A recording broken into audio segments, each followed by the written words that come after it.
Hello, everyone. Welcome to our annual EU Jean Monnet Center Conference on European Union Middle East relations. I'm glad to see that there are already plenty of people logging on relatively early in the morning here in Miami at Florida International University. My name is Marcus Thiel. I am Associate Professor in the Department of Politics and International Relations at Florida International University, which is Miami's public research university. And my focus is generally on European Union and European politics, and I also direct the Jean Monnet Center of Excellence here at FIU. In collaboration with FIU's Mohsen and Fawzat Jaffer Center for Muslim World Studies, we at the EU Center organized a series of 3 panels today focusing on European Union Middle East relations. To that, I want to welcome you. The panels today explore the ways in which bilateral relations between these 2 regions are vital to both regions' geostrategic and economic interests, and how security, human rights, and economic and other issues produce a complex interrelationship, as you'll see today. 3 virtual panels with top scholars in this area shed light on the historical context right now, this morning. Then at 10:45, we have a second panel focusing on contemporary bilateral issues of concern. And at 1 p.m. US Eastern Standard Time, our final panel focuses on the geopolitics in which EU Middle East relations are embedded. Dr. Sardoui, my esteemed colleague and moderator, will provide a bit more on the upcoming agenda for the next 90 minutes, but just to let you know that we welcome your questions at any time through the Q&A box. But before we begin, I'd like to thank the European Commission for funding our research and outreach activities, as well as our collaborative partners here at FIU. The director of the Jaffer Center, my esteemed colleague and renowned Middle East expert, Dr. Mohaddin Misbahi. As well as Dr. Sardoui, Dr. Loeb. A particular thanks goes also to the US Jean Monnet Network of Centers of Excellence, and to my right hand, Christine Kali, and our student assistants, as well as to the School of International and Public Affairs, in which both centers are embedded in. And of course, to our expert panelists here today with us, who can help make a sense of the complex history, the current relations, and the geopolitical environment of EU-Middle East relations. I want to hand it over now to my colleague, Dr. Mohaddin Misbahi, so he can say a few words of welcome himself and introduce our moderator for this morning before we start with the panel. Thank you. Thank you, Marcus. I appreciated your introduction, and I want to be extremely brief because I really like to hear all the panelists, especially the first panel. Just a few words about the history of the Jaffer Center. The Jaffer Center is relatively a new center. 2018, same month actually, was launched after we got a very generous gift from the Jaffer Foundation. So the center basically has 3 broad missions, or I would say 3 driving themes. One is our study of the global Muslim politics, international relations, and security studies. And since its founding, we have hosted, I would say, at least average of 20 events every year, with significant impact on the student body and also faculty engagement. Second, I think, theme and driving force for the center is to study the global Muslim diaspora, and in particular, the rapidly evolving Muslim experience in the United States. And then thirdly, to promote interfaith and intrafaith dialogue, not only in its traditional framework of theology and faith, which is important, but through joint and common engagement on major critical national and global issues, such as ecology, race, human security, and economic justice. We are particularly interested in Jewish Muslim studies, and we had actually a conference last year, and the result of that is being published as we speak by the Brill. So this conference is a result of a joint work with the European Studies and Eurasian Studies at the Green School. We started in the fall with a panel on EU and Iran, to be continued today with 3 excellent panels addressing 3 broad themes: history, contemporary issues, and finally geopolitics. Now I have the pleasure of introducing Professor Sardoui, who is also my spouse. So, and she's kept telling me that be extremely brief. Naisi specializes on international relations of the Middle East, in particular focus on Iran, US relations and international relations in the Persian Gulf. She received her Doctor of Philosophy degree in Oriental Studies at the University of Oxford. She holds a master's degree in international studies from University of Miami and a bachelor's degree from FIU itself. She is currently working on a manuscript titled Iran's America, Iran's Post-Revolution Narrative of the United States. The manuscript explores the narrative of the United States in the public discourse of the Iranian leaders and elite from the triumph of the revolution through the presidency of Hassan Rouhani. She teaches, in addition to international relations courses, and especially the introduction to IR, but she has heavy burden on teaching international relations in the Middle East, comparative politics of the Middle East, but specifically Iran and the Persian Gulf. It's my pleasure to introduce Dr. Sardoui.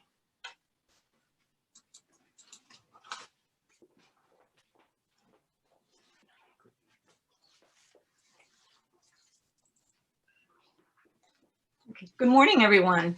It's a pleasure to be here and to see you all. I hope that everyone's staying safe and that everyone is doing well. It is truly a pleasure for me to introduce our first conference panel this morning, addressing the history of Europe-Middle East relations. I teach a number of courses, as Moeddin emphasized, on the Middle East, international relations and politics of the Middle East. And I always emphasize for my students the importance of the historical context in order for them to be able to understand contemporary dynamics. As such, I'm sure that the students that are present in the audience are familiar with some of the work of our distinguished panelists today. I will briefly and individually introduce each panelist before each presentation. And each panelist will then fairly briefly, within a time frame of 10 minutes, give their opening statements. Following this, the panelists will have an opportunity to engage each other on the themes discussed in their initial remarks. And in the meantime, we'll have a Q&A session open for students to be able to, or the audience to be able to post their comments or their questions on the links. We'll then open the floor to these questions and have the panelists respond. Okay, so without further ado, I'm going to introduce our first panelist, who is Professor Juan Cole. Dr. Cole, it's a pleasure to see you again. I have very fond memories of your visit with us here in Miami, and hope that that opportunity will open itself again, and we'll be able to see you and host you again in Miami. So Professor Cole is Richard P. Mitchell Collegiate Professor of History at the University of Michigan. For 3.5 decades, he has sought to put the relationship of the West and the Muslim world in historical context. His most recent books include Muhammad, Prophet of Peace Amid the Clash of Empires, and The New Arabs, How the Millennial Generation is Changing the Middle East.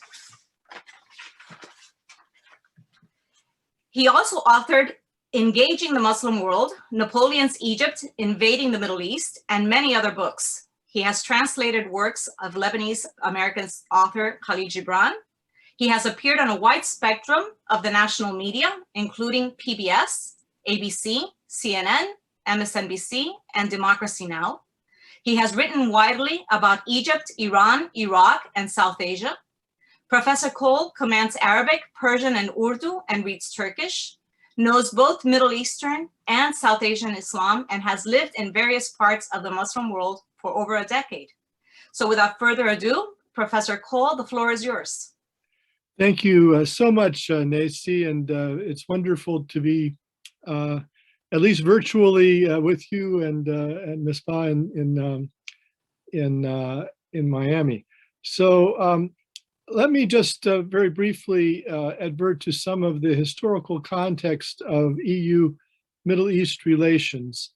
And I guess I would say at the very beginning that the history weighs heavily on the Middle Eastern partners in this relationship, and perhaps not so heavily in the consciousness of the European Union itself. When I think when most contemporary European Union members think about the Middle East, they are worried about immigration. They're worried about Muslim extremism, and Muslim extremism is at the very top of their list of worries with regard to the region. They're worried about instability, which might impel more immigration, and they're worried that the immigrants may be attracted by extremism. And so that's the rubric under which I think a lot of EU-Middle East relations are put. And for which reason the EU perhaps has a tendency to not to welcome dramatic change in the region. I think the Arab Spring inspired a certain amount of fear in European capitals as to whether it's a sign of instability which might impel more immigration, which might turn towards extremism. From the Middle Eastern side of things, there's, I think, a larger historical consciousness. We would take something, a country like Libya. Well, Libya was invaded when it was an Ottoman province by Italy in 1911, was subjected after a brutal and ruthless campaign, and then was ruled by Mussolini's fascists in a particularly oppressive way. That is to say, some of the worst excesses of Italian fascism played themselves out in the African colonies, Eritrea and Libya. And so when Libyans are thinking about their relationship to Europe, it's inescapable to them that they were oppressed by the Italians in this way, whereas I think it's fair to say that most Italian politicians barely remember the Libyan episode. And while the European age of colonial and imperial dominance was for the most part aimed at exploiting resources in the region, we forget now so easily that a small and delightful little country like the Netherlands ruled what is now Indonesia for a couple centuries, and in the early 20th century, 15% of the Dutch GNP came from Indonesian petroleum. Well, Indonesia is not in the Middle East, but relationships of the European countries to the Middle East were very similar often. Iraqi petroleum was developed, and Iraqis at the time did not have the expertise to develop it by European concerns, including the ancestors of BP and Total and Royal Dutch Shell. But the Iraqis got a relatively small proportion of the profits on that petroleum for much of the 20th century, and only nationalized it in the 60s and 70s gradually. So there was a great deal of, from the point of view of the Middle East, a great deal of exploitation. But also there was what I have called negative imperialism. And it's my critique of the great theories of imperialism that had been put forward in the 20th century, including by Lenin, that they focus on primarily on exploitation. And I argue that a more Nietzschean sort of imperialism also existed. I don't deny that there was exploitation. But in the case of Iran, for instance, I think at many junctures, the Europeans were often more interested in preventing the development of Iran than in exploiting it. And so, for instance, the Russians and the British used Iran as a buffer zone between the two empires, and there was trepidation about an Iranian railroad because the Iranian railroad could carry Russian or British troops to the borders of the other empire in India or in Central Asia and in the Caucasus. So there was pressure on Iran not to develop a railroad. There were British and Russian entrepreneurs who were interested in such a thing, but it didn't happen. And since Iran has no major river except the Karun in the southwest, it's a rugged country as large as Spain, France, and Germany put together, without a railroad in the 19th and early 20th century. Its economic development was much retarded, and this is something that bulks large in the minds of contemporary Iranians, which I think the Europeans don't really even know about anymore. But when Europe and the United States tell Iran they can't have a civilian nuclear enrichment program without facing the most severe economic and financial sanctions ever imposed on a country in peacetime, the Iranians get their hackles up because they remember negative imperialism having prevented them from so much as having a railroad. The final point I would make, I suppose, is that I think ironically enough, some of the complaint that the Middle Eastern countries would now have about Europe is it's insufficiently independent of American foreign policy in the region. And so, for instance, the European Union did not agree with the Trump administration in 2018 when Trump breached the joint plan for collective action, the JCPOA, or the Iranian nuclear deal, and hoped to keep it going. But the European side of that deal was to remove sanctions on Iran, to welcome Iran into the world economy, and to do business and investment with Iran. Because the United States Treasury Department threatened third-party sanctions on European concerns, Peugeot and Renault and Total and so forth, they decided not to risk being fined billions of dollars by dealing with Iran. And so a US unilateral decision to breach the treaty that had been made in 2015 with not the United States, but with the members of the UN Security Council plus Germany representing Europe, that unilateral decision on part of the United States was imposed on Europe, and Europe never got the gumption or the proper tools thoroughly to defy it. And so Iran remained under a very severe economic blockade from Europe willy-nilly. And so again, that's a form of negative imperialism of blocking Iran's economy, in which Europe became complicit, just as it was an engine of such negative imperialism earlier in the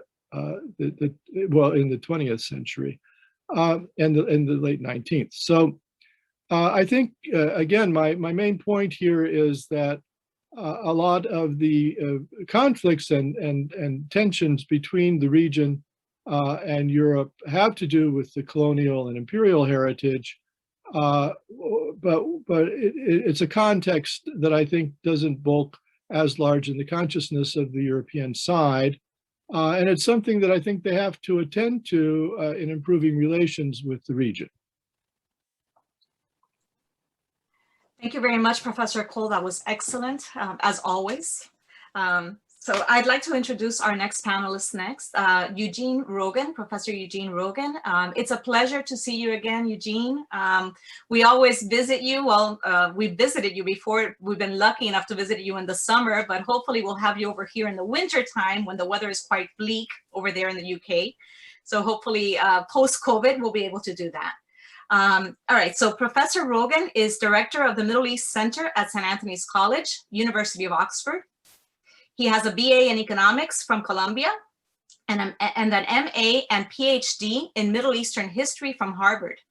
He taught at Boston College and Sarah Lawrence College before taking up his post in Oxford in 1991, where he teaches modern history of the Middle East to both undergraduates and graduates, as well as providing DPhil supervision. He was elected a Fellow of the British Academy in 2017. Professor Rogan is author of The Arabs, a History, which my students, by the way, read regularly, and which has been translated in 18 languages and was named one of the best books of 2009 by The Economist, The Financial Times, and The Atlantic Monthly. His earlier works include Frontiers of the State in Late Ottoman Empire, for which he received the Albert Hourani Book Award of the Middle East Studies Association of North America, and the Fuad Qoplulu Prize of the Turkish Studies Association. The War for Palestine, Rewriting the History of 1948, which has been published in Arabic, French, Turkish, and Italian. And Outside In, On the Margins of the Modern Middle East. His most recent book is The Fall of the Ottomans, The Great War in the Middle East, 1914 to 1920, which was published in February 2015. So without further ado, Professor Rogan, the floor is yours. Sorry about that.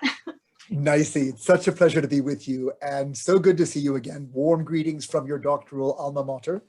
And yes, I look forward to getting the opportunity to visit you in person in Miami, but for the opportunity to speak to your community today. I'm really grateful to you and to Mahiuddin and to Marcus. I thoroughly enjoyed hearing Juan Cole lay this tour of the horizon in a way which, allows us to build the conversation. And I'd like to pick up on the element that he began with, which is the very different ways in which I think Europe's influence in the Middle East is remembered in the region, as opposed to the way in which, let's say, the colonial moment is remembered in the EU itself. And to that degree, I think that as you travel across the region, it's fair enough to say that the European imperial powers are fairly villainized for the role that they played.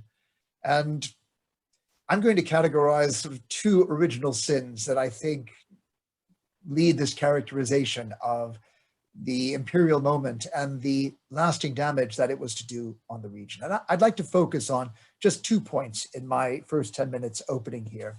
I think the first sin, the original sin, was the way that the European powers imposed a state system on the Middle East as a sort of post-Ottoman reality without really consulting with the indigenous Arab peoples, let alone securing their consent for the solution that they would impose. And as you all know, the state system that Europe envisaged for the region was one that it hammered out through a kind of partition diplomacy that went on right through the years of the First World War. It begins with the lesser known Constantinople Agreement of March 1915, includes the notorious exchange of letters between Sharif Hussein and Sir Henry McMahon. It then goes on to the Sykes-Picot Agreement, which most people associate with the wartime diplomacy.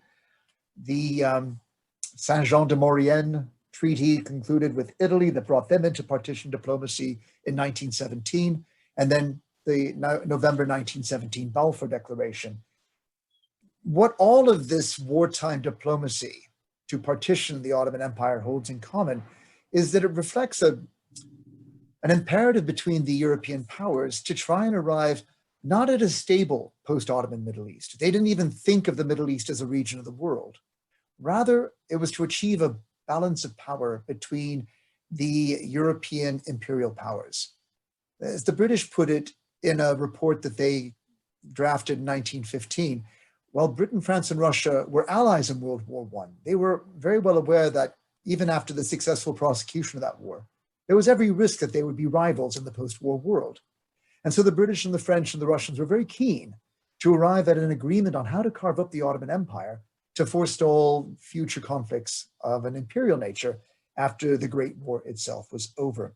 So what looked to the Arab world as a classic case of divide and rule, which arguably it was, from a European perspective, was far more to do with achieving a balance of imperial power.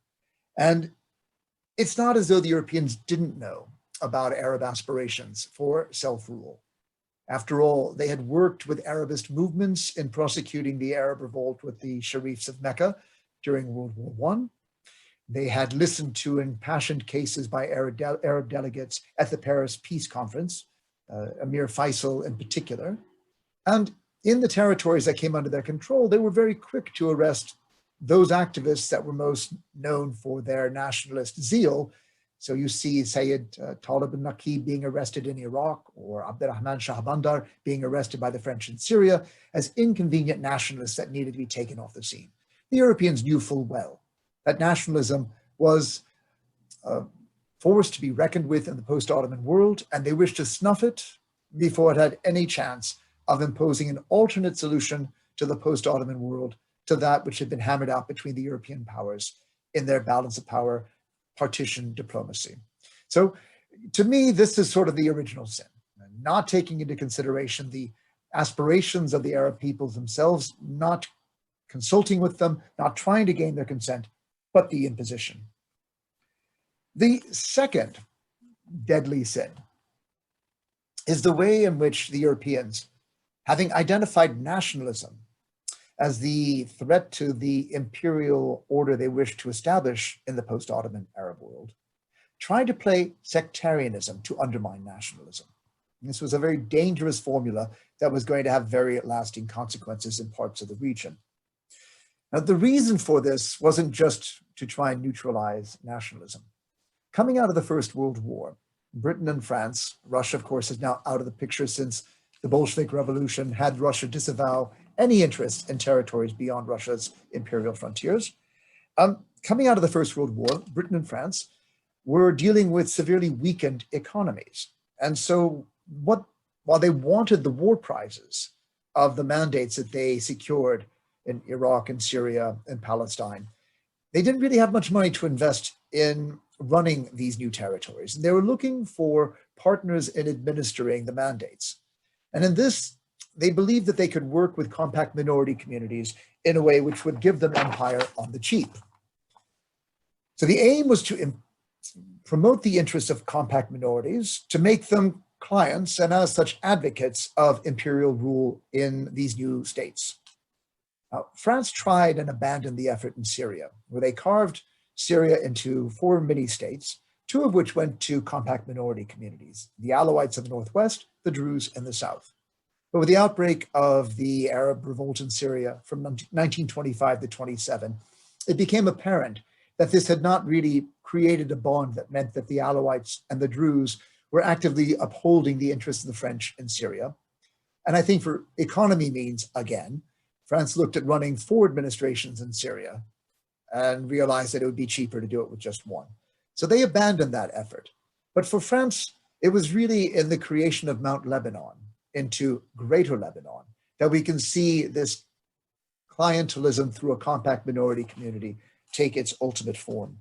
Now, Lebanon had been a territory with ties to France going back to the 17th century, France assuming a kind of protectorship over the Maronites as Uniate Catholics.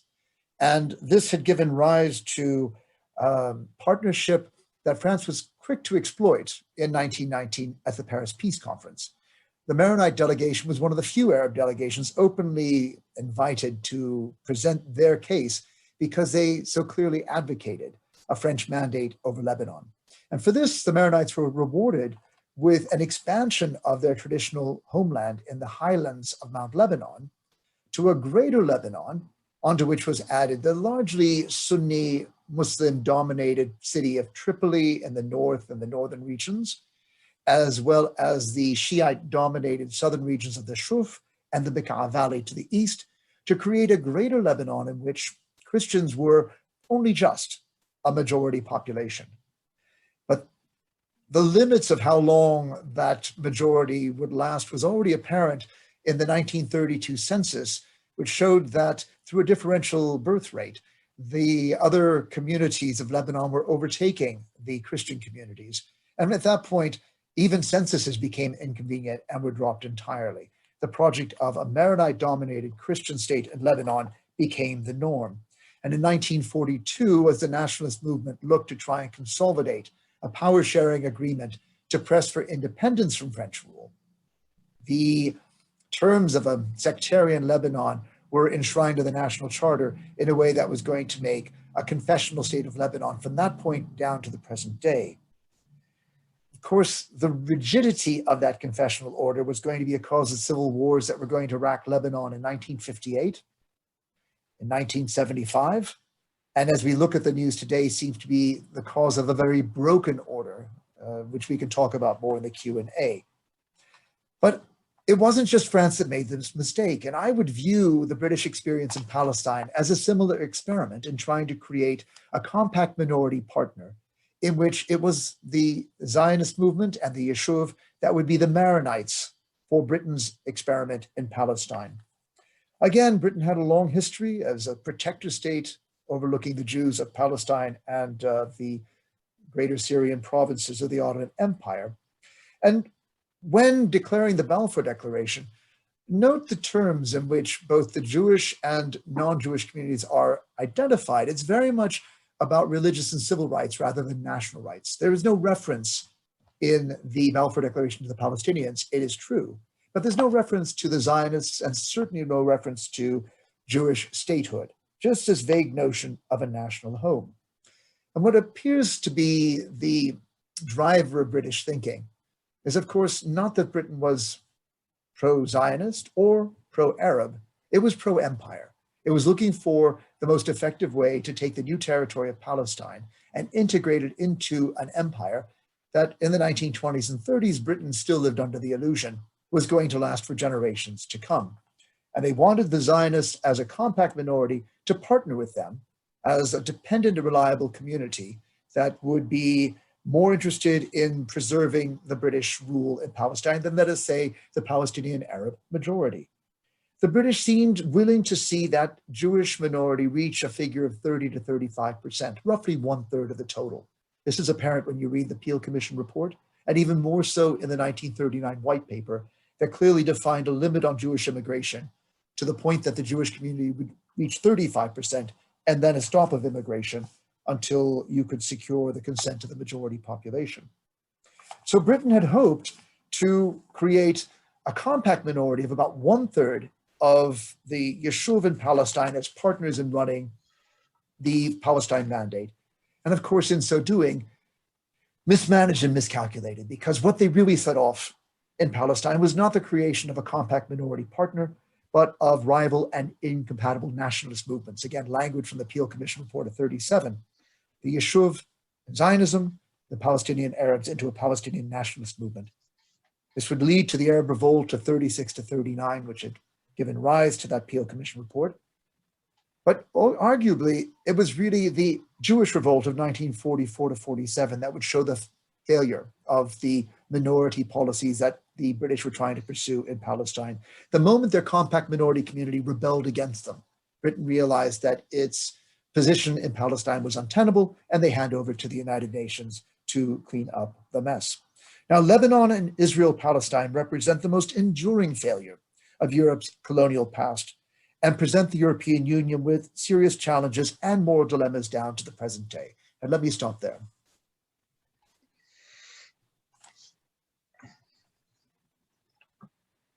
Thank you very much, Professor Rogan. That was excellent as well. Our next panelist is Professor Jamil Adine. Jamil, I haven't had the opportunity to meet you, but I have had the opportunity to at least listen to you via Zoom. So I hope that we will be out of this Zoom mood soon and we will be able to have you over. And it will be a pleasure to be your tour guide in Miami. So I really look forward to that. Excellent panel last term on Hagia Sophia, by the way. I wanted to let you know. Professor Jamil Adine is Professor of International Global History at the University of North Carolina, Chapel Hill's Department of History. He studied at Bogazici University, Istanbul University, and the University of Tokyo before receiving his PhD degree at Harvard University in 2002. Jamil Adine's publications include his book on the politics of anti-Westernism in Asia, The Idea of the Muslim World, A Global Intellectual History, Regions and Empires in Political History of the World, 1750 to 1924, in an emerging world, 1750 through 1870, Harvard University Press. And Professor Aydin, the floor is yours. Thank you very much. Thank you to the host. This is my second time visiting your campus on Zoom. And I was very pleased to hear Professor Wang Cole and Eugene Rogan talking about the imperial ruins of the Middle East. Today, I wanted to start a little bit of biographical, is that 30 years ago, when I was an undergraduate student, I actually joined, co-created a society advocating Turkey's membership into the European Union. Part of the reason is that we wanted to go to Brussels and Bonn and other places. You know, undergraduate students are active, and looking back, I did went to Brussels in 1991, just when Cold War was ending. We were guests of the European Union as a kind of student delegation. Obviously, I also by then already knew Edward Said, Orientalism, and European colonialism. So what was I thinking? Why did I not be that critical of that European Union policy?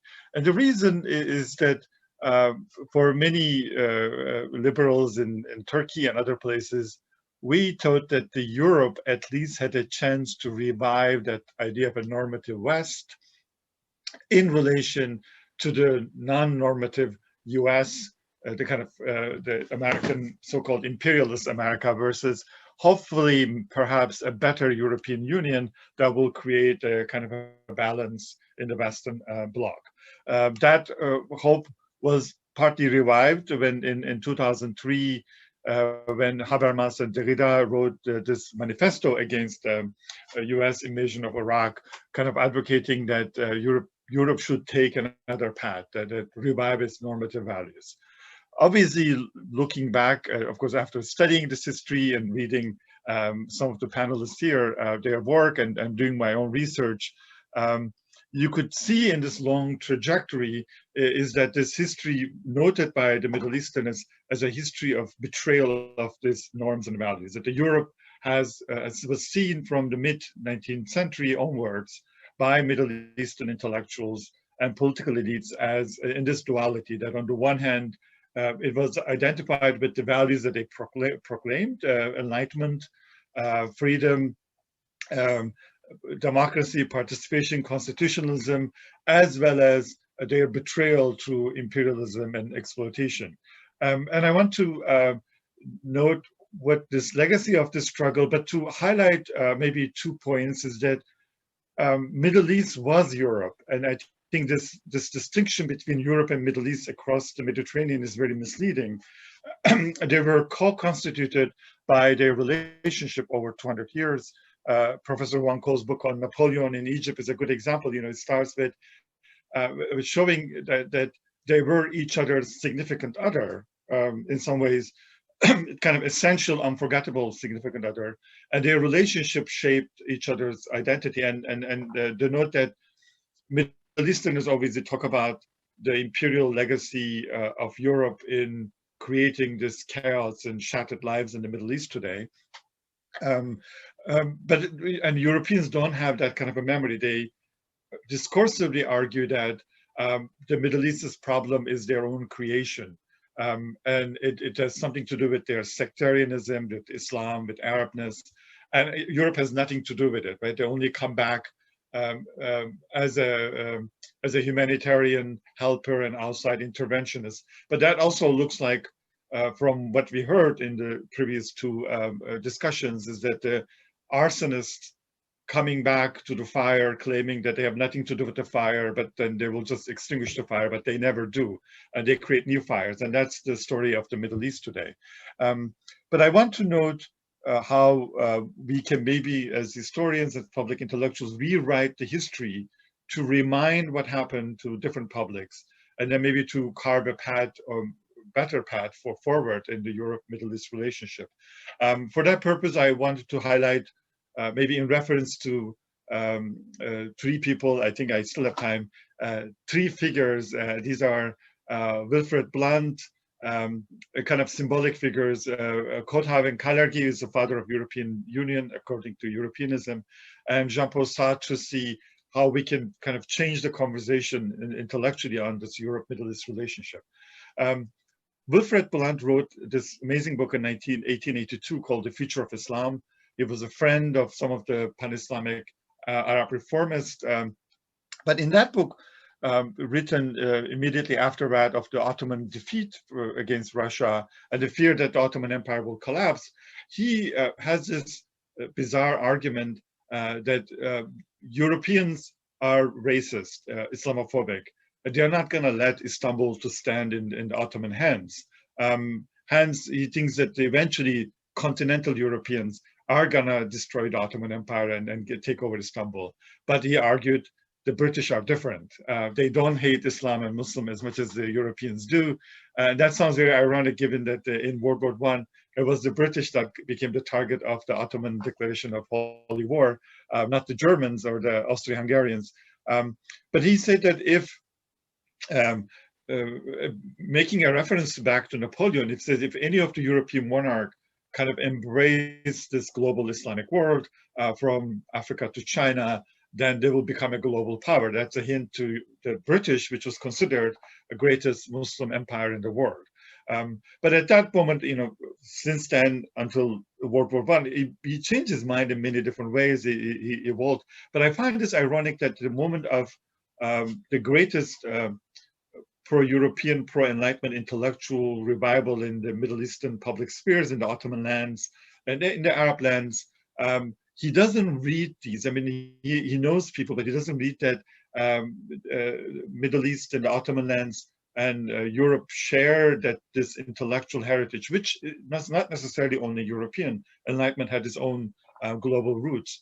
And I think Professor Rogan already mentioned that when we get to World War I, actually the Ottomanism, which was partly relied on this European notion of constitutionalism, anti-sectarian coexistence, as Osama Makdisi's last book beautifully demonstrated, was actually very powerfully accepted in the Arab lands. So the Arab lands did not have sectarianism at all. In fact, it was anti-sectarian. And it was a great achievement of that kind of intellectual revival of the Middle East in the crisis of empire. And it's very ironic that the Middle East became the last place to be colonized in the world. And it's a place to be colonized in the name of self-determination and nationalism. And I think we cannot underestimate the importance of World War I and the mandate system, Balfour Declaration, and this division and the borders, precisely because Middle East already developed different forms of democratic visions of governance within this kind of reformed Ottoman imperial framework. Because I am from Istanbul, although my grandparents were not part of the Ottoman Empire, I should say they were part of the Persian and the Russian Empire. So I don't mean to say this as a nostalgia for the Ottomans. I don't have any.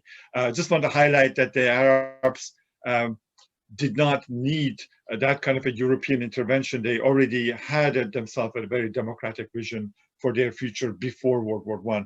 So it's a very tragic story that their destiny is in a way disrupted and their democracy is stolen after war. My second figure in that is Kothav Kalergi, who is an Austro-Hungarian nobility and aristocrat, who once he loses this empire, he is the one who's creating the idea of Europe in the pan-Europeanist movement. And he's also like Blunt, he separates the continental Europe from the British Empire because British Empire is too big for Europe. It has Hindus and Muslims and a large empire. For some reason, he thinks that Europe can have the Middle East across the Mediterranean as a colony, but still be part of Europe. And in that context, I found it fascinating that Kothav came to Ankara, and in Ankara, they had conversation with the Republican Kemalists, and he was persuaded by Kemalists that Turkey, because of its reforms, can be part of Europe. And I think there's some sort of a seeds to this idea that Europe as a project of civilization can actually accept a Muslim majority country per their conversion to European civilization. And it's very misleading, but I think the Turks Kemalists in interwar period somehow were convinced that you cannot defeat Orientalism and Islamophobia. Impossible project. We tried in the late Ottoman times, it's not working. Maybe we should just play with it to get legitimacy, right? So the Ottomans, they just do this artificial facade reforms of unveiling and a woman appearing in a beauty contest in Brussels, and they do all kind of things, and it succeeded. In some ways, in 1938, when I looked at the press in Europe, Turkey is seen a very European power, or a potential European country. When Europe is in the middle of chaos and fascism, it's in the sense that Middle Easterners are holding on to that idea of a universal Europe for their own interests. And perhaps they were the ones who kind of contributed to the idea of a European Union in the future.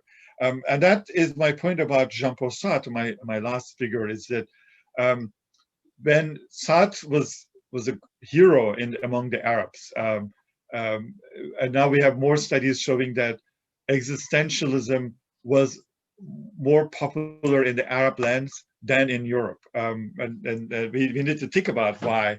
And I think the reason why is that, of course, Sartre's politics was impressive, that he, until at least 67, after 67, his reputation collapsed because he at least he was perceived as supporting Israel against the Arabs. But during the Algerian War of Independence, he was saying that Europe is an old, decadent continent, and Africa and partly Middle East is the future hope of humanity. I think that gave post-colonial Arab intellectuals a sense that they can finally get rid of this Islamophobic Orientalist discussion of civilization of East and West and recreate their own destiny and recreate their own future. While the French Empire was killing or destroying Algerians with this very old argument of a racist argument of that this is a clash of civilization.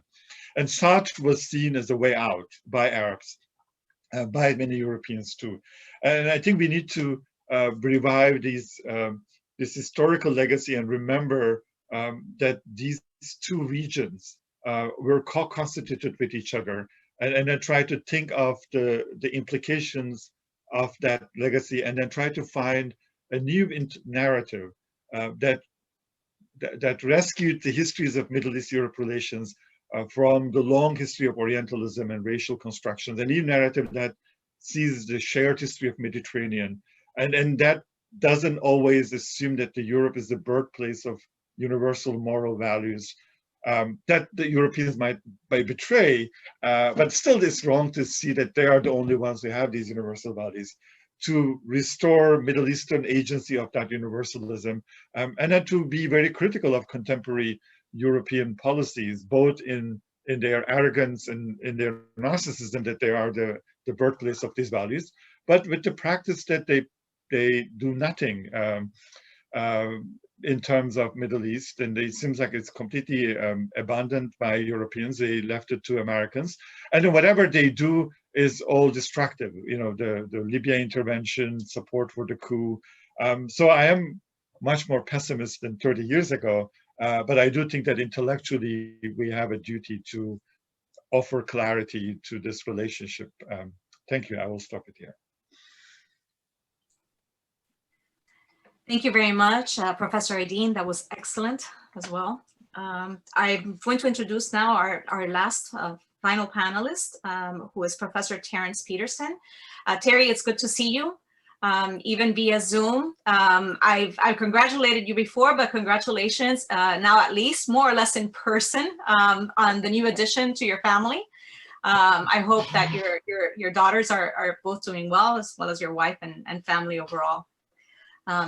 Professor Terence Peterson is an assistant professor in the Department of History and a faculty affiliate in African and African Diaspora Studies and the Mohsen and Fawzia Jaffer Center for Muslim World Studies here at FIU. From 2015 to 2016, he was a postdoctoral fellow at the Center for International Security and Cooperation at Stanford University. He completed his PhD in history at the University of Wisconsin-Madison with a dissertation examining the French army's efforts to win Algerian hearts and minds during Algeria's War of Independence from France. He is currently writing a book that explores the intersections between the Cold War, decolonization, and the development of contemporary counterinsurgency doctrines during the same period. His research has been supported by the Council of European Studies, the American Historical Association, and the Fulbright Program. So without further ado, Terry, the floor is yours.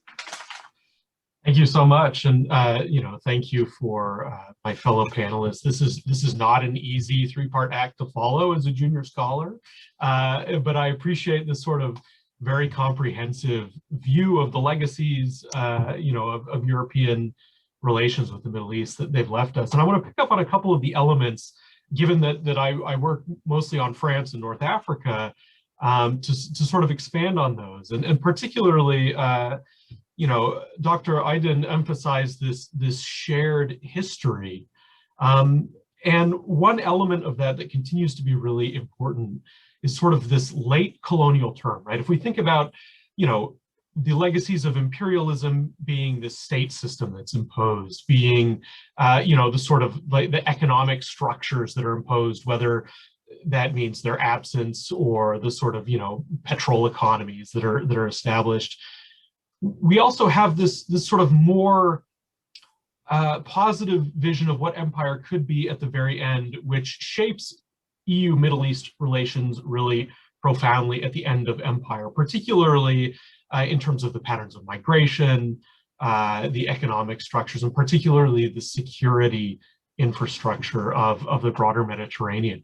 Right? We sort of forget that when the EU began as a project, Algeria was part of France, it was part of the EU, right? So the EU from the very beginning is sort of imagined as being more expansive. It's sort of only in the conflagration of decolonization that Europeans, not just the French, but others as well, sort of abandoned this idea that the Middle East and North Africa should be integrally part of that European project, right? The sort of the labor relations, that continue to lead to migration from places like North Africa and Turkey are established in this period. Really, the security apparatus of the Mediterranean is a product of that moment, right? Europe's colonization of the Middle East is really established on sort of security intervention, right? The excuse that intervention by Europeans is required to maintain stability in the region, lest it destabilize Europe itself.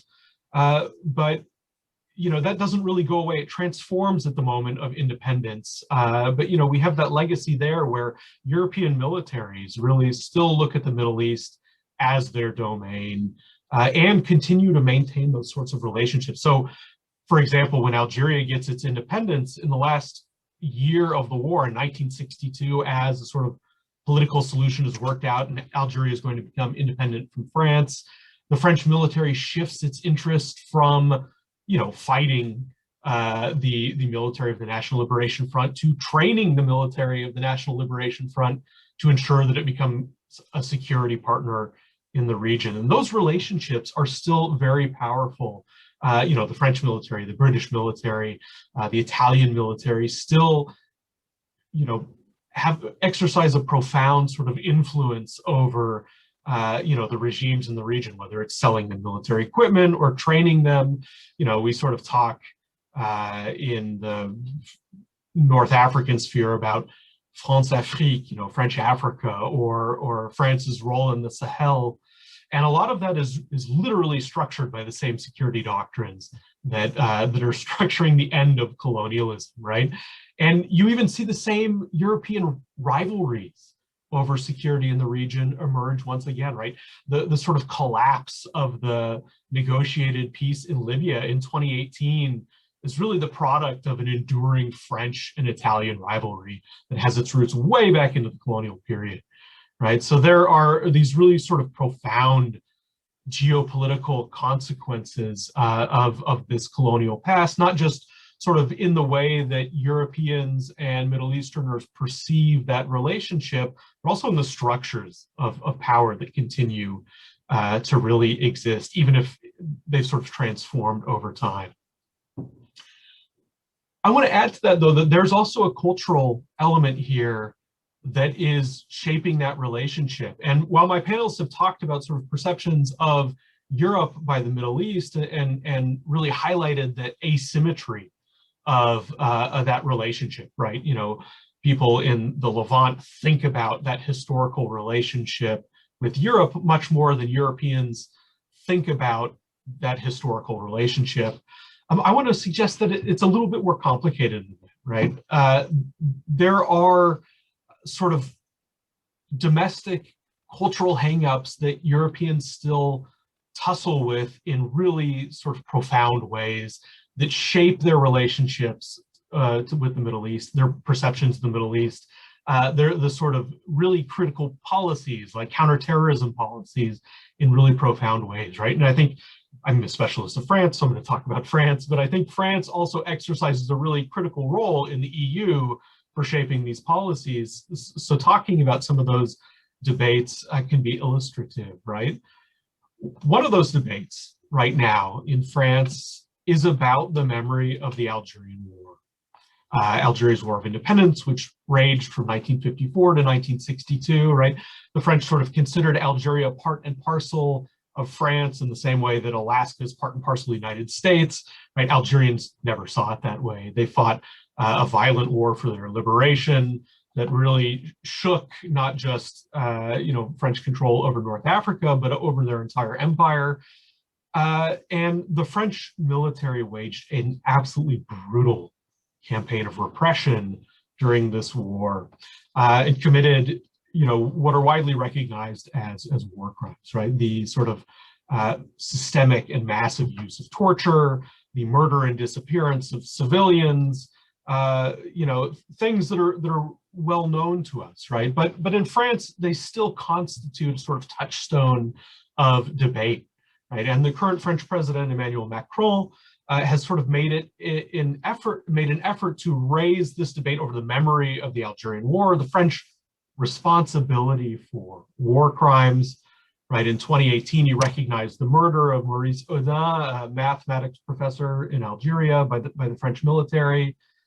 He initiated a sort of report on the memory of the war and the history of the war by Benjamin Stora, who's a notable historian of Algeria in France.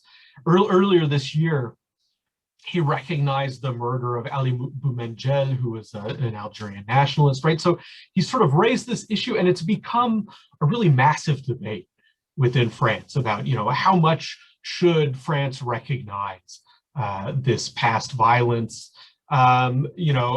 Going on sort of behind that public debate is also an effort on the part of the French government, Macron, his administration itself, to reseal the archives that provide any sort of insight into both the Algerian War, but other military interventions in other parts of the Middle East and Africa as well, right? And this debate, is really in part about not just France's past, but France's present role in the region, what it should be, how much culpability it should recognize. So this continues to sort of shape, French perceptions of North Africa. You also have a recent debate in France that I think is illustrative of the way that France and other European countries talk about the Middle East in order to think about their own identity, right? If Dr. Aydin talked about how, those identities of Europe and the Middle East are co-constituted in this sort of broader, relationship that's shaped the Mediterranean over time, you still see the Middle East and North Africa used as a foil to talk about what is or is not European, right? So recently, Frédéric Vidal, the French Minister of Higher Education, accused professors in France of what she called Islamo-gauchisme, right? Islamic leftism, this sort of bogeyman of everything that's antithetical to France, right? What she's really picking on there are scholars who are taking a decolonial approach to look at these existing power relations that are rooted in colonialism, right? And this accusation itself is really sort of rooted in long-standing ideas from colonialism, right? Ideas about race, ideas about, Islam or Arabs being inherently subversive, right? This is a critique that's aimed at French scholars. It's not aimed at the Middle East. It's about sort of parsing the limits and definitions of Frenchness, but it plays a really critical role in shaping French perspectives of the Middle East and North Africa, right? The emergency laws in France that were passed recently that sort of create the security infrastructure, deepen the security infrastructure for that country. It's very much akin to the sort of like laws passed in the United States after 9/11.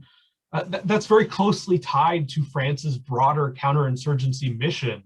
Its broader, counterterrorism mission in the Middle East, in North Africa, in the Sahel, which is still ongoing, right? So these sort of cultural leftovers, these cultural legacies, they continue to shape relations between the EU and the Middle East in those ways. It's important to note they're not symmetrical, right? Algerians don't need a French commission to tell them that the French committed war crimes during the Algerian War of Independence, right? Algerians today also mobilize the memory of that war. They're more often doing it in a domestic context of a social movement, the Hirak, of protest against their own government, right? They're not sort of doing it necessarily to criticize, the sort of lingering French influence in the country, although they do that as well, right? So, there are these material legacies of colonialism and empire in terms of the structures of the Middle East, or the security structures of the broader Mediterranean, pardon me, the way that they structure human movement.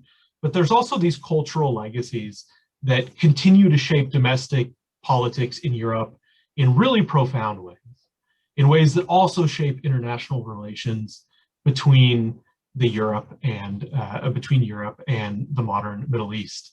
And in fact, this sort of incommensurability or this asymmetry between the way that those memories of empire work, you can see it operating today in the sort of distancing relationship between North African countries and Europe, right? Morocco, Tunisia, Algeria increasingly sort of regard Europe really as a place who has failed to provide norms and values or economic structures that are going to lead it to a better future, right? Scholars who sort of work on the growing relationship between Russia or China and North Africa, cite sort of the attractiveness of those regions in this sort of distaste for Europeans' ongoing hang-ups about that colonial legacy. So I think I'll sort of end there, but note, there are these sort of cultural hang-ups in Europe as well.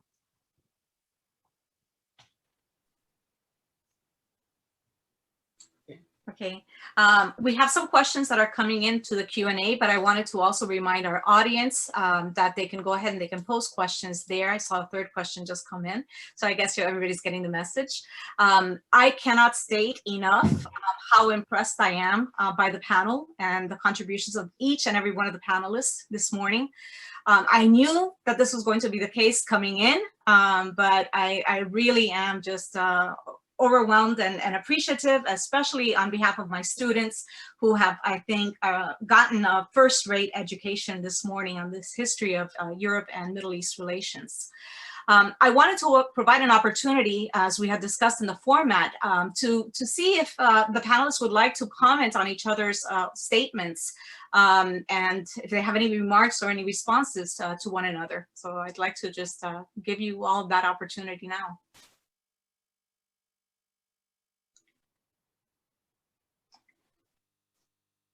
Okay, I guess everybody's satisfied. Or Eugene, would you like to say something? Or yeah, go on. Let's overcome the shyness here and get the panelists talking to each other. I really enjoyed each and every one of the presentations and felt that we didn't have the chance to coordinate what we were going to say with each other, that they really did fill different niches in examining the kind of historical baggage that we bring to look at the relations between the European Union and the Middle East and North Africa today. I was struck, Terry, by your reference to the ongoing links between former colonial states and newly independent ones through the use of their militaries. It's certainly the case. I know from firsthand experience, because my introduction to the Middle East was from my dad, who was posted to open a Middle East office in Beirut for the Northrop Corporation, as America was trying to elbow its way into what were long-standing relations between Britain and France and their colonial clients in displacing their arms industries with American arms. And Northrop made an airplane called the F-5, which was deemed to be just the thing for our third world friends, and a way to try and put a buffer between, let us say, Britain keenly selling Hawker Hunters or the French keenly selling their Mirage. You know, to put an F-5 there was a way to win over for America's Cold War posture in this, you know, one generation post-decolonization Middle East, America's new priorities of the Cold War. But they were very tenacious relations. And so I think that the way that the militaries play out in binding the region to Europe after decolonization, and the Algerian example is certainly the most bizarre, is truly an important feature that we should be focusing on. You know, what strikes me, and thank you all, my colleagues, for these important interventions. What strikes me is some of the ironies of the contemporary relationship given the colonial past. So it seems clear that Barack Obama did not want to intervene in Libya, but felt the women in the cabinet won the argument, Hillary Clinton and Samantha Powers and Susan Rice, and went in, but really just to destroy the anti-aircraft batteries, so that the NATO planes could establish a no-fly zone and not be in danger. So the main U.S. role was really that, very early in that intervention, was to destroy the anti-aircraft batteries, after which it was mainly European fighter jets that prosecuted this intervention. And Obama felt as though, well, okay, I've done that, I've done my duty, I'm going to hand it over to Sarkozy and to Cameron, and they'll take care of the rest of the unfolding of this project in Libya. Well, I don't know what was in the world was in Obama's mind. I know he was young and not experienced in world affairs. The idea that David Cameron and Nicolas Sarkozy would be the adults in the room is bizarre. And of course, having made this intervention, they got tired of it very early. There was talk about pulling out in August because there hadn't been enough progress. If the Libyans hadn't made a revolution, the Europeans probably would have packed up and gone home. But then when the Libyans did make a revolution, the Europeans didn't really offer Libya anything substantial. There was no taste on either side for the kind of security relationship that had developed between France and Algeria. There was no serious attempt to train up a new Libyan army. The old one had collapsed. And so the country fell into complete chaos, which was the opposite of what the European intervention was supposed to produce. And so the inability of Europe to play a traditional kind of elder brother, patrimonial military and security role in Libya strikes the contemporary Middle Easterner.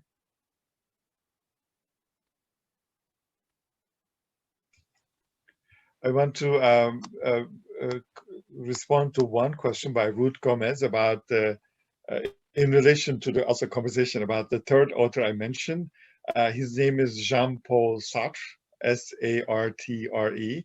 He's considered the greatest European intellectual of 1950s and globally as well. And I think that moment of 1950s are interesting, as Terence said, that when Treaty of Rome was signed as a kind of initial document of the European Union, there were still colonies in Africa, and it's highly mentioned because Africa was supposed to provide, including Algeria, was supposed to provide the raw materials for Europe's growth. So there's sort of also a vision of a Euro-Africa, as long as people have equality. And I think the moment of Sartre also shows that end of colonialism, even the colonialism end, is also not the end of unequal relationship, as we talk about how Europe and America played this unequal role, that they continued their exploitations, their foreign interventions. And I think one aspect that is forgotten in that moment that maybe we need to revive is that figures like Ali Shariati, Frantz Fanon, who were close to Sartre, they thought that they could create a kind of a global cooperation, intellectual cooperation, to rethink the future of humanity in that context as a shared globe. And they were also thinking of we never talked about United Nations and international law. Middle Easterners were very big on that because they thought that one way to prevent their being bullied, and because they didn't have the power from Europeans, is to make international law work. In fact, the late Ottoman Empire is one of the places where international law office was most active. This is because of the Ottoman Empire status. That's other forms of internationalism also work that way. The Algerians won the war because of their internationalism. They got the support from Brazil to China. It wasn't just the military fight. And I think that that we kind of skip that part of hopeful internationalism of that word. That also highlights Middle East's connection with Africa as well as Asia. I think that connection was stronger at that time. Egypt, for example, was the center of Pan-Africanism, Afro-Asiatic movement, Nahalite movement, as well as Arab League. And somehow their ties got weaker, and Europe's rise to power gave some hope for some sort of a balance to America and the Soviet Union, but that also didn't happen. So I'm all for going back and recovering the lost futures and maybe saving this relationship, because it's getting worse and worse. I mean, I talked about my undergraduate years, and every decade ended up being worse than the previous one. Not only about the actual situation, but also about the erasure of hopes for the future. And I don't see anyone having any hope anymore. I think that point about, sort of like past futures is really important, right? Because in a lot of ways, the moment of the 1950s and 60s is very different. Like, people are thinking internationally in ways that are totally nonsensical to us from our world today, right? Like the imagined solution to independence in West Africa and the Sahel was a sort of EU-like structure, right? This project of Euro-Africa that you mentioned was the sort of preferred solution, right? The idea was that we'd create a third bloc in between the US and the Soviet Union that would ensure sort of the sovereignty of Africa and the Middle East and Europe. And those projects all failed, but the efforts to construct them left these sort of structural legacies that still shape the Middle East, right? And still shape Middle East EU relations. And, in a lot of ways, the structures that remain, right? The sort of, military security relationships that remain between Europe and the Middle East, they prevent European leaders from imagining different kinds of relationships, right? If the 1950s and 60s was this sort of foment of different ways of thinking about the world, through the Afro-Asian movement or the non-aligned movement or Euro-Africa or whatever it was, as Dr. Aydin points out, we've totally lost that sort of ability to imagine a different security infrastructure or a different geopolitical infrastructure for the broader Mediterranean region.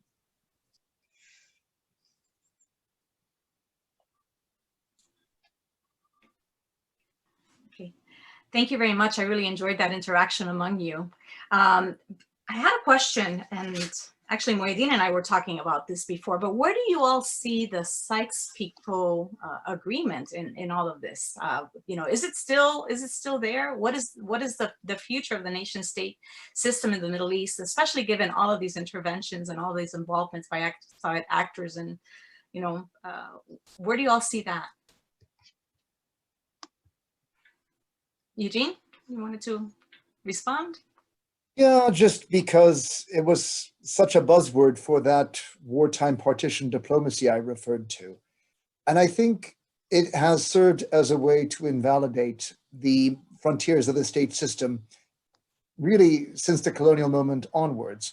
It's what's fed that drive of Arab nationalism to try and transcend the boundaries imposed by the illegitimate imperial settlement to create a kind of Arab superstate. As the Arab nationalist idea has been eclipsed by a sort of Islamic ideal to achieve the same dissolution of boundaries, you can see the appeal has not gone away. And I think we saw it exercised with Daesh or ISIS, overtly claiming legitimacy for undoing those frontiers. It was part of their claim to be doing a bigger idea than, let's say, previous jihadi movements like Al-Qaeda before them. But to me, the lesson of ISIS was not that the state system is done for or the borders are going. It's the tenacity with which both the countries in the region and the international community has responded to stop the erasure of those borders that tells you that however illegitimate and however much trouble has been built into these frontiers are here to stay.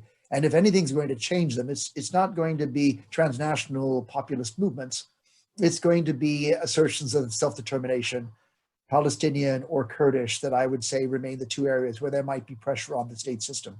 But what resulted from World War I is here with us today as an enduring reality, 100 years old and more room to run. Yeah, I would say that the international state system, the nation state is the basis of polity, replacing the old imperial regimes, has been enormously successful and has been, and attempts to undo it or to tinker with it have largely failed. You think about some of the most unlikely concoctions of the imperial age, Iraq or Nigeria, from the point of view of mid-19th century romantic nationalism in which the nation state should be based on a single linguistic ethnicity, they don't look like that at all. And yet, with very few exceptions, these colonial lines in the sand have survived and survived severe challenges to them. South Sudan did hive off. There are a few tinkering moments with this system. But I think the important thing is that what the nation state is changing radically. And if one thinks about it, not as a reified block, but as a vessel within which all sorts of permeable activities take place, and you have enormous amounts of globalization, globalized trade, globalized culture, and so forth. I think that the pan-Arab or pan-Islamic and other supranational challenges have been more successful in affect than they have been in actual effect. But the impact of globalized trade and culture has often altered these nation states in dramatic ways. And that's one of the features of the relationship with Europe. So Morocco, for instance, has gone towards solar and wind energy in a big way and could not have done so without substantial European partnerships, including with Siemens. And they're not necessarily the old colonial partnerships, because then sometimes the Germans bulk large, or as Terry said, the Chinese are coming in. And so I think we have to attend to the level below the nation state, to economies and globalized culture exchanges, in thinking about the future of this co-constituted pan-Mediterranean region. Okay. Thank you very much. I wanted to go ahead and jump to the audience and some of the questions that have been posed there. There are a number of questions that the audience is posing that's probably a bit better suited for later panels. So I hope that you'll be able to remain if those questions are not answered for you today. Two students have raised questions regarding the history, this historical legacy, as well as what you all perceive to be the future, any future involvement from the Europeans in the Middle East. One of the students is Anthony Amador.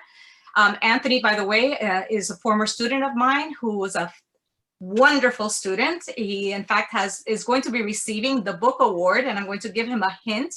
The book he's going to be receiving is from one of the authors on the panel today.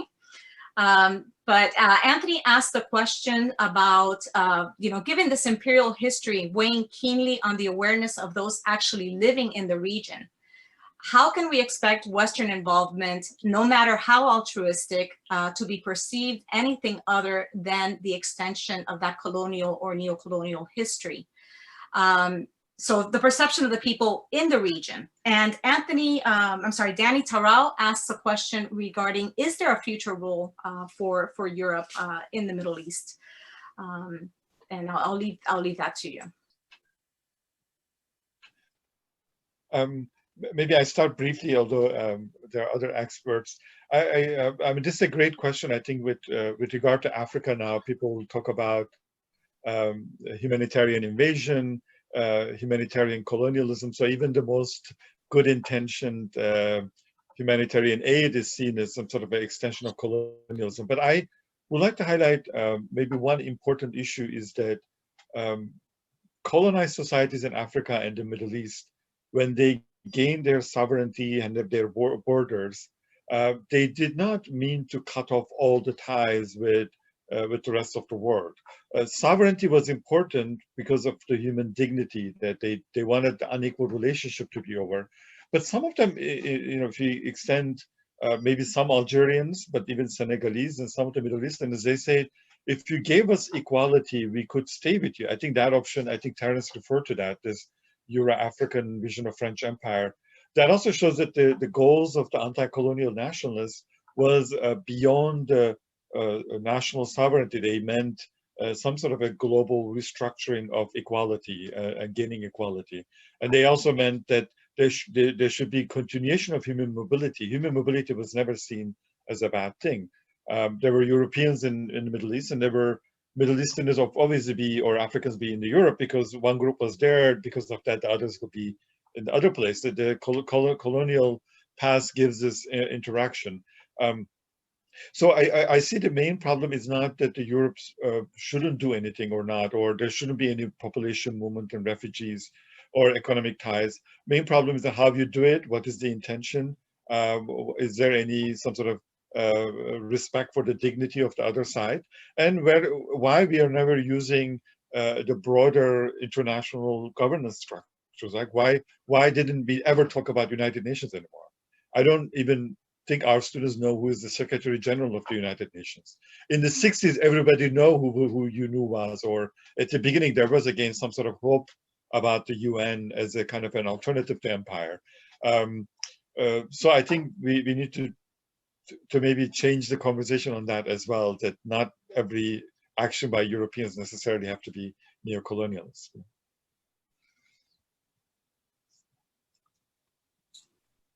Okay. Thank you very much. There's a question also about this divergence of Macron perhaps looking back at, as Terry mentioned, about the role of France in Algeria, and yet the references to the way that Muslim refugees are perceived in France.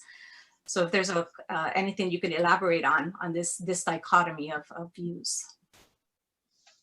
Sure. I mean, the sort of part of the reason why this recognition is so contentious, right, is that a major political sticking issue, both domestically in France and for France's relations with not just North Africa, but the Levant, is that issue of migration, right? And so, we have to remember that There's not sort of one European perspective. These are highly contested issues. You have people saying, no, Macron shouldn't recognize anything. You know, France didn't do anything wrong, you know, in terms of the memory of the Algerian War, or, you know, like, why should we apologize for colonialism because it brought good things too, right? These are other perspectives that are taken. You know, at the same time as you also have French people saying, like, we need to keep migrants out, we need to treat migrants better, right? These are highly contested issues that have their roots in those colonial relationships, but, you know, can continue to be debated, right? So I think the search for the sort of intellectual or moral consistency is hard, because even within individual European countries, there's a huge debate over these issues.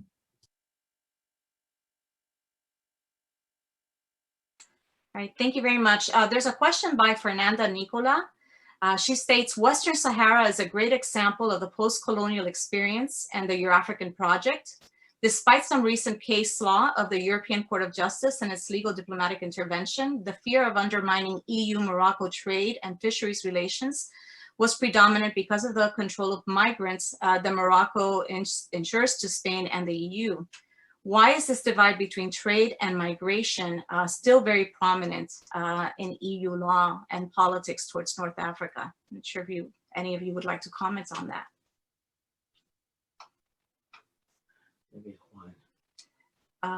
Maybe Professor Cole? Well, I guess I would put the question under the general rubric of strategic rent.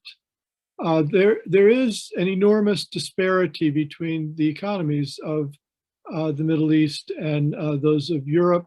The European Union, if we take it as a whole, has a GDP just a little bit less than that of the United States. You're talking about, I think, probably $20 trillion a year.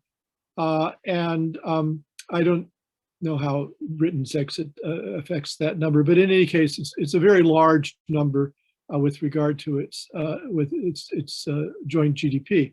The Middle East is full of countries that are quite poor, and one of the post-colonial relationships that is very strong in the region is a quest for strategic rent from Europe. And so the deposed dictator Ben Ali in Tunisia famously extracted billions from the European Union for Tunisia, which he did not use for development, even though he told the World Bank that he did and was believed, but quietly socked it away to his various cronies and corruption. But the Europeans are eager to give development aid to these regions, and in return, someone like Ben Ali claimed to be a secular champion against the threat of rising Muslim extremism. So, you know, promising that you'll try to stop a flow of immigrants to Europe, or promising that you'll try to intervene to shape local culture in a way that Europeans feel more comfortable with, are trade-offs for the strategic rent. And this is one of the enduring post-colonial and unequal relationships, which has backfired often in producing authoritarianism and corruption in the region. Ironically enough, some of the Arab Spring revolts were against these kinds of strategic rent arrangements, essentially, and resulted in greater immigration to Europe and the rise of more extremism in places like Syria. Thank you very much. I had one question actually to Professor Aydin, and this is regarding neo-Ottomanism. How serious is it? And you're on mute. I will say it's not serious in the sense that I'm writing more on the pan-nationalist movements in the 20th century. There was, at the moment of decolonization, especially in Africa, earlier in Asia, around India and the Middle East, there was a desire to create a regional solidarity because post-colonial nations were too small, too weak, right? That once you're out of this unequal, humiliating colonial relationship, let's say if you are a Middle Eastern country or an African country, you're Ethiopia or Ghana, you're just Ghana versus the giant European empire. So Ghanaian president said that I could transfer my sovereignty. There was a kind of desire to create regionalism. And ironically, all of these projects of creating African, Arab, Asian regional unity failed, while their kind of foil, the Europe, ended up being the only place that created that kind of a regional unity, that is European Union. So there are reasons why it failed, and we talked about how borders seemed very strong and people couldn't figure out how to transfer sovereignty. And with regard to pan-Ottomanism, it seemed it became part of the kind of nostalgic desire for the Ottoman Empire's reputation in the region. And there was some sort of a moment when Turkey was more democratic, and the other countries, because Turkey was more democratic, was more interested in Turkish model. But I think past Gezi, when Turkey's democracy deteriorated further and further, there's no interest in the region for a Turkish model. So then, whatever is left, which is very weak in Turkey, is internally divided, ends up becoming very narcissistic, assuming that others are admiring your leadership, which doesn't exist anymore. So I would not. It was some sort of a fashion that passed very quickly within 2-3 years. It's not serious anymore. Thank you very much. Unfortunately, our time is up, and we have to prepare on for the next panel, which will open in 15 minutes. I want to thank you for coming and being with us today at FIU, and I'd like to definitely thank our audience. If one of your questions was not answered, again, it was probably because it fits in better with the next panels. So please pose your questions then.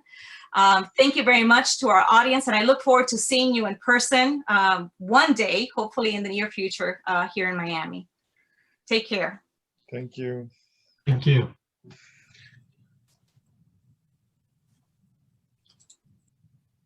Thank you. My information, and then we can start.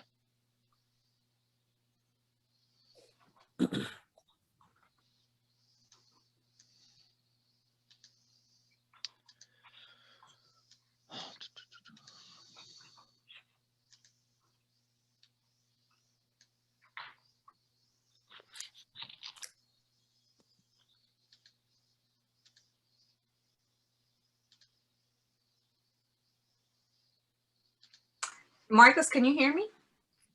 Hello, Nice. Yes, we're live, but please go ahead. No, I had a question that I was going to add for Reza Senati. I wanted to put it in the chat in case you didn't see it, but I'm not able to do so for some reason. Okay, maybe our audiovisual service can help with that. Okay. Thank you.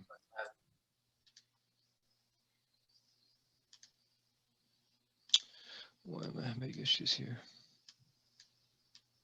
All the panelists should be able to use the chat function.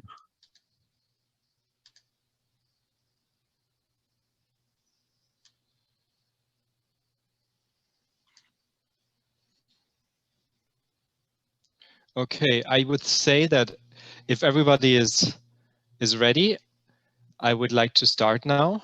Thank you. So welcome everyone to this is our second panel.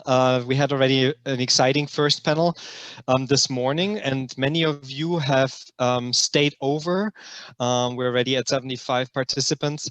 And so I'm glad to see you all, and I want to welcome everyone here. My name is Marcus Thiel. I'm Associate Professor in the Department of Politics and International Relations at Florida International University, which is Miami's public research university.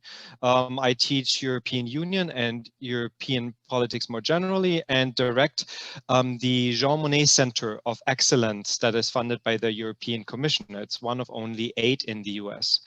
In collaboration with our own FIU's Jeffers Center for Muslim World Studies, we organized for today a series of 3 panels. We just had the one focusing on sort of the history and the memory of bilateral relations. Now we're going to concentrate with the help of our wonderful experts on contemporary issues between the Middle East and Europe / the European Union. And then at 1 p.m. till 2:30, we have our last panel that focuses on sort of the geopolitics in which those bilateral relationships are embedded in. We asked our panelists, I'm going to introduce in a bit, to reflect on 2 essential questions relating to contemporary bilateral relations.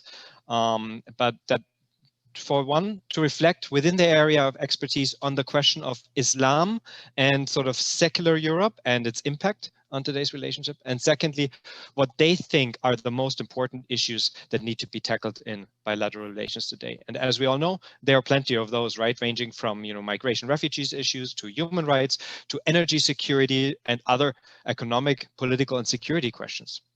But before I introduce the panelists, I want to first thank a number of people. I want to thank the European Commission for funding our research and outreach activities here at FIU, as well as our collaborative partners at FIU, including, of course, the director of the Jaffer Center, Dr. Mouadine Misbahi, who will say some words in a minute, as well as Dr. Sardoui, Dr. Loeb. A particular thanks goes to the US Jean Monnet network of Centers of Excellence that helped promote our event, and of course to my right hand, Ms. Christine Cali Sanchez. Further thanks goes to the School of International Public Affairs, in which both of our centers are located in. And of course, most importantly, to our expert panelists who are here today with us, who can help us make sense of these complex bilateral relations. So I want to let you know that you can start asking questions at any time in the question and answer box on the bottom. And now I would ask my co-organizer, colleague and friend, Dr. Mouadine Misbahi, director of the Jaffer Center, to just say a few words of welcome as well. Thank you. Thank you, Marcus. I think I already talked in the morning as a sort of introduction. I probably repeat some of the highlights. I'm a director of the Mohsen and Fawzia Jaffer Center for Muslim World Studies. The center is rather new. It was established officially in 2018 after we received a very generous gift from the Jaffer Foundation. And I'd like to take the opportunity and personally, again, thanks Dr. Jaffer and Fawzia Jaffer for continuously supporting FIU and other institutions. And the establishment of this center has been a tremendous development for the FIU, for education of our students and also development of faculty interest. And their support also was essential that we have almost a sister institute, the Jaffer Institute at the Miami-Dade College, which is also a tremendous achievement. The center basically, we do 3 broad activities. One is purely academic. We have lecture series. We also offer new courses, which covers the Middle East and also Muslim world studies. We also have a very successful undergraduate and graduate certificate programs. But beyond that, we also look into beyond usual stuff that most departments of politics, international relations, and sociology do. We also do 2 more things, and that is, one is focusing on Muslim diaspora experience in the United States specifically. And the third one is an interfaith and intrafaith dialogue, especially through the Abrahamic traditions, outreach into the community. And specifically, we have been very interested in development, both academically and also in terms of a public engagement with the Jewish-Muslim relations. And this, as Marcus mentioned, we planned this for almost 2 years ago. I would have loved to have you in person, but it didn't work out. So COVID had different plans. So I hope we all see you again in different capacities. And thank you very much for all coming, and good luck with to your panel. And back to Marcus. Thank you very much. I appreciate it. So now let's go right ahead and start. I asked our great lineup of renowned experts on these topics to go in the order that they were listed in the program. So what we're going to do in the next about 90 minutes or so is that each of the panelists will have about 10 minutes to make an opening statement from their viewpoint and their expertise on these the various aspects of contemporary bilateral relations between the both regions. And then they have time to respond to each other for a little bit, on anything that was said, before we then at the end have at least, devote 15 to 20 minutes to answer your questions that hopefully will come in through the Q&A box on the bottom. So let me start out introducing our first speaker, Jesse Abu Arab, Professor Abu Arab, who should be here. Yes, wonderful. Hello, Jesse. Professor Abu Arab, she's currently a visiting assistant professor of Women's and Gender Studies at the Center for Women's and Gender Studies at FIU. Jesse Abu Arab holds a PhD in international relations from our department, majoring in foreign policy and security studies in the Middle East. And she specializes in women's and gender studies. Her interdisciplinary academic approach is legal, normative, which aims to foster critical thinking about security studies, about refugee governance, and generally international norm translation. She recently published a book on reframing Syrian refugee insecurity through a feminist lens, The Case of Lebanon, that was published in 2020 with Lexington Books. In addition, as a Middle East scholar and as an enthusiastic activist, Dr. Abu Arab's non-academic work includes grassroots advocacy and community organizing to increase the power, voice, and leadership of marginalized communities in advancing global justice. That being said, thank you for being here, Jesse, and Dr. Abu Arab. The next 10 minutes or so are all yours. Thank you for the introduction, Marcus. Again, I really appreciate you inviting me on this panel, and I would love to talk more about this global refugee regime. That was my focus since, as you recall, not long, like a few weeks ago, a week or so ago, there's 10 years, basically for the Syrian refugee crisis when it started again. So my research focused on this problematic global refugee regime that we've been witnessing and that's been unfolding.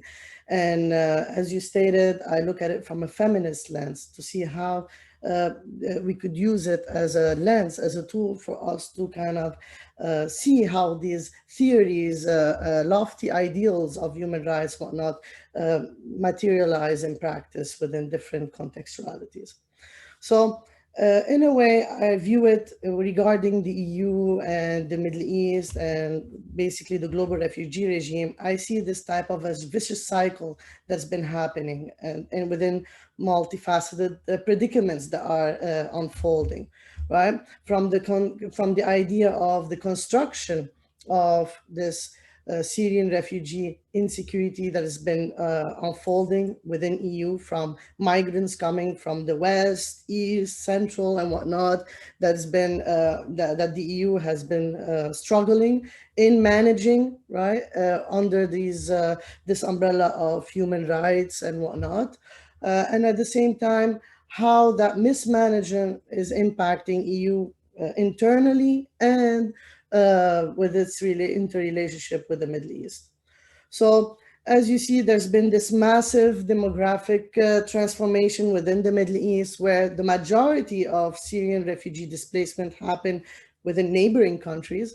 Again, the EU has witnessed across the years within 2015, 2016 till 2019, this mass migration from Syrian from the Mediterranean from within Syrian refugee context. Now, of course, it's been diminishing, but still the rhetoric, the public imagination homogenize these people as a threat to either the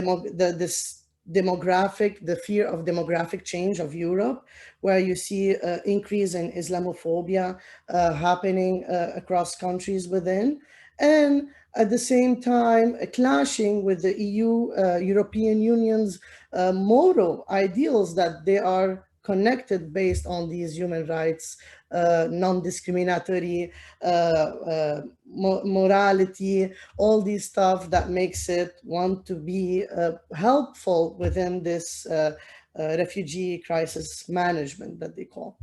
So regarding the issue of Islamophobia, again, it's has been there since 9/11, as we know, where the rhetoric kind of transpired, it becomes practices that even though they're considered neutral, but they're creating these discriminatory, marginalizing communities under the umbrella of public security.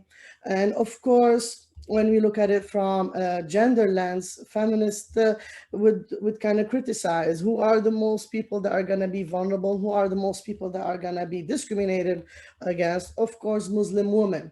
So you see, because of their, visibility, right?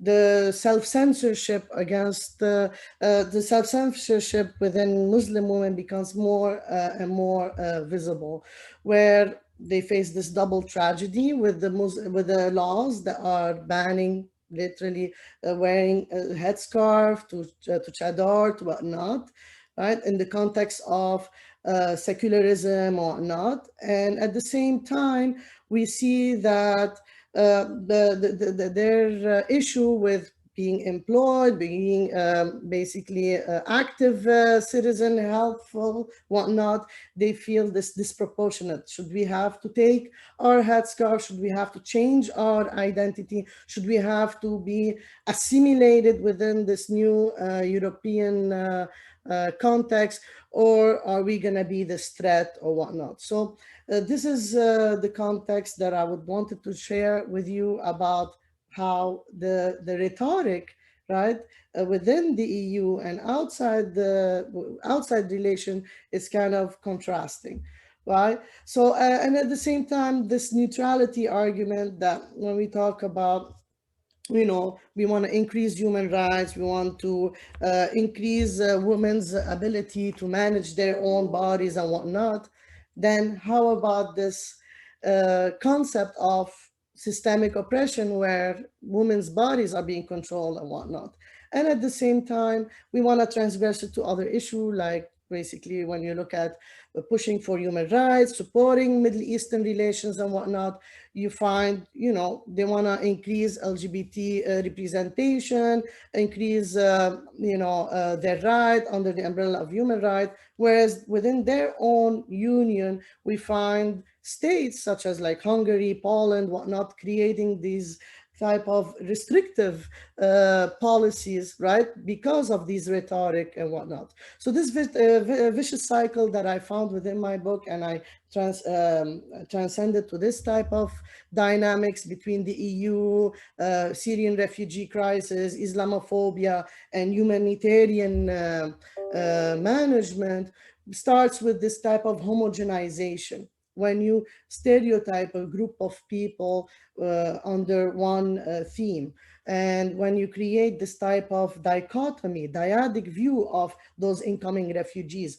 either these passive agents where women are seen as, objectified, they are forced to wear these headscarves, they are forced to basically, passive, they need help. And at the same time, this threat of this demographic change and whatnot. I recall not a long time ago, there was this book, French book that came out. It's called Soumission, Submission, where they imagine this, the new president of France is gonna be a Muslim, all the horror, all that stuff.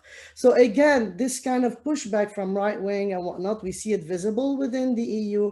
And at the same time, we see the European Union as a system, as a trying to manage the human right that is based on human right, calling for these lofty ideals to be to happen, but they're struggling in making it happen.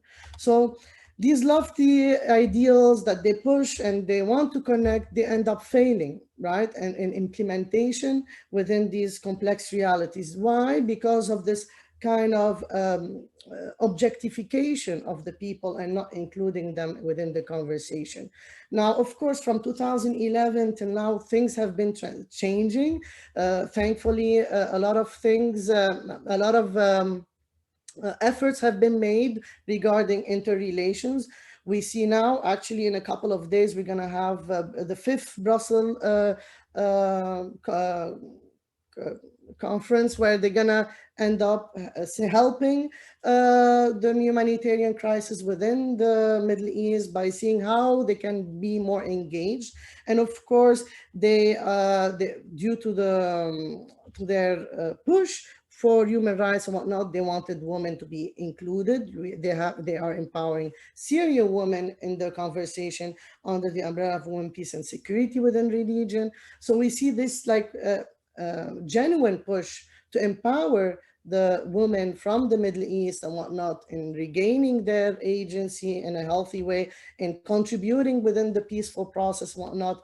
But again, I feel that this Brussels conference, bringing the push to bring women's voices at the forefront of these conversations, supporting them within the region, whatnot, is not actually translating within their own environment within the European Union, where they are struggling with their own citizen regarding freedom, the issue of freedom of speech and the issue of Islamophobia.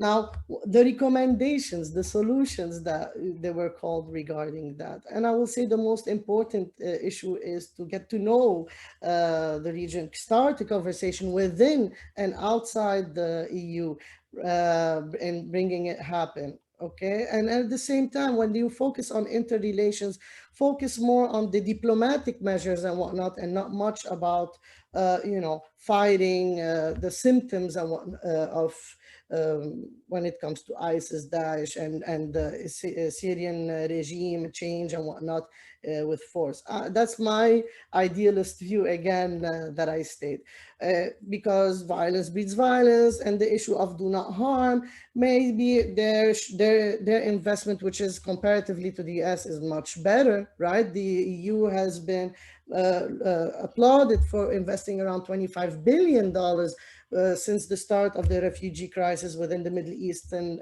region in helping people. But then again, like I stated, the management mechanism need to strategize more on connecting those communities together and connecting the European community with them and creating this kind of pluralist communal settings. So in a way to take out the fears and anxiety and whatnot, because most Middle Eastern countries, when they look up to the EU as a role model of whatnot, they are pushing these ideals, they do not see it happening there. So why would they do it there? So there's this double,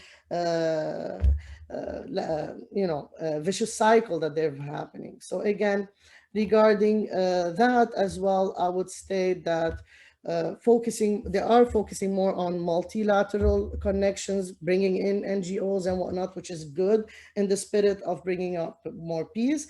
But again, it should not be focused on the band-aid, but focus more on the root causes. Why is that happening? Why is Islamophobia happening? Why the stereotype of Muslims is equated to a terrorist attack and whatnot, and start from there to build the conversation. When the EU is applauded when it comes to securing and respecting and pushing forward for the Palestinians' right for their land and whatnot, and calling out, humanitarian atrocities. In practice, it's not happening, right? So we see these lofty ideas, but in practice, they're still struggling in making it happen and become reality. I will keep it there. Great. Thank you very much. I think that was a good starter. So good overview of some of the more human rights related issues. Next, I would like to introduce to you Professor Jocelyn Cesari. Professor Jocelyn Cesari is the J. Derno Dumphy Professor of Religion, Violence, and Peacebuilding at Harvard Divinity School. She is Professor of Religion, Politics, and she holds the Chair of Religion and Politics at the Edward Cadbury Center for Public Understanding of Religion at the University of Birmingham, United Kingdom. At Georgetown University, on this side of the Atlantic, she's a senior fellow at the Berkeley Center for Religion, Peace, and World Affairs. She's also president-elect of the European Academy of Religion. Her work on religion and politics has garnered a lot of recognition and awards internationally. She was a 2020 Distinguished Scholar of the Religion section of the International Studies Association.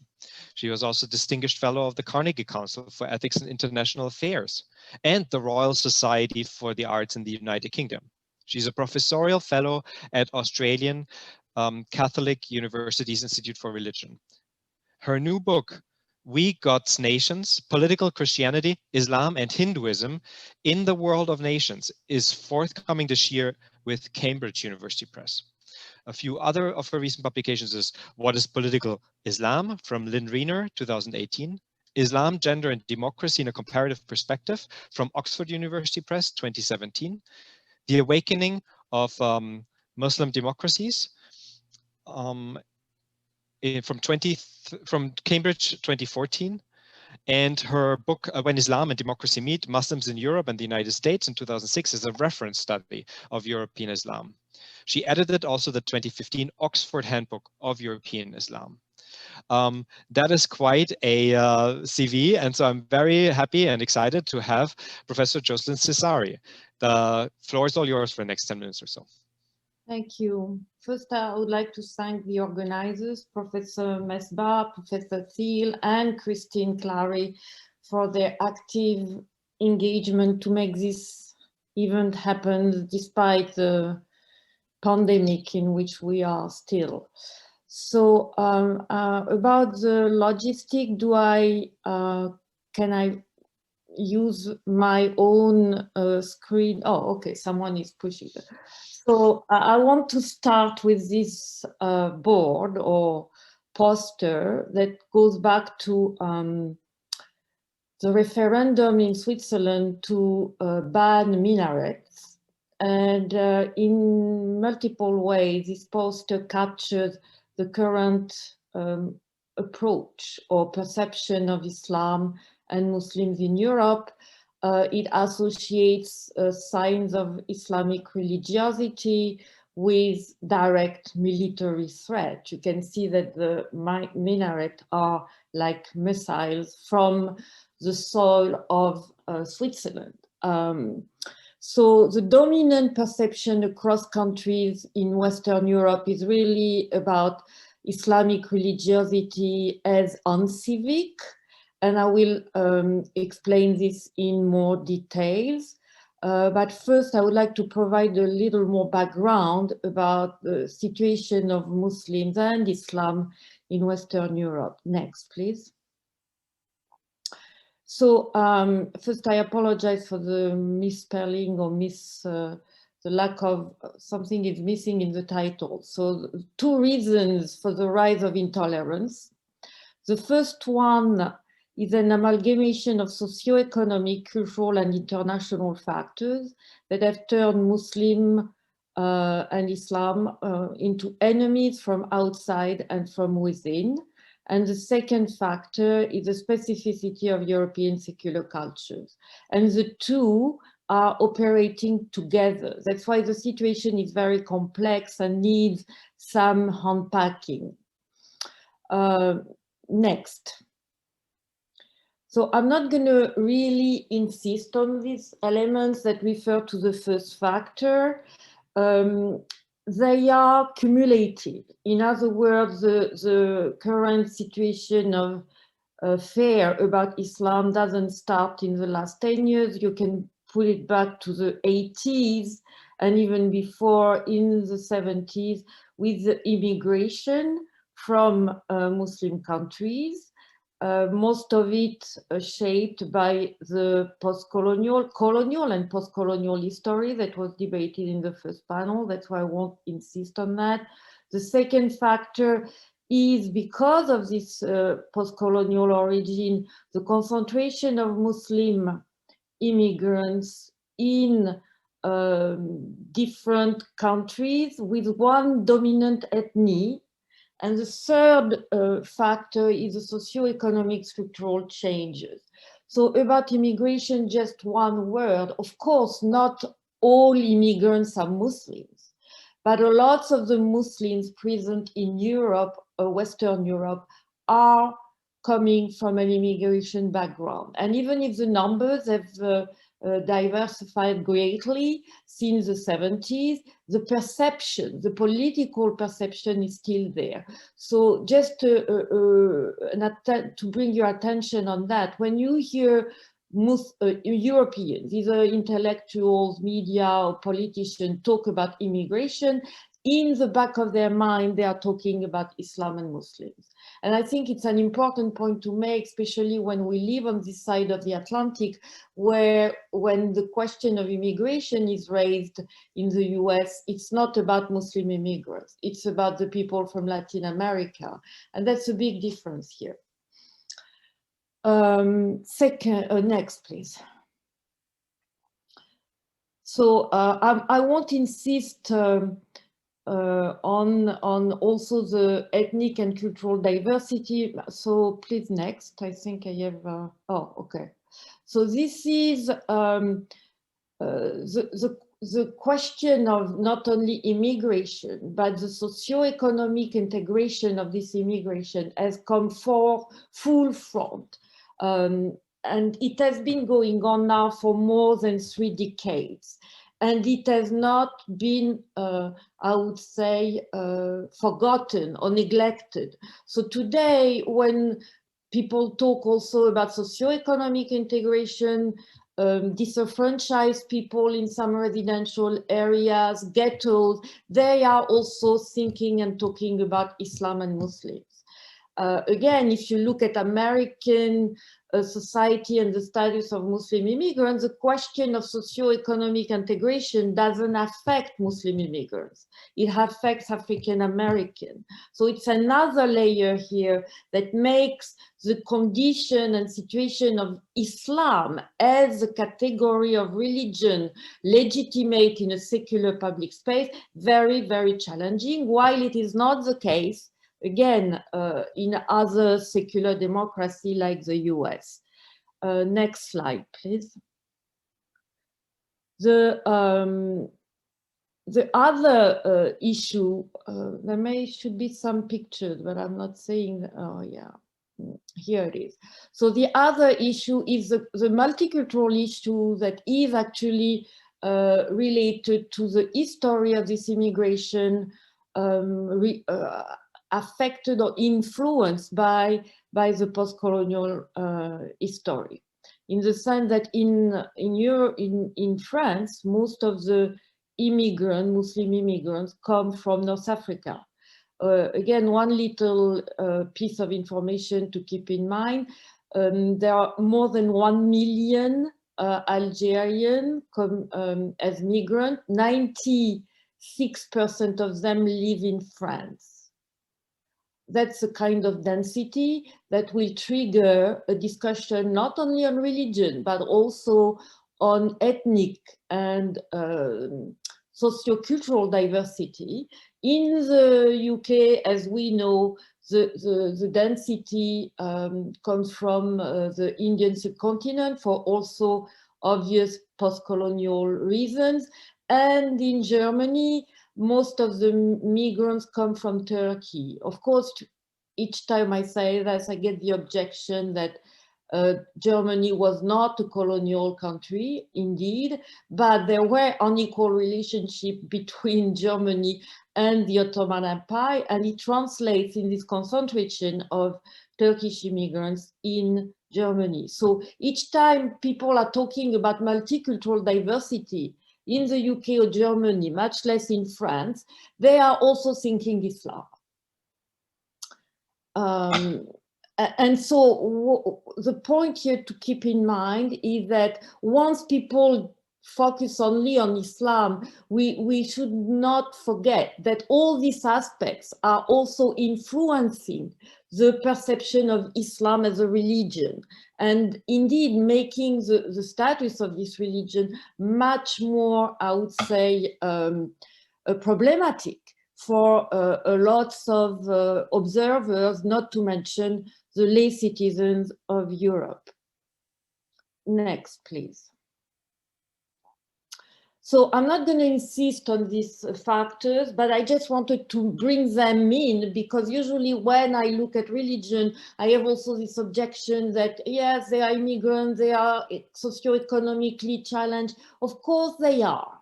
And these factors are not negligible, but we also have to look very precisely at the question of Islam in secular democracy. And here I want to draw a line between secularity and secularism. What we are witnessing all over Europe is a debate about the ideological content of what secularism is an ideology. It's about the taken for granted and positively evaluated history of each country in the separation between religion and politics. But we tend to consider this particular history as an universal, as a way that should be implemented everywhere and anytime. And so it's too long here to get into a pushback about that, but it's much more efficient for the sake of the discussion and presentation here to talk about secularity, which is more sort of equilibrium of several dimensions of differentiation, separation of religion and politics that is different from one country to another. Again, here, I'm not going to look very much in the differentiation of politics and religion, just to remember to people that actually most of Muslims have accepted the secular nature of the state. There are surveys, we have done those for more than 25 years. Muslims are very happy with the secular nature of the state, and they do not want Islamic law in the constitution of most European countries. And they have actually complied to the regulation specific to each country to create relationship between the state and religion. Because again, we forget that unlike the US and to a certain extent France, most of European countries, although they're secular, have a long-standing relationship of a long-standing history of relationship with different organized religion, and it runs the gamut from cooperation to state corporatism. Again, that's not, I don't have time here to enter into more details, but just so you know, all Muslim organizations have been cooperating and talking to states everywhere, but this is completely neglected. That's why when I hear Macron talking about Islamic separatism, what is he referring to exactly? Because the state has created in France a specific body of Islam by cooperating with lots of these Muslim organizations that are now under the spotlight because they are supposedly separatist. Okay. What I want to insist, and that's because there is a lot of emotion and passion around the second point, which is the most problematic because it does involve relationship of people on a daily basis. It's about the disjunction between private and public behaviors. Next, please. So here, what does this cover exactly? It covers three elements or dimensions that are, I would say, not always thought through, but are very present because of this history of secularization in each country. The first one is the secular justification. The second one is the primacy of individual rights, of the collective rights. And the third one is the effacement or invisibility of the religious self in public space. Next, please. The secular justification is very obvious when you look at the way that Muslim leaders have posited, the creeds of Islam or the Islamic religion in discussion with media or public interlocutors. And what you see emerging is a challenge for most of these leaders because they come from Muslim countries. And in Muslim countries, Islam is part of the public culture. Again, I have no time to get into that, but it's very much the public norm, even if you are not particularly observant. So these religious authorities come to European secular societies, and they articulate grievances in a religious language that is not decipherable in secular public space. The example that I have here under the Committee for the Defense of the Honor of the Prophet versus freedom of expression in the very foundation of Danish democracy, this I didn't make it up. It is what happened at the moment of the crisis of the Danish cartoons. A group of imams came to the public space and said, this kind of drawing is insulting to the figure of the Prophet Muhammad. And we consider this blasphemy, and therefore it has to be punished. The moment you use terms like blasphemy, you cannot be heard in a secular public space. I'm not talking about the US here. This is a very strong European component. What you could do, because that's what Europeans have shaped, is a limitation of freedom of speech based on a speech of hatred or insult to a particular topic or category of people. Unlike the US, where this kind of legal limitation doesn't exist. So if the imam had come and said, we are claiming protection by laws that limit hatred or speech against a particular group, they may have been heard. But the moment you talk about the defense of the honor of the Prophet and blasphemy, you cannot be heard.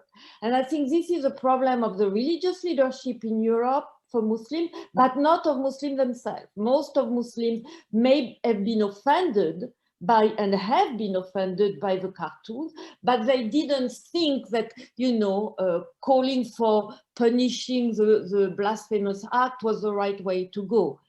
The problem is the visibility of this kind of actors who have not adjusted, or religious actors or leaders who have not adjusted to the parameters of secular culture that is called, again, the secular justification. And that's, I think, something important to keep in mind, the gap between Muslim religiosity and religious leadership. Unfortunately, when these people talk, we think that they represent the masses of Muslims in different countries, while they are not. And an interesting element here to keep in mind is that the other religious groups in Europe have learned this new way of communicating by adjusting to the secular parameters of public space. The Catholics, the Protestants, the Jews, I mean, they may have the same feeling, but they will not express it this way. And that's, I think, one of the major tension here that could be resolved in different ways. But again, I may not have time to get into how can this be solved. One of the major challenge is to favor Islamic education and also Islamic training in European context, and not to rely on authorities trained outside. And this is a huge, huge topic, because this training cannot be done under the purview of the states, of the European states, because it's tainted right there. So there is a lot of structural, political, financial issues here that I cannot delve into. Next, please. So the other very important, painful, I would say, topic that comes up all the time is that the dominant perception is about Islam crushing individual rights to favor the religious community, what the French have called communautarisme, and now it's called Islamic separatism. But under this terminology, what is at stake is the capacity for citizens who are believers to have their practice at a personal level recognized by law. And what Muslims are looking for, again, it's not Islamic law at the level of the state. It is the right. And this should be a right in secular democracy, the right to use religious prescription to manage their personal life, marriage, divorce, custody of children, inheritance. That's what Sharia is about in Europe. It is not about penal law or economic law.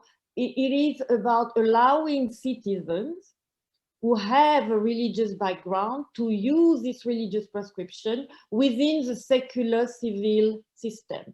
And lawyers have a term for that. It's legal pluralism.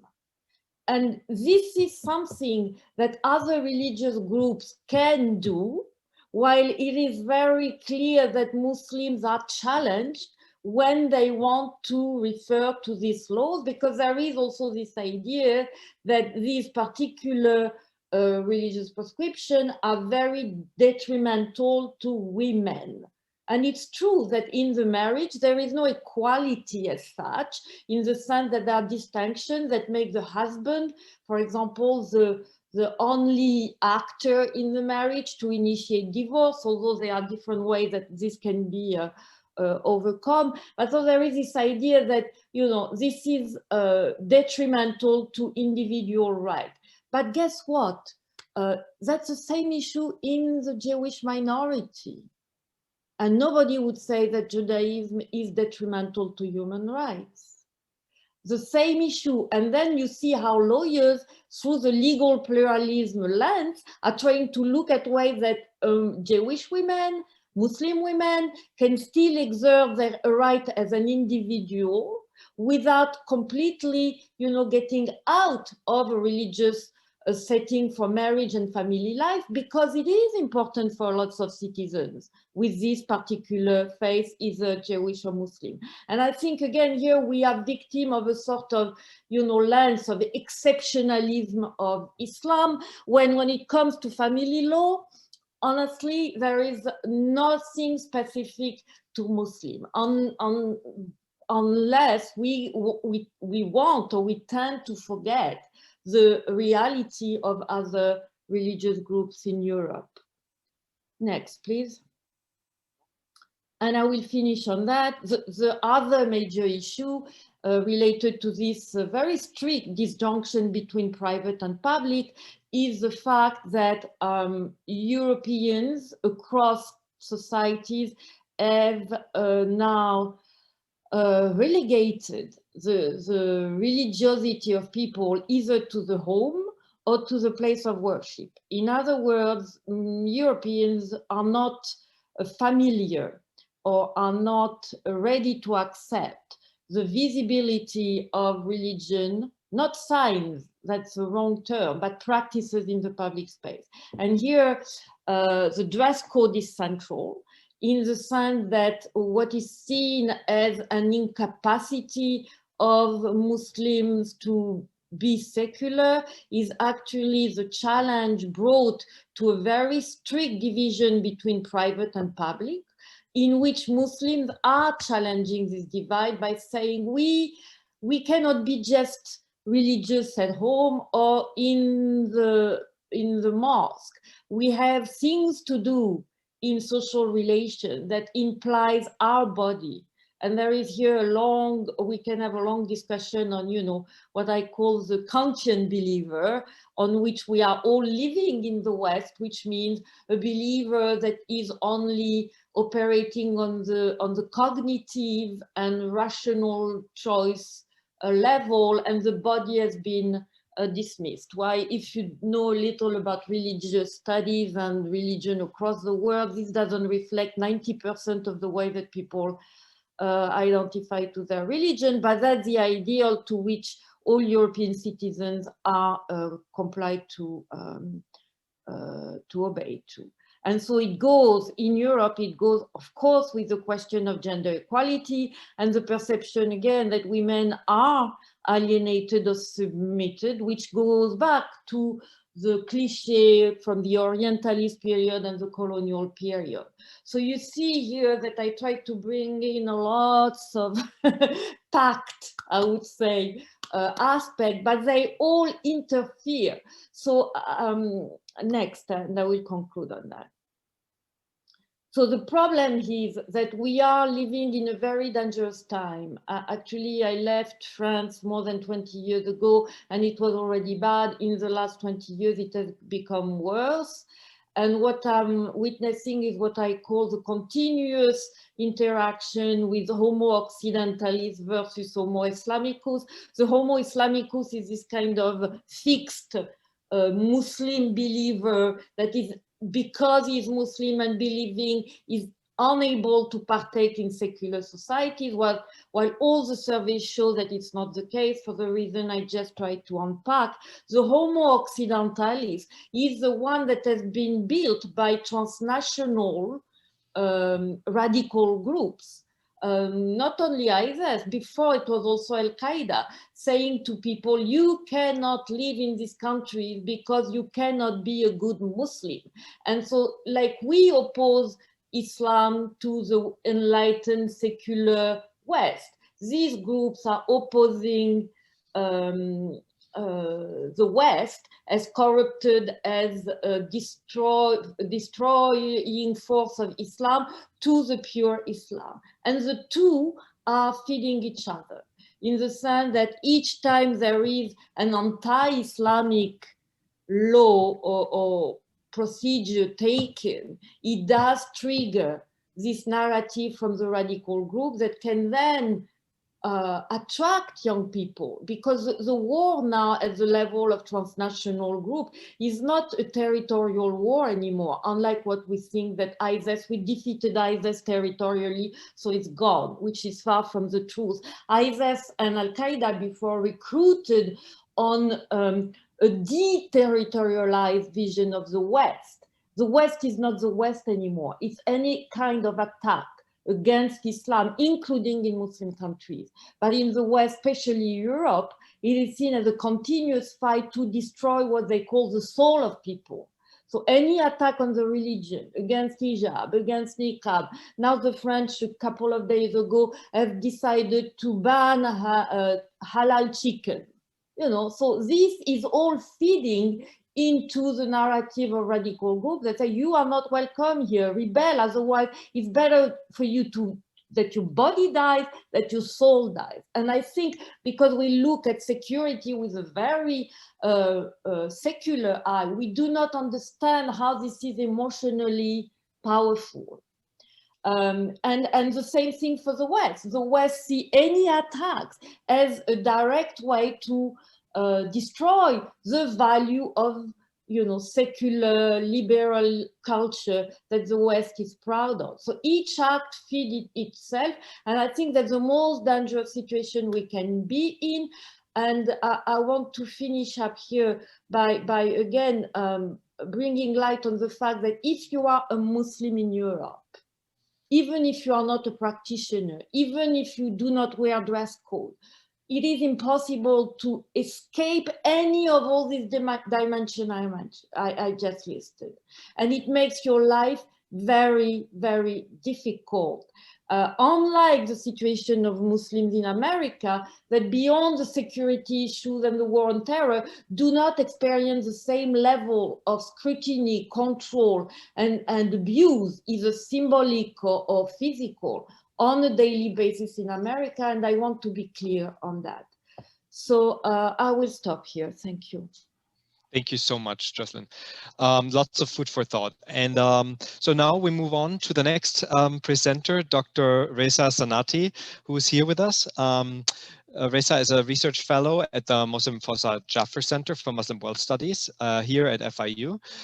He graduated from the Department of Politics and International Relations with a PhD in international relations. His specializations are energy security, Iranian foreign policy, political Islam, US Middle Eastern foreign policy more generally. He is also a research fellow in the Middle East Studies Center at Florida International University. He has contributed to various outlets, scholarly and public media, such as Alternatives, the Turkish Journal of International Relations, the Christian Science Monitor, National Interest, PBS, and Al-Monitor, among others. Thank you very much for being here, Dr. Sanati, and the next 10 minutes are yours. Thank you, Dr. Thiel. I appreciate it. And I want to thank the Green School and the Jaffer Center and Dr. Misbah for organizing the event, and obviously all the co-panelists as well. I'm going to talk about contemporary dynamics of EU Middle East trade. I'm a essentially political economist by training, and I wanted to focus on this issue because generally speaking, we don't hear often on EU Middle East trade as kind of a siloed topic of discussion. I think it can be important when you look at it in relation to the wider region. When you look at the economic data, the best economic data comes from the Europeans themselves. The Middle Eastern countries have good data, but just on them. There's not, you know, a kind of macro Middle East in existence right now. So the Europeans look at the economic stats in 3 to 4 ways. They don't look at the Middle East as anything unitary. They look at the Mediterranean world, and sometimes that would include North Africa. Sometimes it doesn't. They would look at the Persian Gulf countries, and that's always excluding Iraq and Iran. So when you talk about the Persian Gulf, you're essentially talking about, you know, Saudi Arabia, UAE, and the Persian Gulf monarchies there. And then separately, Iran and Iraq. And generally speaking, Iran and Iraq, because the trade volume is so low, it's more of like a, you know, kind of like a OFAC designation. What I'll talk about is that the trade, except for the Mediterranean area, is marginal at best. The most important country, obviously, in the region for the Europeans is Turkey. Turkey has consistently been a top 10 trading partner of the EU for the last several years, if not longer. Turkey's economy has diversified in that a lot of not just raw materials come from Turkey, but also semi-finished goods that's used for construction, that's used for textiles, and Turkey is also part and parcel of the wider real estate and hospitality industry within Europe, which is very, very important. Obviously, during the COVID time, it has taken a hit, but pre-COVID and probably post-COVID, it's going to come back with significance. EU trade with Egypt, you know, it's not marginal, but it's nothing large, and the EU relationship with, you know, Lebanon, with the exception of Israel, which is important for arms, but generally speaking, the EU does have a trade surplus with all these countries. The Persian Gulf countries are interesting because the Persian Gulf countries, these are in many ways elite-driven trade. The European elite have very close special relations with the elite of the Persian Gulf Arab countries, specifically UAE, Saudi Arabia. You always hear stories about, you know, so-and-so prince of UAE, you know, bought a soccer team in the UK and whatnot. These are very deep personal relationships, which have a major impact on not only foreign policy, but also trade policy as well. That being said, though, with the exception of the arms industry, and with the exception of the energy industry, trade in terms of non-Mediterranean into the European countries is rather limited. We're talking about exporting agriculture, you know, into the Middle Eastern countries, and that's about it. A point here on arms sales, though, it's very difficult to get, you know, because of the sensitive nature of the topic, it's difficult to get, you know, proper statistics. You hear sometimes in the news that, you know, so-and-so country bought $50 billion worth of arms. But sometimes the deal goes through, sometimes it doesn't go through. When the deal does go through, you figure out, well, it's not really that.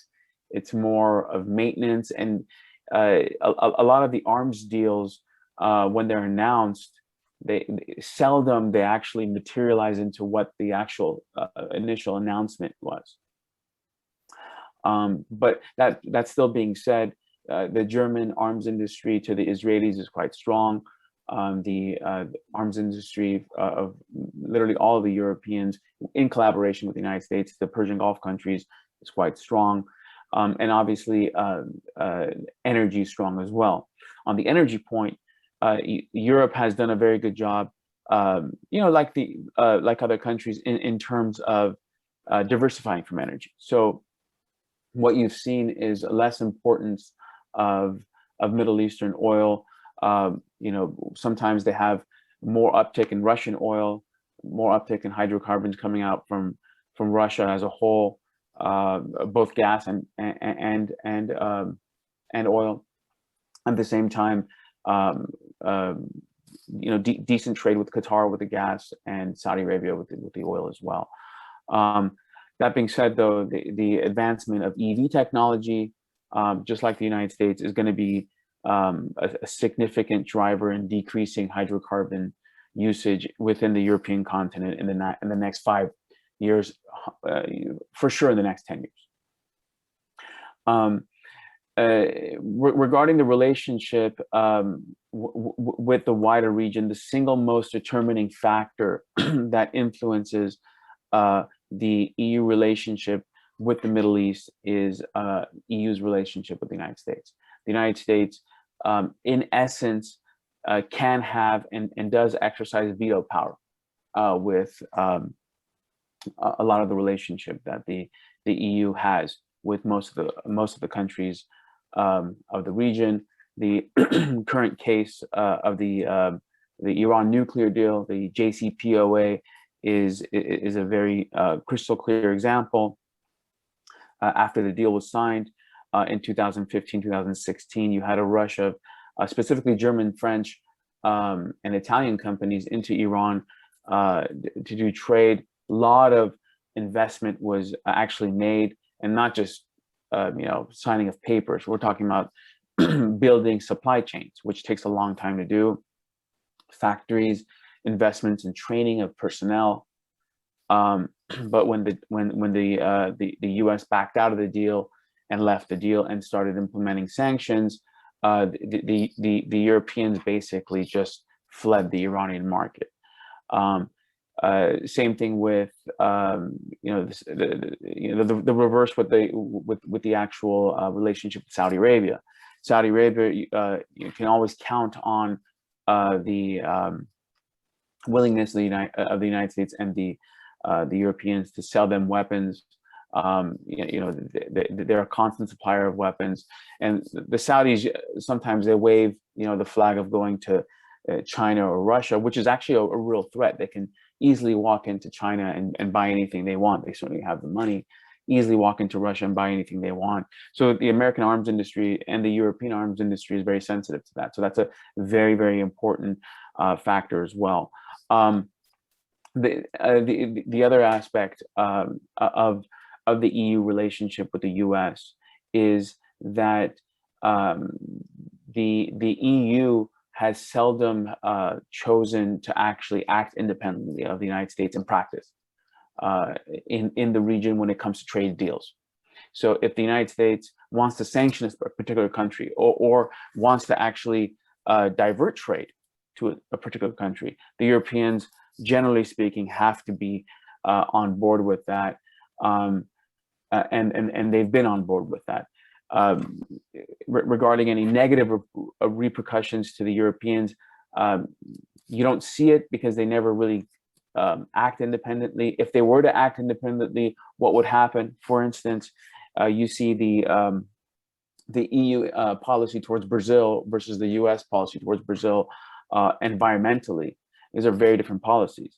The EU policy towards Cuba versus the American policies towards Cuba, it's very different policies. The EU policy towards China and the Taiwan issue, very different than the American policies. For some reason, the EU can act independently in those situations, and there's other examples. But when it comes to the wider Middle East trade arrangement, it doesn't.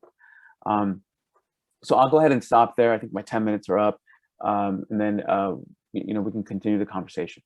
Thanks, Dr. Thiel. Much appreciated. Thank you. Last but certainly not least, we have another great guest here, Dr. Sarah Wolf. Dr. Sarah Wolf, she's a reader in European politics and international relations and the director of the Center for European Research at the Queen Mary University of London. She is also the principal investigator for the Jean Monnet Center of Excellence Next EU-UK project on the future of EU-UK relations. But that's not what she's here to talk about today, I guess. She's a senior research associate at the Netherlands Institute of International Relations, the Klingendal Institute, and her research interests include EU politics, of course, non-majoritarian agencies, justice and home affairs. So that means EU border and migration management policies, as well as EU external relations and development aid. She's an expert on EU-Islam relations, Euro-Mediterranean relations more largely, and since 2017, she's the editor of one of the biggest journals in the field, Mediterranean Politics. She's co-convener of the European Consortium of Political Research, Mediterranean Politics Network, and advisor to the all-party parliamentary group on Tunisia for the UK Parliament. She has taught at the University College of London, the London School of Economics, and is visiting professor at the College of Europe in Bruges.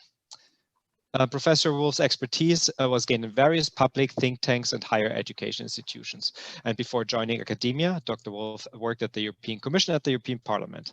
So I'm sure that we have a great presentation to hear today, and I'm looking forward to hear from the next 10 minutes from my friend and colleague, Sarah Wolf. Dr. Wolf, please, it's all yours. Okay, thank you very much. I hope you can hear me well. Thank you for the invitation. It's a pleasure to be here, even though I wish I could be in Miami with you.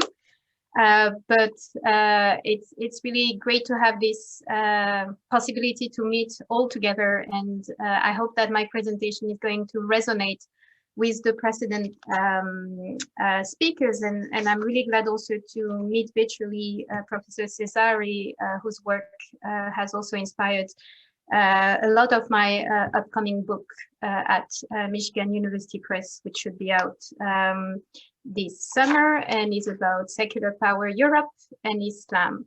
So what I will do today is I've been asked to think about these two aspects. And if we can move to the next slide, I have three main points for this talk today. I think we have spoken a lot globally about the problems, the dilemmas, the sins of the European Union. And I would like to start with an introduction about decentering EU foreign policy, which is an endeavor that has been started by several scholars in the field of European Union studies, and especially thinking about EU foreign policy, and who are trying to respond to this criticism of, let's say, problems with the concept of normative power Europe, or what has been also said in the previous panel when with Professor Rogan as well, going over a little bit the history and not taking into account what Arab populations wanted really in colonial times. So I will give you a little bit more insight into that theoretical perspective, but what I want to insist upon is that it's not only about theory, it's also about praxis of our discipline as EU scholars, and also about a sort of trying to prescribe and to provide some guidance also for EU diplomats, civil servants, people involved in the delivery of EU foreign policy to kind of self-reflect a little bit on their praxis as well. My second point will be about EU foreign policy and the relationship it has with the religious and the secular, because if we start from the beginning, Europe integration originally was not to be concerned with the religious, but as we have seen in the previous talks, Islam has become prominent in most of European public spheres and EU public sphere as well. And if I still have time, I will also give a little bit of insight into recent research I have done on gender equality and the way the EU tries to, well, not to promote it, but to project it. And I will come back also on this concept of democracy projection, which is recent work that has just come out actually this week in Mediterranean politics. And I do some research on the tripartite dialogue that the EU has held with civil society organizations and Tunisian government in the past few years. So if we can move to the next slide, I will start with the decentering turn. I'm not sure if American scholars and our audience is familiar with it, but this is an emerging trend, I think, in EU studies, and a series of scholars are believing that it provides a useful tool not only to critically assess EU-Middle East relations, but also to provide some way forward. And we work on, I mean, I personally work on all these three issues: religion, secularism, gender, and migration, actually. But basically this idea that started up, and you have, I'm going to quote and to cite several of my colleagues and friends, for instance, Nora Fischer-Renard, who's actually at the University of San Francisco. We have Daniela Huber, but also Calypso Nicolaides or Stéphane Kukeler, Sharon Lecoq have all worked on it, this concept. And the idea is that, as it has been underlined before, the EU has a lot of, has this image of force for good, of being a normative power Europe, but not really being able to tackle the peripheries, the vulnerables, socioeconomic inequalities in its foreign policy. Just to say that my talk focuses really mostly on EU foreign policy here, so the diplomatic side.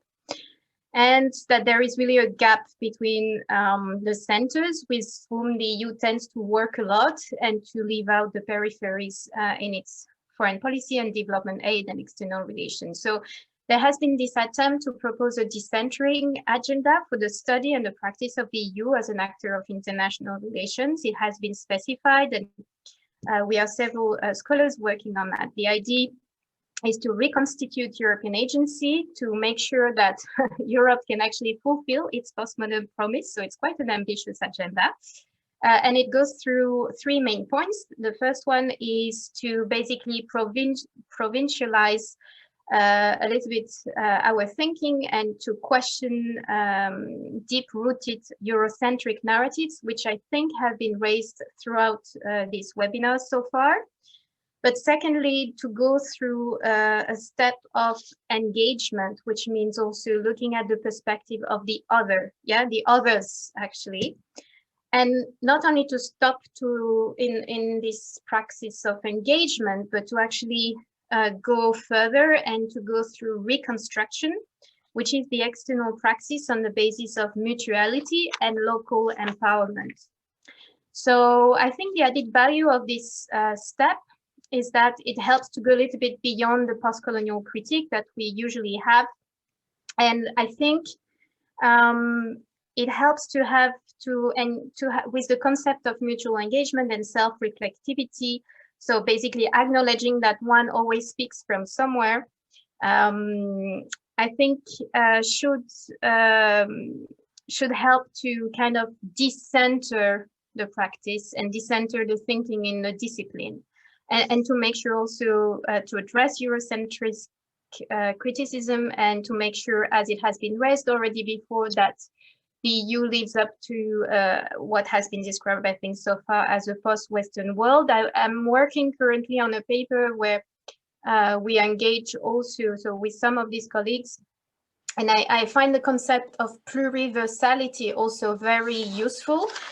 This idea that there is not only one center, which is Europe, but that there is a plurality of centers and plurality of universalisms. We have discussed it, I think, Jocelyn, before in her presentation. It has to do also with a spatial decentering. So to acknowledge that EU foreign policy and the discipline has been thought, as it has been discussed by historians in the first part of this webinar, from a Eurocentric conception of space. And it's also about engaging with the other in terms of polities as well, and recognizing, for instance, that maybe borders are very irrelevant in many parts of the world.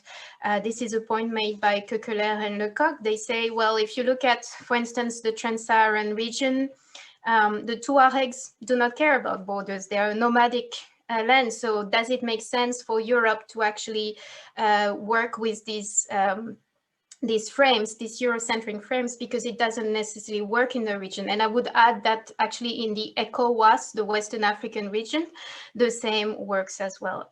I think if you apply it also to migration policies, this decentered look helps also to pay more attention to migrants' agency, and to see also what practices of contestation and negotiation of borders, spaces are there, and to show that migration is also a social process. If we move to the next slide. Yes, I would like then to go to my second point. So let's say the decentering is a sort of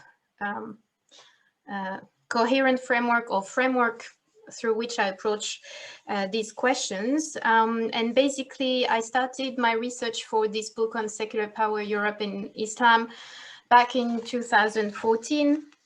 And I was able to spend a little bit of time in the US through a Fulbright Schumann Fellowship. And I realized that the way we speak about religion and secularism and politics is completely different on both sides of the Atlantic.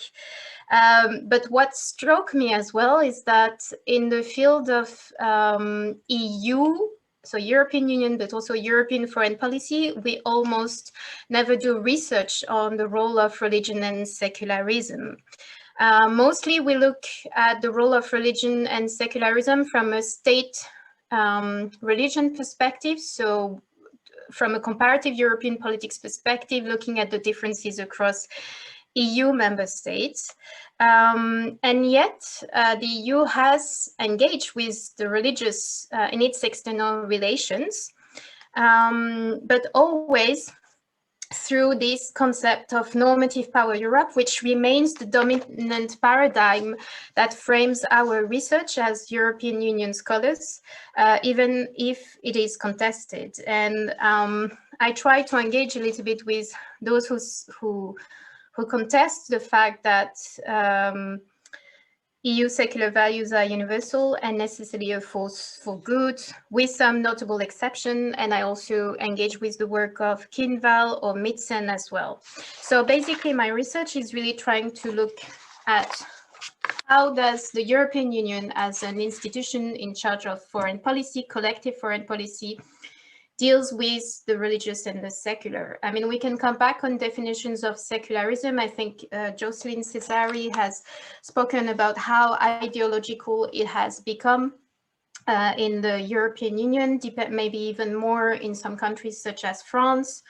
And what I would say is that definitely beyond the functional separation between the religious and the state, I think it has a social and political dimension. It's a dynamic concept that evolves over time. It's not set in stone. And I think the work here also of Jocelyn has shown that the secular and the religious constantly influence each other. But what I bring in this research, and which I think is quite new, is how these concepts of religious and secularism also participate somehow to the EU's identity as an actor of international relations. And I want to stress here that I'm not overestimating or underestimating either, but and also that it's important to understand that as part of the EU collective identity, secularism and the religions means different things to different people in the European political community. And both are actually subject to politicization with dynamics of contestation and negotiation. If we can move to the next slide, yes. However, and here you might recognize someone called Anthony Giddens, a famous sociologist, and I'm borrowing from him the concept of ontological security to try to understand a little bit how the EU uses the religious and the secular to write its own biography, to write its own script about who it is. Ontological security usually provides trust and confidence in oneself. It is a sense of order and continuity in regard to one's experience. This can be applied also to states and to the EU. And I rely on interviews and narrative analysis. But the idea is to try to understand how the religious and the secular, what role do they play in this European Union narrative, and what do they tell us about the EU as self? I hope I'm being clear enough here. And what I haven't mentioned yet is that this ontological security also looks at anxieties, I think, so how the religious raises some anxieties and some fears about EU's identity.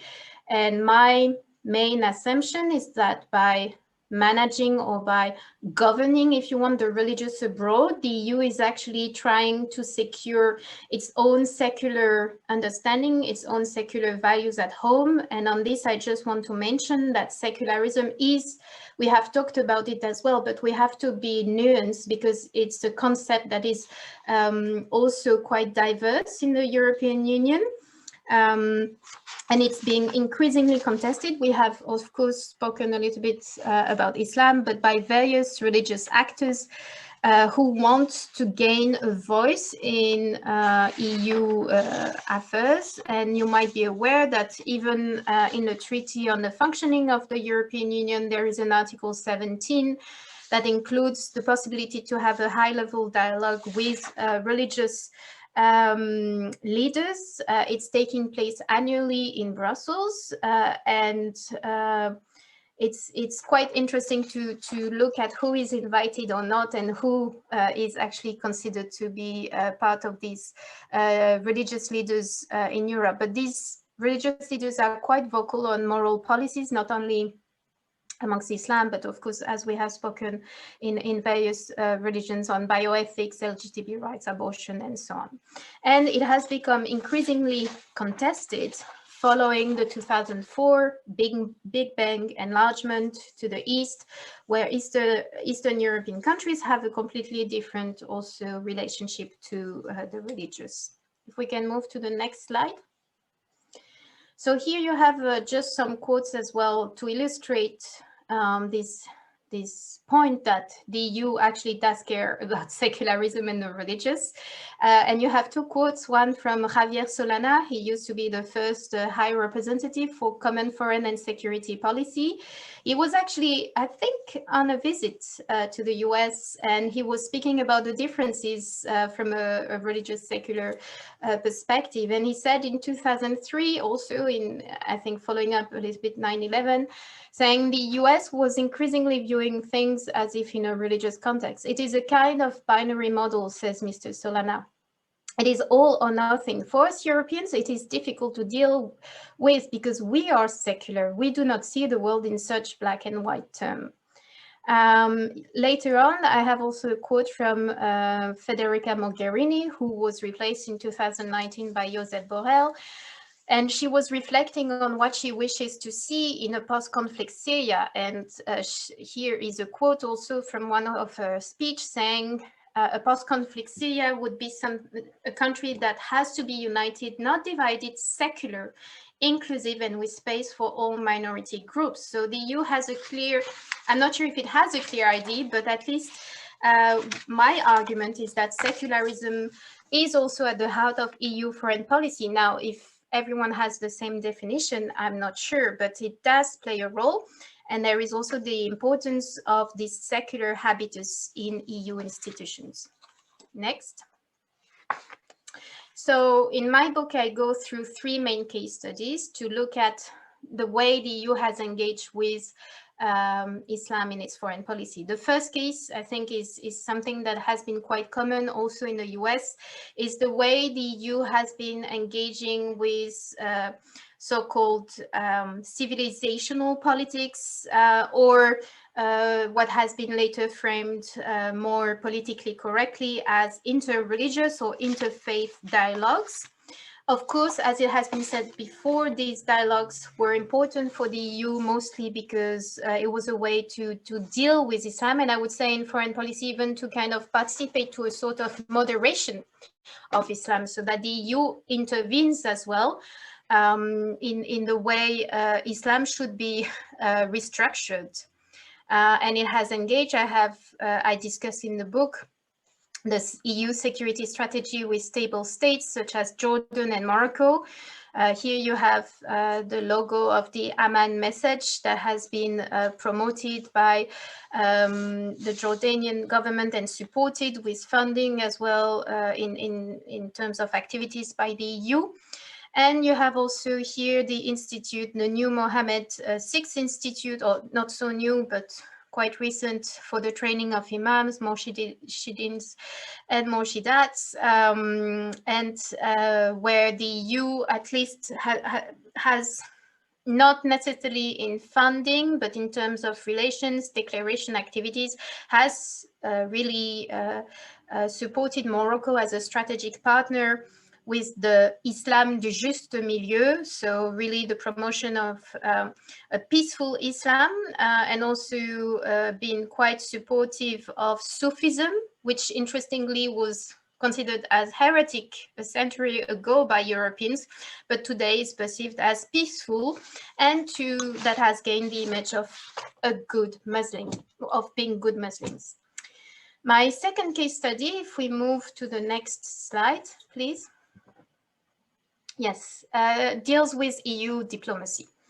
And for that, I have done extensive field work with EU diplomats and different actors involved in the European External Action Service, which is the equivalent, I would say, of the State Department, to try to understand how the religious is dealt by European diplomats. And we see that in recent years, there has been actually a sort of realization that, yes, the religious matter, and that EU diplomats should actually get trained on it, and that they should care about it. However, the exact objectives are not totally clear, but I would say that these diplomats who started initially in a very small corner of the EES have started to gain a little bit more influence.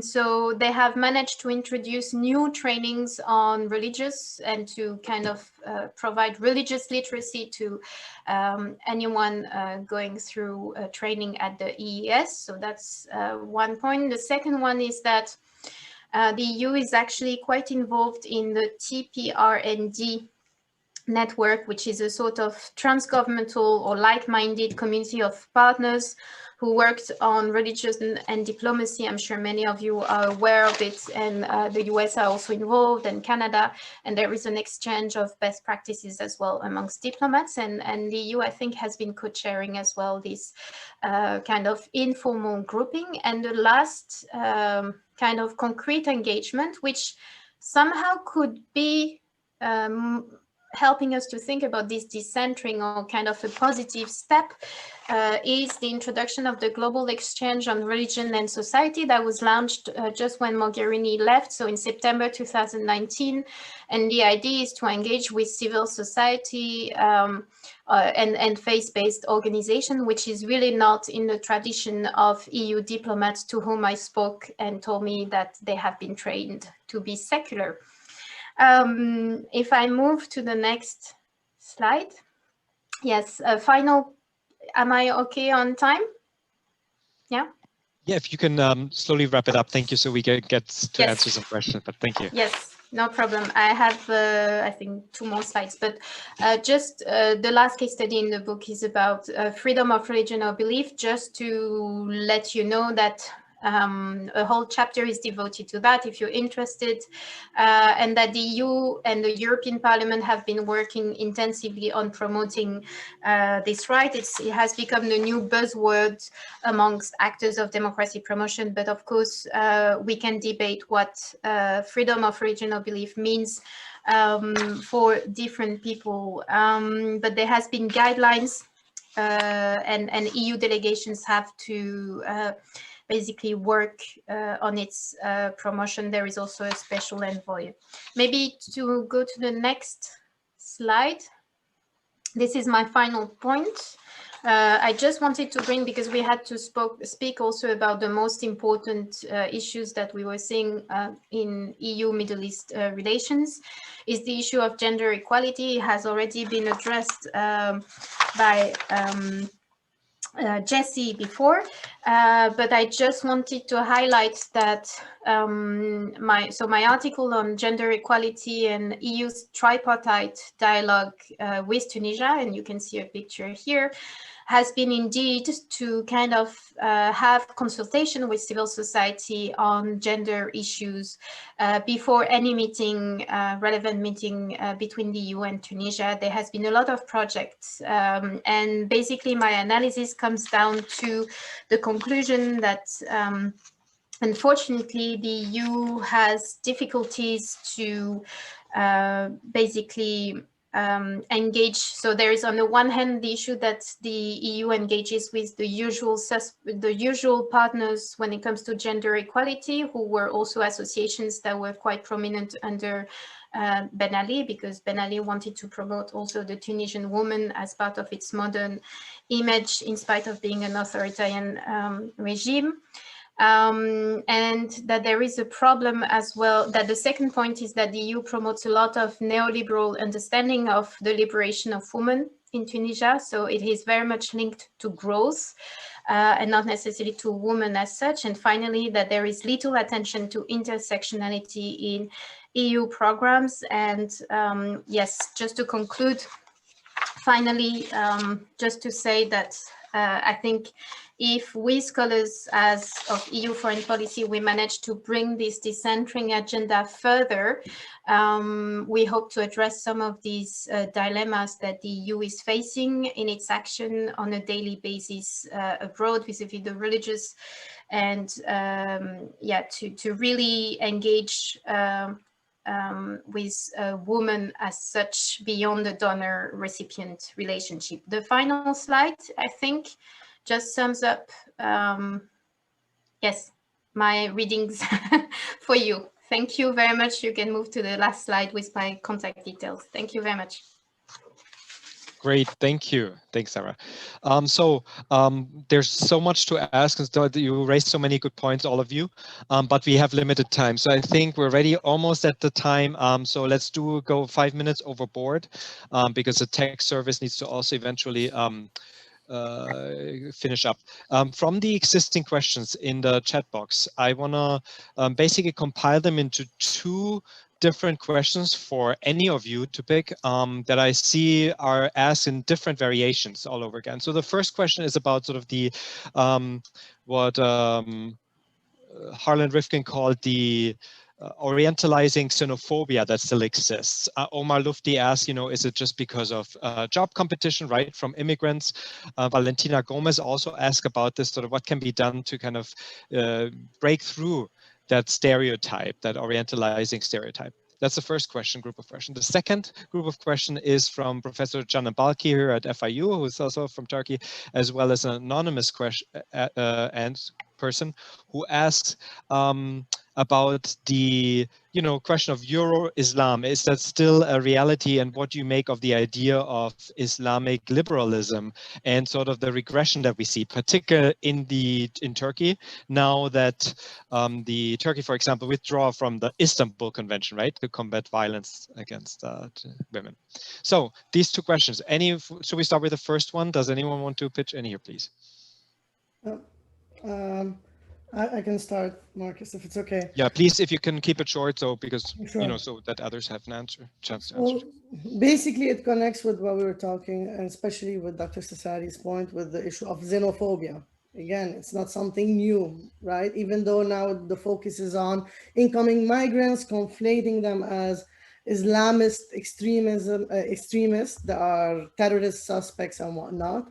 But this is, again, not something new. We've had it here in the States with the Jewish Americans, the Red Scare, the African American, the civil movement, the Japanese, right, during the World War. So it's just the concept of othering, this new type of threat that is imminent and increasing. So with regards that, juxtaposing it with EU relations with the Middle East, the humanitarian saviors, whatnot, that is happening within the Middle East, the ones that are investing a lot, whatnot. Again, how do you see that? How do local agents, right? Because end of the day, those people are not just vulnerable victims, objective, but they have agency. And how do they utilize these rhetorics, these words in a way that is pushing for their own benefit and not using it for negative coping skills, whatever you call it. So this is the concept that I wanted to highlight. And two, regarding the Middle Eastern neighboring countries that are overwhelmed, I recall Reza was mentioning Lebanon. Literally an explosion happened and people have been on the street for years now, a year and a half or so, calling for the EU to kind of save them. So this type of savior / how do you work around that is something to think about, right? When the Lebanese people called on France to come and take over again as a mandate in a way to get away from the corruption. How do failed states work and how to manage that from EU's foreign policy? These are the questions I wanted to also highlight. Regarding the, go ahead, sorry. No, yeah, exactly. Can we just, so that somebody else also has the chance, right? Thank you to answer, but I appreciate it. Anyone else? Dr. Wolf, Dr. Snati, or Dr. Cesari, do you want to respond to either the first block of questions or the second? I would like to say a few words. First, there is this question about integration and Orientalism. Each group, when it comes to a new country, carries indeed a certain number of images and representations. So that's not something that can be avoided. I think we are confusing several dimensions of integration. Are we talking about socioeconomic, culture,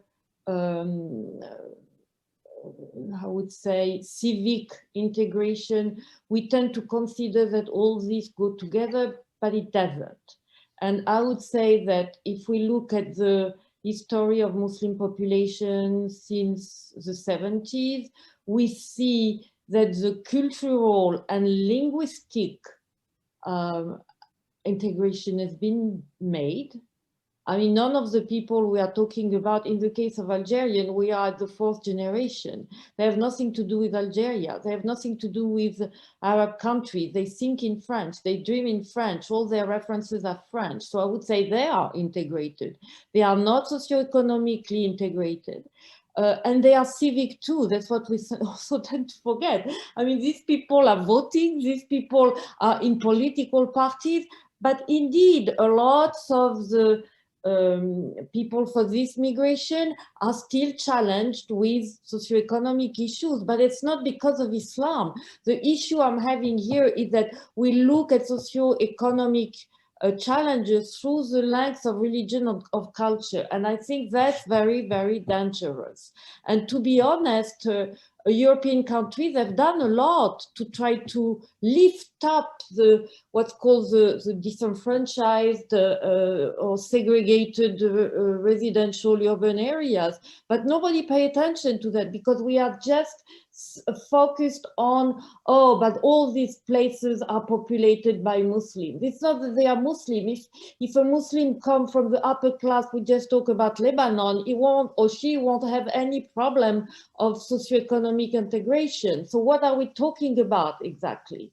And I think that's the kind of distinction that the media don't make, but that's also, I think our political class in Europe lacks courage. We don't make this distinction. It's so easy to surf on the wave, you know, of Islamophobia and anti-Islam. And I think we are lacking a clear representation, political representation of these Muslims in our mainstream parties. From this perspective, the UK is doing much better. And much better, you have people from a Muslim background, not only locally as local actors, but also national actors. The moment we don't have representative of these minorities, the history tells us that there is still lots of discrimination going on. I will stop here, but there are lots of questions on secularism. Maybe in a second round, I come back to that. Thank you, appreciate it. Well, can I ask a question too, or? Yes, I mean, I don't know, at one point the audiovisual service will throw us out, but unless you want to keep it for the third panel, is that possible? No, this was just related to Professor Cesari's and Sure. so I don't know, but if I can just avoid it. I just, was wondering methodologically, there is, because I have had a lot of encounters in the last 40 years of being in the West, and also having chance to be with Western diplomats in sort of a second track, third track, whatever. It seems to me that there is a very useful, deliberate ambiguity about being innocent, about not knowing the Muslims, and pretending that there is a misunderstanding. I think there is an historical amnesia, which is very deliberate and very useful, especially on diplomatic level. So the separation between public diplomacy, public narrative, and even sometimes private conversation with what I call, controversially, what is going on the ground, which is run by what I call European deep states. And that is the militarization of the Western policy towards the Muslim world in general. The contradiction between public narrative, the intersubjective social constructions of the world, and self and others, versus what is going on the ground. It is a very useful distinction, which allows the European countries to maintain a serious, almost innocent hypocrisy that it's very useful, actually. And I don't know how you can dismantle that. Because I've told this to my colleagues in the United States, that they really believe in what they say and what they do. But they also know that it's not true on the ground. And I think that dichotomy is very useful. And I don't think they're going to let that go by public education or anything like that. Yeah, it's certainly an uphill challenge, right?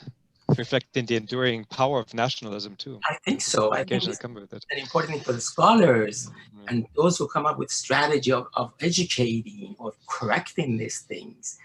I'm a bit more optimistic about that because this dichotomy and maintenance of it is very useful domestically and internationally. So that's my comment. Thank you. Yes. Okay. Yeah. Thank you. Appreciate it. So I think I just got the information from. Yeah, we have maybe time for one more response. So anyone in particular who wants to chime in before we need to conclude in preparation for our next panel at 1 p.m. Remember? Yeah. Well, I just want to have one comment, basically, which is like we were looking for interrelations, and one of the solutions would be stop finding patches, right? Like Dr. Misbahi was mentioning, if you want to look at it, look at the root causes and not about migrants coming, we're overwhelmed, how to do it. that creates this xenophobic rhetoric, and then creating border policy that pushes out the same people that you're trying to save and help. But look at the root causes in a way to kind of manage them, right? What is the biggest problem within the Middle East? And how does the EU as a big role from colonial power to today, right? The people that are trying to save those same people that they colonized not a long time ago. How do they deal with that and whatnot? So I will leave it there. Thank you. Thank you. Any other last words from? Yes, please, Dr. Wolf. Yes, sorry, just to, I'm going to maybe end on a negative, not so positive note, but I just wanted to remind we haven't touched upon the impact of COVID-19 as well on all of that, and how Europe has basically reintroduced, at least in the first wave, first phase in 2020, so many, I mean, 17 member states have reintroduced internal border control without coordination. Now, of course, the Commission has been trying to say, well, we need the freedom of movement of goods first, not people, goods. That's the most important. So this is changing a little bit, but I'm afraid this could have also an impact on the whole situation internally, and we have to think also externally if that could be the priority of Europe in the coming years. So we have to be inventive there. Great, thank you. Well, I think we could probably debate for hours. We just raised on the surface a couple of these issues, but I wanted to thank all of you wonderful experts to contribute with your specific ideas about. I think there's a lot of food for thought, and maybe we can pick up one or the other theme, right? I mean, issues such as migration, you know, generalized Islamophobia, that runs through a lot of also the geopolitics of bilateral relations between Europe and the Middle East, which we'll pick up at 1 p.m. For 2:30. So please do log in or stay online. I'm just trying to, this webinar, the Zoom webinar will stay live until 1 p.m. So don't log out or re-log in before 1 p.m. Okay? I appreciate everyone. Thank you to Dr. Sanati, Dr. Cesari, Dr. Wolf, and Dr. Abu Arab, and of course, Dr. Mesbahi. So we'll see you again at 1, and thanks again, everyone, also for listening and being online and asking questions. Appreciate it. Take care.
So welcome, everybody, to our third panel of this series of 3 panels today that focuses on EU-Middle Eastern relations. My name is Marcus Thiel. I'm Associate Professor in the Department of Politics and International Relations at Florida International University, which is South Florida's public research university.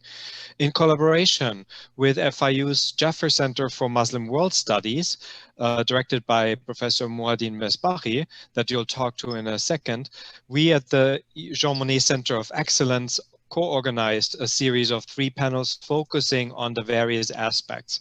This panel this afternoon or this lunchtime will be focusing on the geopolitics. So think of US, China, and other actors that may influence how the Middle East and Europe relates to each other. What are the constraints? What are the limitations of that?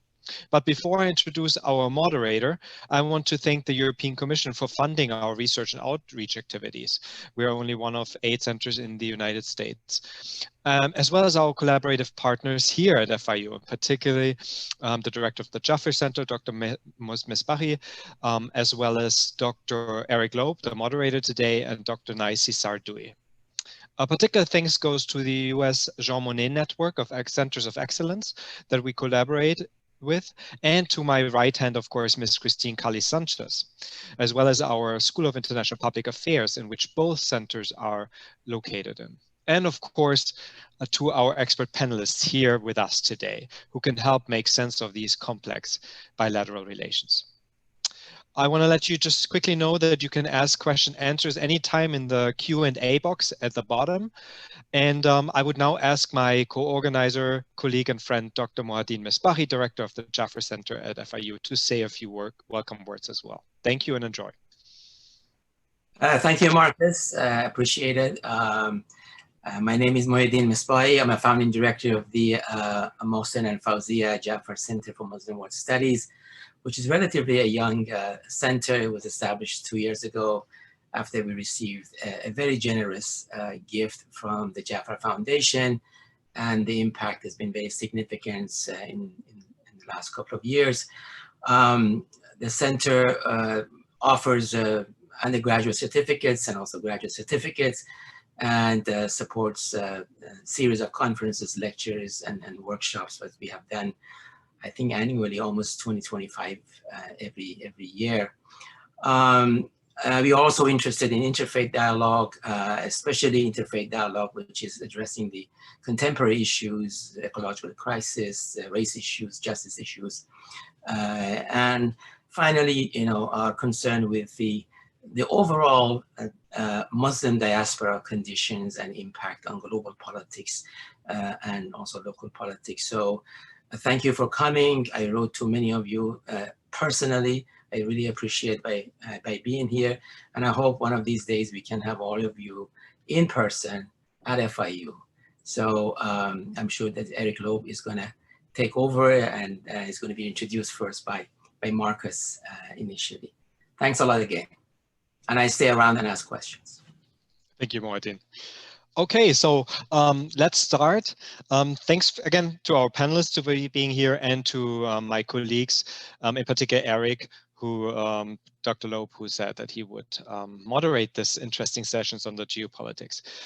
Dr. Loeb is an associate professor in our Department of Politics and International Relations at the School of International and Public Affairs. His research focuses on the politics of development in the Middle East and beyond. He's author of the recent book, Iran's Reconstruction Jihad, Rural Development and Regime Consolidation After 1979, that was published with Cambridge University Press in 2020. His articles have appeared in a number of outlets, including the International Journal of the Middle East Studies, Middle East Critique, the Middle East Journal, and Third World Quarterly. And his dissertation received in 2014 the prize for the best dissertation from the Foundation for Iranian Studies. He is a board of trustee member of the American Institute for Iranian Studies and a member of the Middle East Studies Association. So it is my great pleasure to introduce Dr. Eric Loeb. Thank you. Eric, it's all yours. Thank you for that introduction, and quite an honor to be here among such distinguished panelists. Looking forward to today's discussion. So as Marcus said, and Mohadine will be discussing the geopolitics of the EU and the Middle East today, and I welcome all of you. We have quite a few issues on the table, obviously, as we see this region, the Middle East, that is dominating the headlines with the Iran nuclear deal, nuclear non-proliferation, protracted conflicts in countries like Iraq, Libya, Syria, and Yemen, authoritarian retrenchment in the region, and human rights issues, economic challenges for countries in the Gulf, particularly with declining oil prices that may be back on the rise a bit, as well as with the pandemic, Russia playing an increasingly assertive role along with China's Belt and Road Initiative, and perhaps other issues that I didn't even touch on. The panelists, I'm sure, will bring their area of expertise and issues of interest to the table. The questions that we'll be opening up with, and I will introduce each panelist as they speak, is number one, a question of, among all these issues and even others that I didn't mention, is how are the Europeans balancing and pursuing their security and economic interests in the region vis-a-vis other global powers, particularly the United States, Russia, China? How are they balancing these countries as they pursue their interests? And then have we seen a shift in a value-based EU or European policy to a more pragmatic geopolitical one? Is that even a fair distinction to make between values and interests? Is there a confluence or conflict between the two?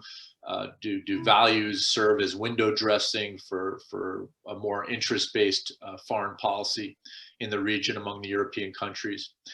So these are some of the questions that we'll open up with. And again, I welcome the panelists to focus on their areas of expertise and interests.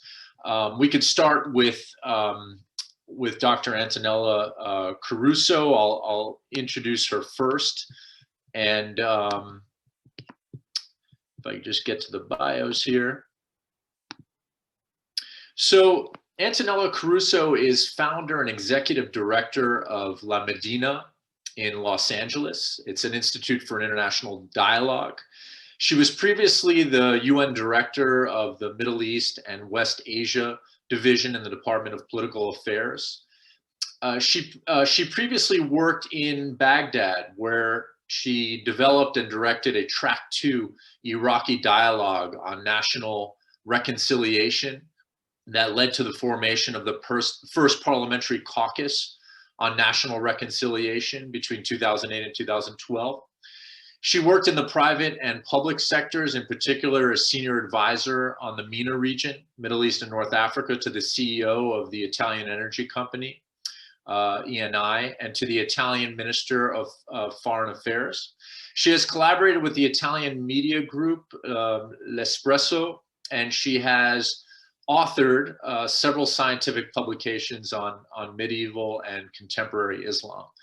So Antonella, welcome, and please feel free to open up with your introductory remarks for the next 7 to 10 minutes.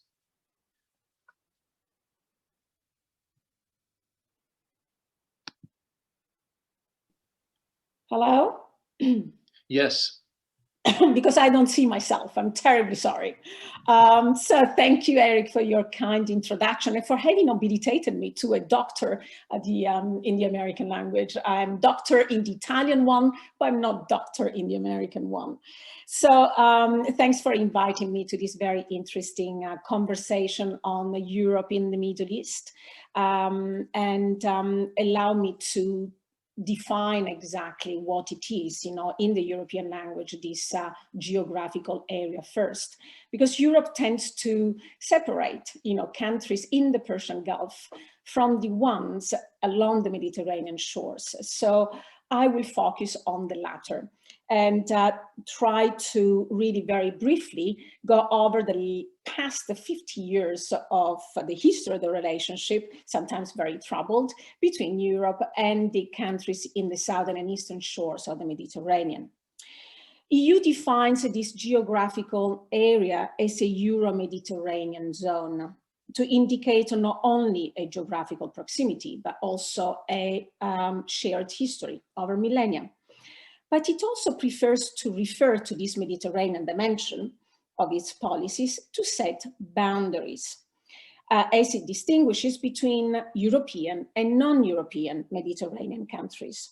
These boundaries protect, from one side, European identity, and from the other sets limit to attempts by countries in the region to European membership.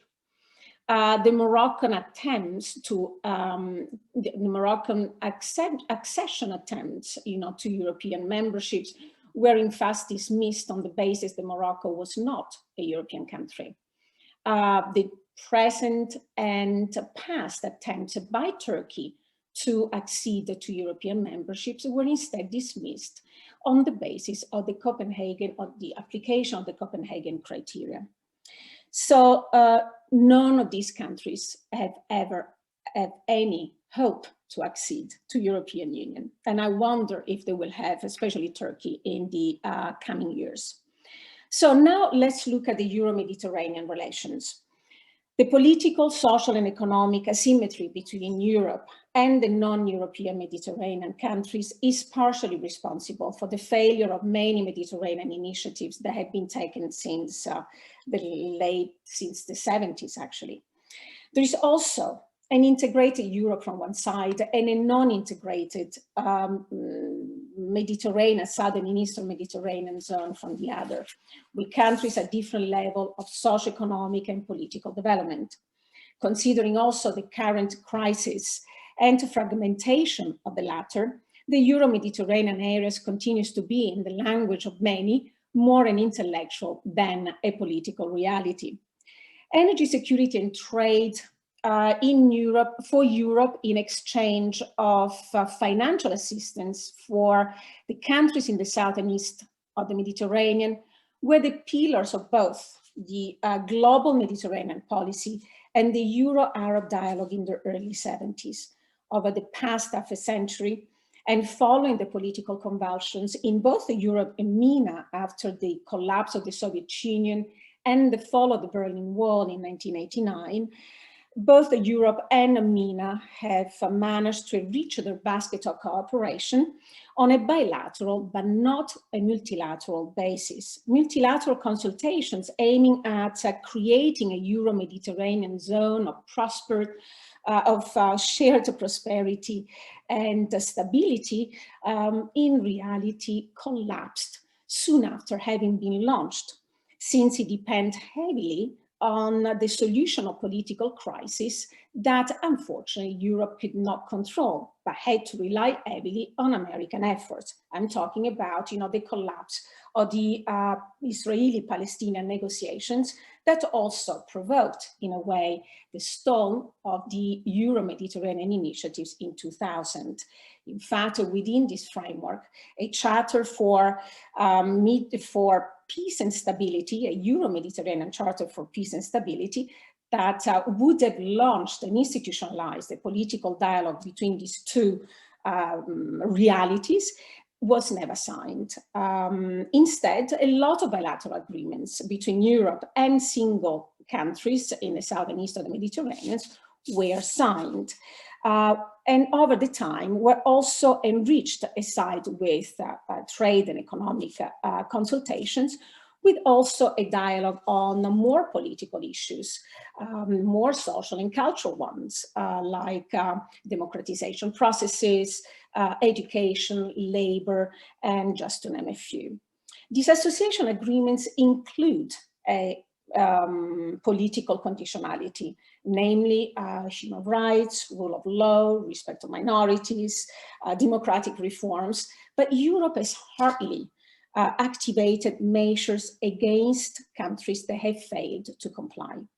The chasm between European value diplomacy from one side and political pragmatism deepened during the Algerian Civil War, 1991-2002, that followed the cancellation of the second round of elections that were bound to be won by the Islamist party Le Front Islamique du Salut, or FIS. It surfaced also in the aftermath of the Palestinian legislative elections in 2006 and of the 2011 Arab uprisings. Europe accepted the status quo.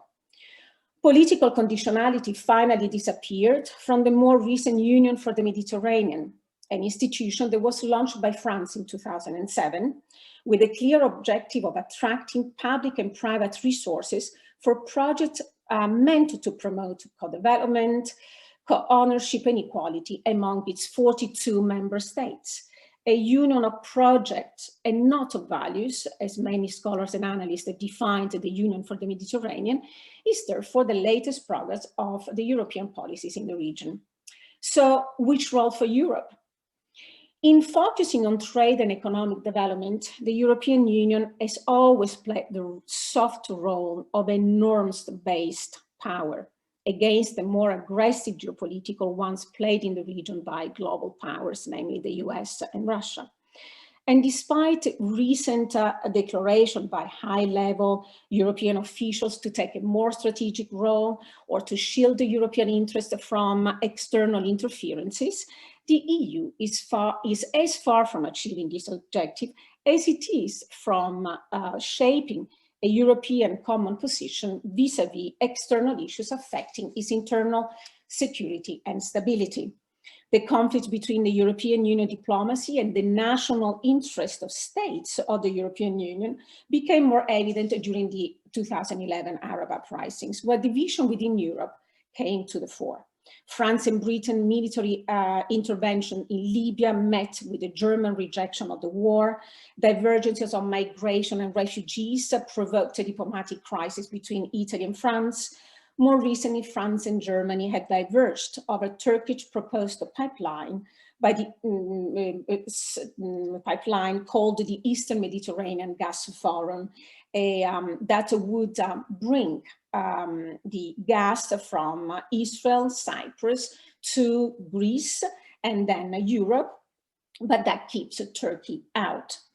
To make things worse, a Turkish military intervention in Libya in support of the government of national accord in late 2019 that also ended up with agreements on maritime borders between the two, obviously worsened the crisis with Europe because hindered the development of the Eastern Mediterranean gas forum, but it pushed two NATO member states, Turkey and France, on the brink of military confrontation. Contrary to France, they continue to flex its military muscles. Germany prefers to pursue a diplomatic solution. So which European Union? 2 days ago, in the last European Council, the EU adopted a too well-known diplomatic language that continued to threaten political and economic measures against Turkey, but simultaneously calls for continued dialogue and enhanced cooperation and partnership with its neighbor.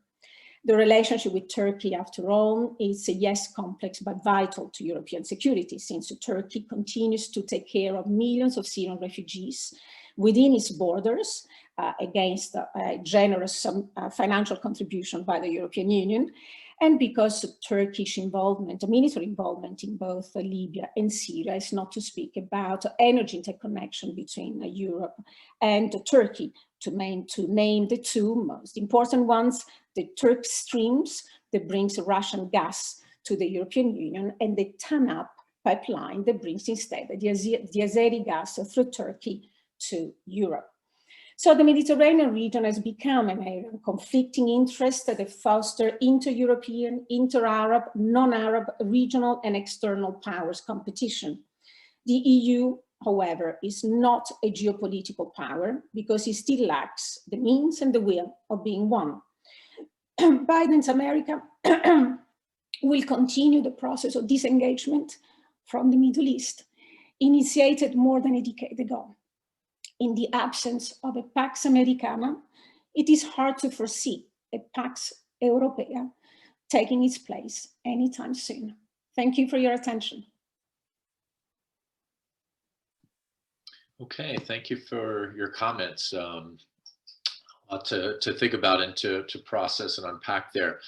We're going to move along to the next panelist.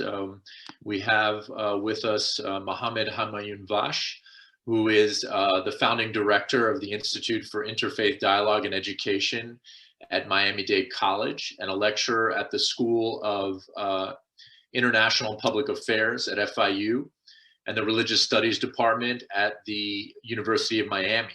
He is the author of Iran and the Nuclear Question, published by Routledge Press in 2017.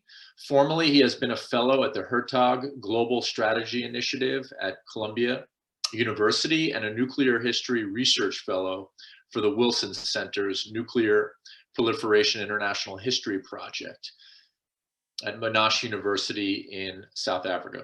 He has previously been a visiting scholar at Miami-Dade College and a visiting professor of international relations at Garadia International College and Louisiana State University, LSU. So welcome, Mohammed. Thank you. Thank you for the introduction, Eric. And it's my honor and privilege to be here today. And I already learned a lot from the previous two panels.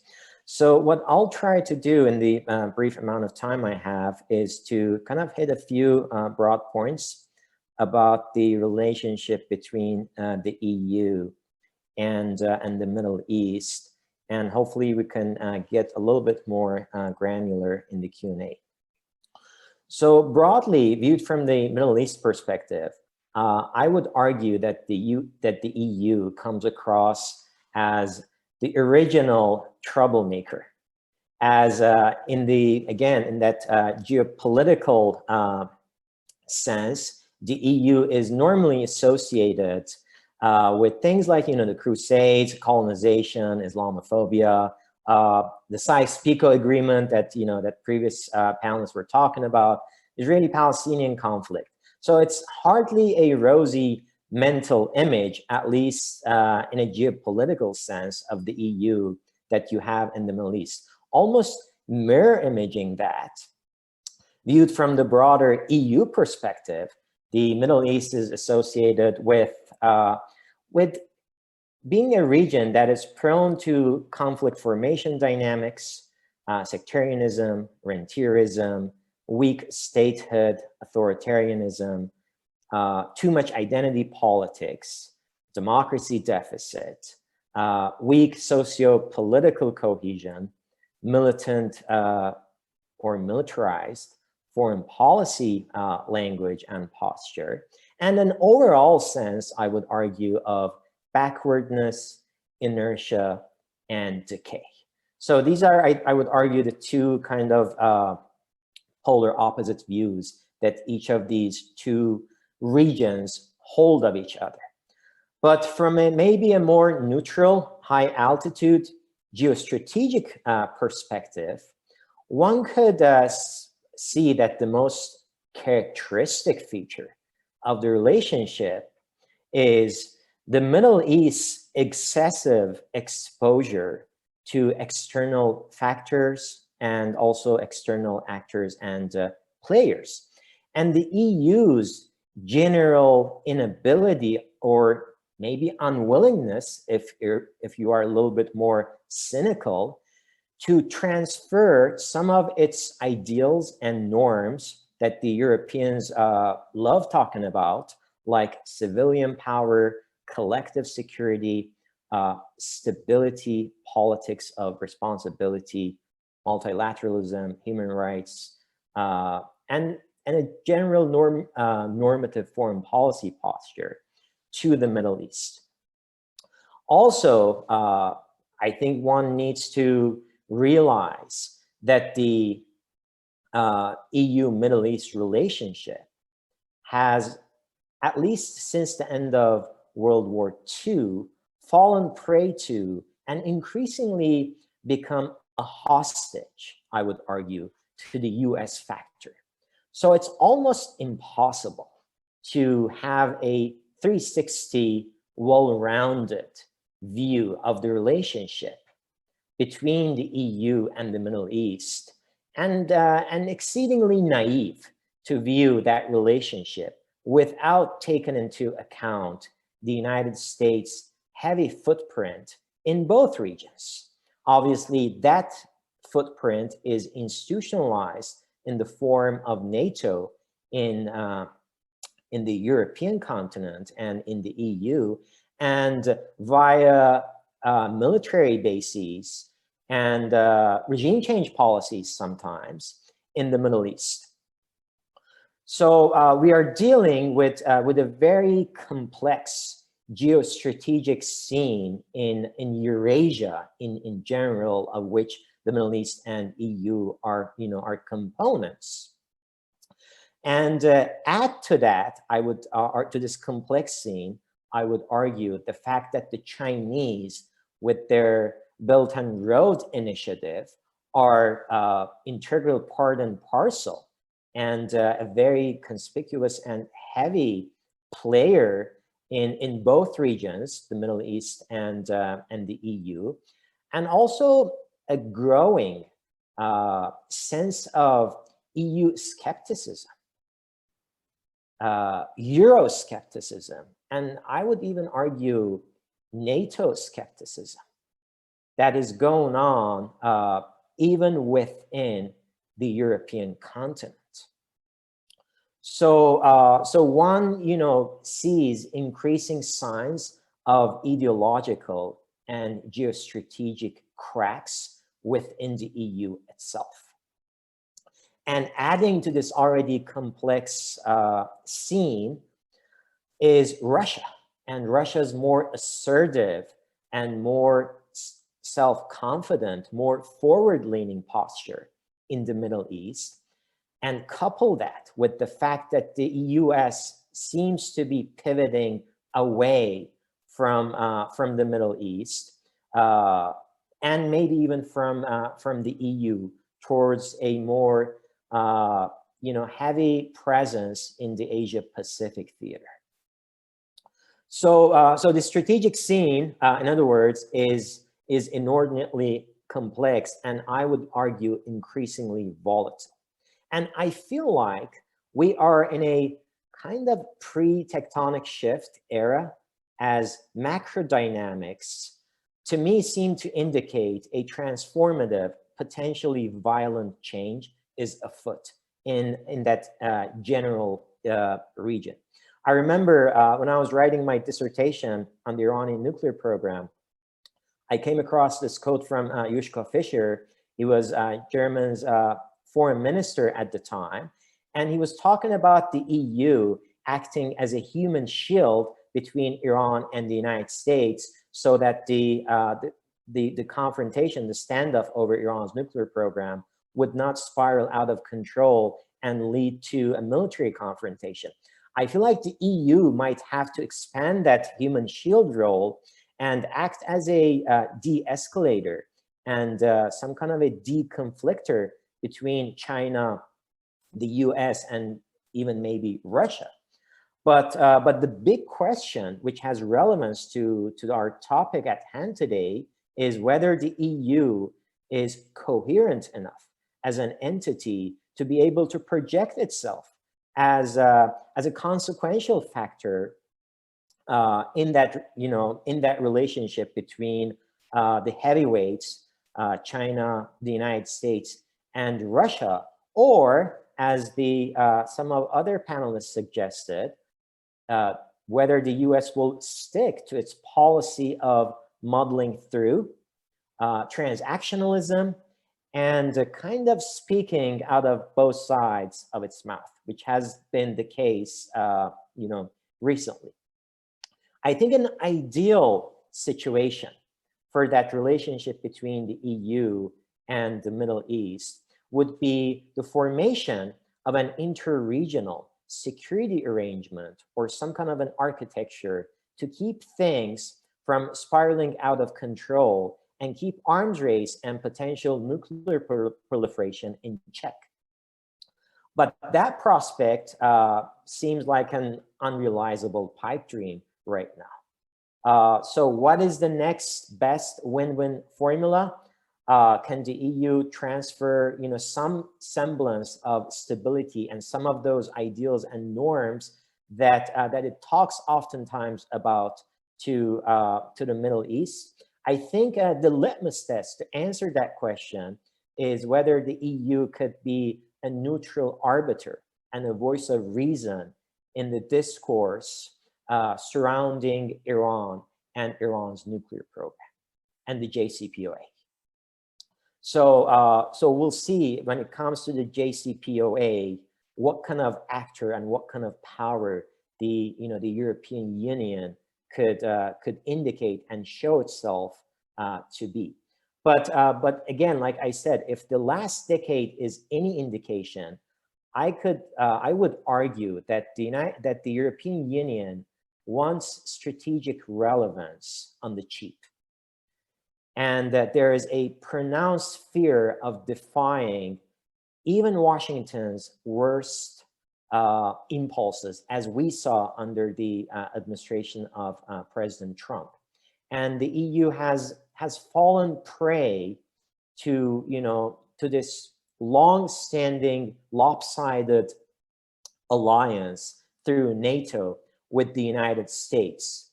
And sometimes I see EU anxieties about the United States retrenching from the region, kind of being parallel to those of countries like Saudi Arabia or the United Arab Emirates in the Persian Gulf.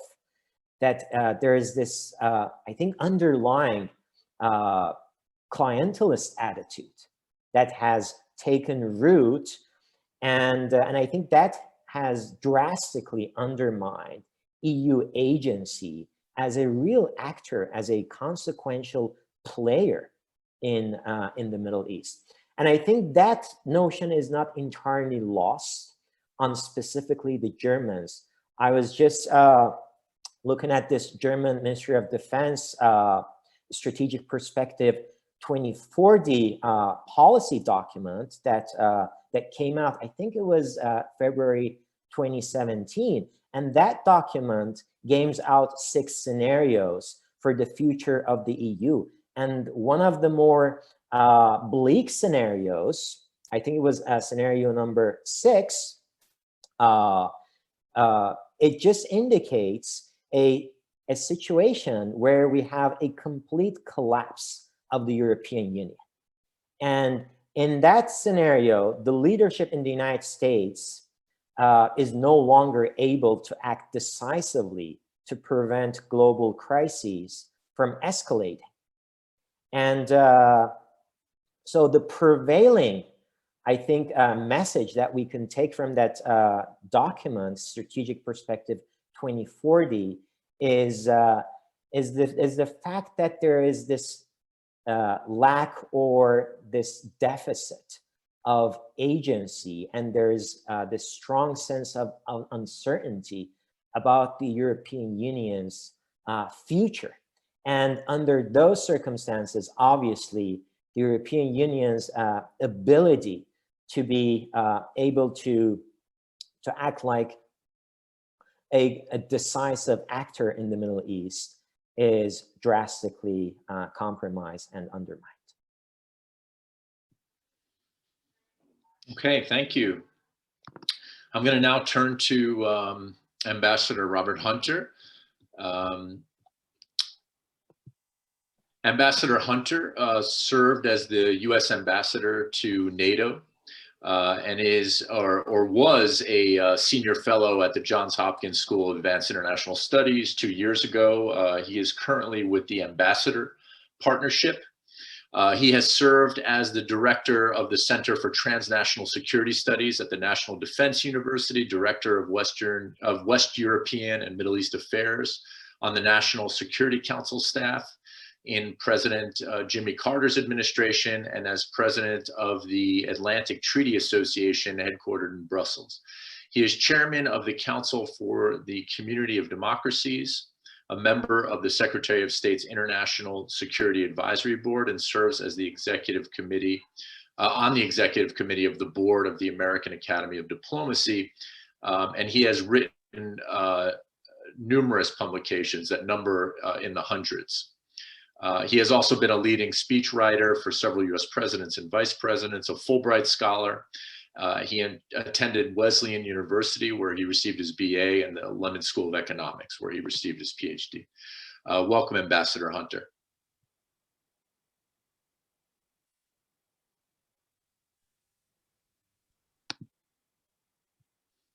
I think you might have to unmute yourself. My apologies.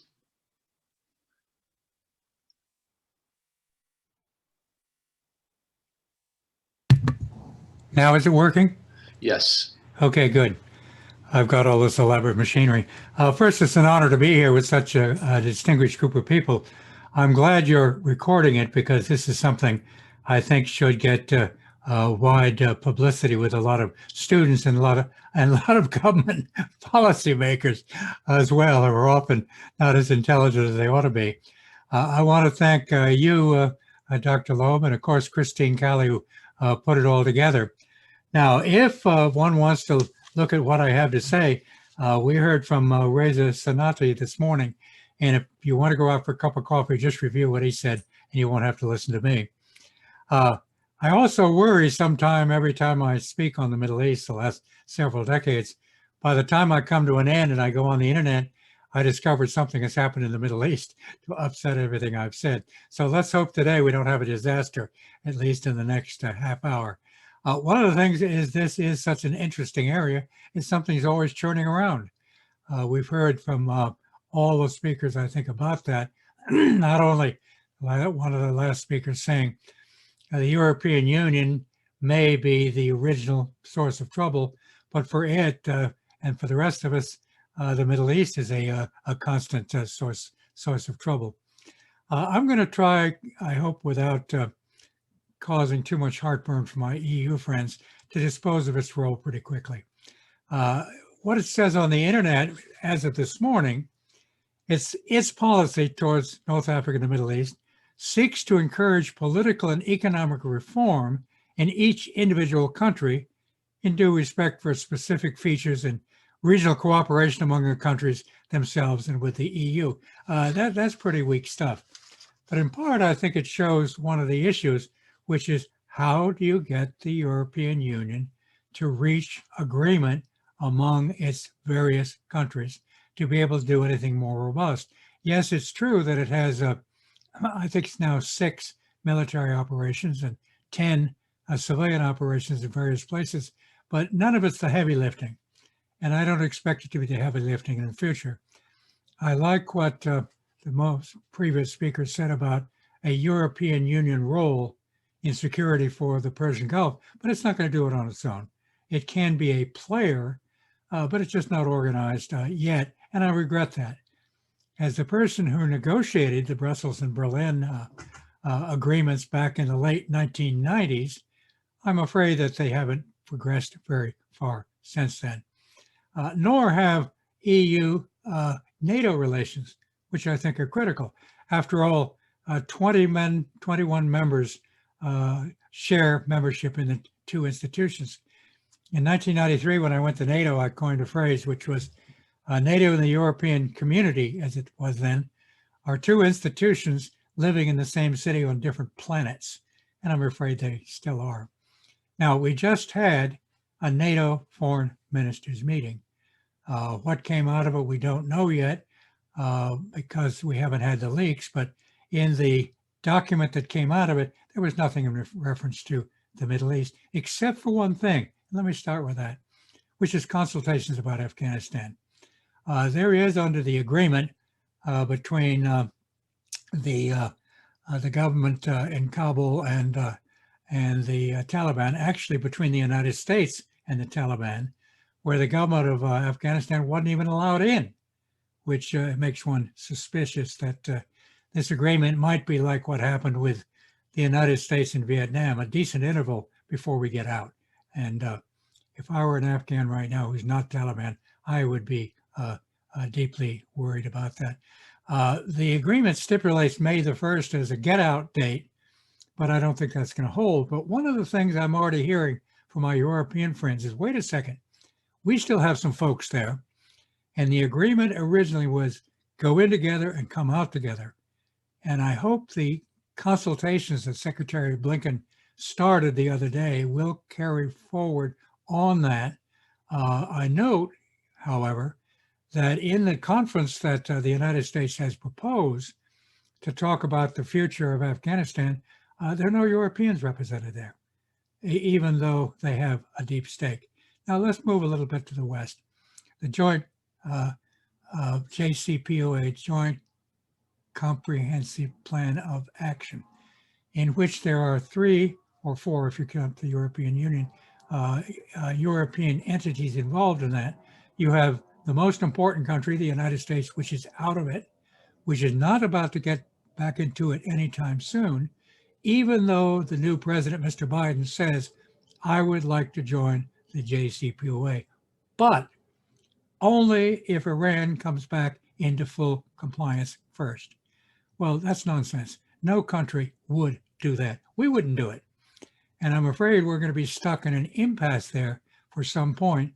And it's not just about how do we deal with Iran. It has a lot to do with American domestic politics, which in effect is determining the Iran issue.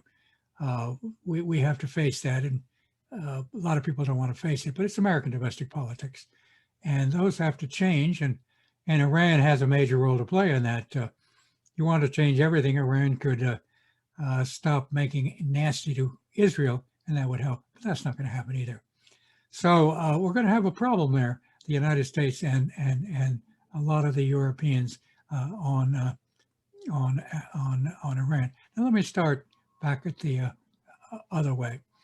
We don't talk, in my judgment, mostly about the European Union being involved in the Middle East, beyond the things it does do and the things it might do. I'd like to see it more engaged in Libya, for example, but which is a highly contentious area, which is very close to the Europe, and from whence an awful lot of migration is coming. And European Union countries can't escape that as an EU, because once somebody reaches Lampedusa, which is somewhere near Libya, but is part of the European Union, you can go anywhere you want after that. So the European Union can't ignore that. I notice when we say EU, incidentally, I haven't heard anybody yet, maybe it's just my own not hearing things correctly, to mention the United Kingdom, which is no longer in the EU. If you look at the strategic statement that came out a few weeks ago from the Boris Johnson government, if you look in that, there's nothing in there about the Middle East, except, well, we might want to help out a little bit here, and we're worried about oil. We have to help with the free flow of oil. It's in one sentence. That's it. That document, in my humble opinion, has two functions. One, to engage in the fantasy of global Britain. Secondly, to please the United States by showing some greater interest in the Far East, and particularly with regard to China. There is still a special relationship between the United States and Britain, but I hope the British are not putting too much weight on that, because in the fullness of time, we're going to pay, we Americans, an awful lot more attention to the Continentals than to the Brits. Sidebar, by dropping out of the UK, they've ceased to be part of the European non-NATO aspect of dealing with Russia. And also they drop out of the balancing act between Germany and France, an absolutely stupid policy, but it's, and they're going to pay it off later. Now, with regard to the Europeans themselves, the different countries have different interests in different places. France, for example, is reigniting and reing up a lot of its involvement in the Levant. You have still a number of countries involved in Iraq. There continues to be a concern with a potential resurgence of ISIS. And that's not about the great powers that we're talking about today, but Europeans as a whole are going to have to worry about that. And of course, let's not forget the whole immigration problem, the worst crisis to face the European Union, in my judgment, since its founding. And other than North Africa, where did it come from? It came from the 2003 US-led, British-supported invasion of Iraq, which has led to this incredible influx of refugees, which is a European Union problem, among others. And incidentally, the United States has done nothing whatsoever to help. Nothing. We have our own immigration problem, but we caused the problem in Iraq, but we've kind of walked away from it. Related to that as well, we have a new administration in America. I welcome that. I welcome what Mr. Biden has said. I think people should look at the statement he made at the virtual Munich Security Conference last month. America's back and prepared to lead. But, and of course, rejoining a number of institutions, the the Paris Climate Accord, the World Trade Organization, the World Health Organization, et cetera, et cetera. Some point trade relations with the European Union, which, as you know, for Europeans, for the Union, the Commission has a monopoly of that. It's not done by nations, but we're not even just starting on that. What its Middle East angle will be, we will yet to see. But I'm not so sure how much trust there is in the longevity of American policy towards Europe in the next administration. Mr. Trump, I think, is finished, but there are a number of Trumpsters angling for the nomination, and also 2 years from now, there are the midterms. Now, given the opposition there is to the JCPOA, and given the fact that there will be no, let me underscore it, there will be no progress on Arab-Israeli peacemaking, full stop. Now, if by some miracle, the election that took place yesterday in Israel doesn't produce Mr. Netanyahu as a prime minister, and I won't bet against that looking at the numbers, and he's desperate not to go to jail, so he's going to work very hard to stay in office.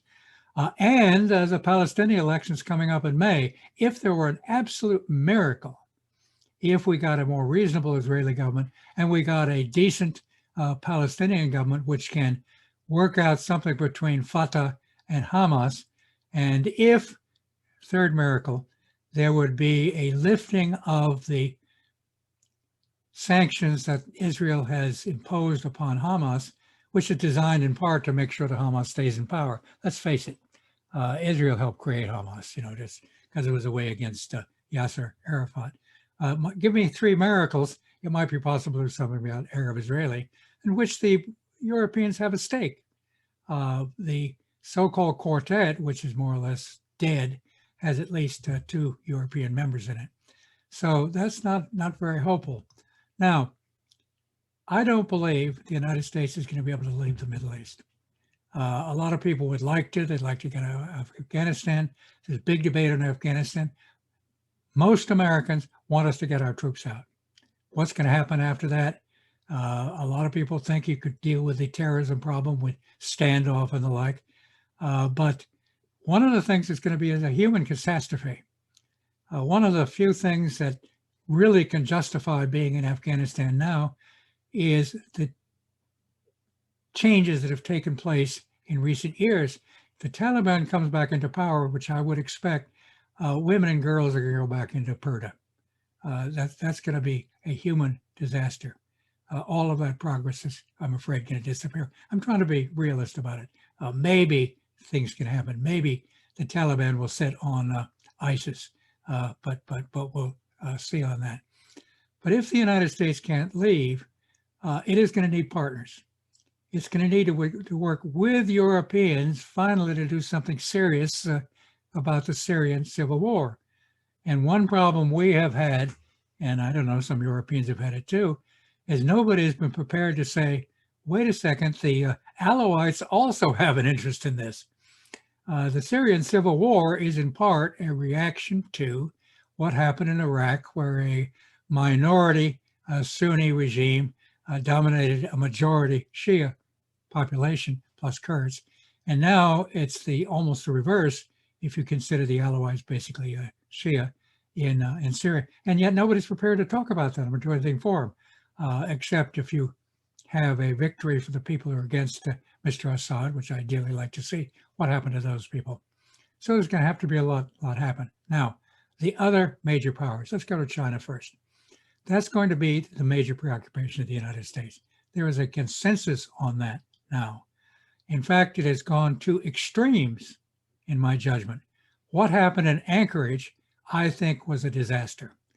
The two Americans started out breaking every diplomatic tenet there is by lecturing the Chinese instead of saying, okay, we're going to have things to talk about. Now let's go and talk about them. Welcome to America. And say whatever you want in private. And then afterwards, you can say, we really beat up on the Chinese. Chinese are sitting there. What are they going to do except beat back? And so in this country now it is, look at what the Chinese have done. the chances of having productive discussions with the Chinese have been set back seriously. And when the President of the United States was giving an interview the other day, and the mischievous interviewer, and that's what the media do, said, "Would you consider that Mr. Putin is a killer?" It's quite a word. And Biden said, "Yes, I would." Well, right away, that has played back here in the United States as making it harder to deal with Russia. Now, that's going to play in Europe in general. You have the Chinese, the Belt and Road Initiative, getting deeply now engaged in Afghanistan, in Iran, and in Libya. You have the Russians, as we know, already deeply involved in the Middle East. The chances we had of working out something that might be productive, I think at the moment those are dead. The military, which are smarter than most people in this and keeping out of trouble, did work out deconfliction arrangements in Syria a long time ago. But right now, we're going to have a problem with the Russians, they with us, and the Europeans caught in the middle of that sandwich in the Middle East, and also with the Chinese. So one thing I think needs to happen is to work on a security regime for the Persian Gulf and vicinity, including everybody. And Mohammed just spoke to that with the European Union leading it. I think you have to be in it, but that's what we need to be focused on. And the primary thing that has to happen in the leadership of the Western Alliance is going to be strategic thinking in the United States and serious NATO European Union cooperation, which is proceeding so slowly. And there, I think the Europeans and the Americans and the have a lot to do together, and that may help us make sense of this most conflicted area. Thank you. Thank you very much. Okay, so moving right along, we'll move over to Costanza Musu. Let me, pardon me.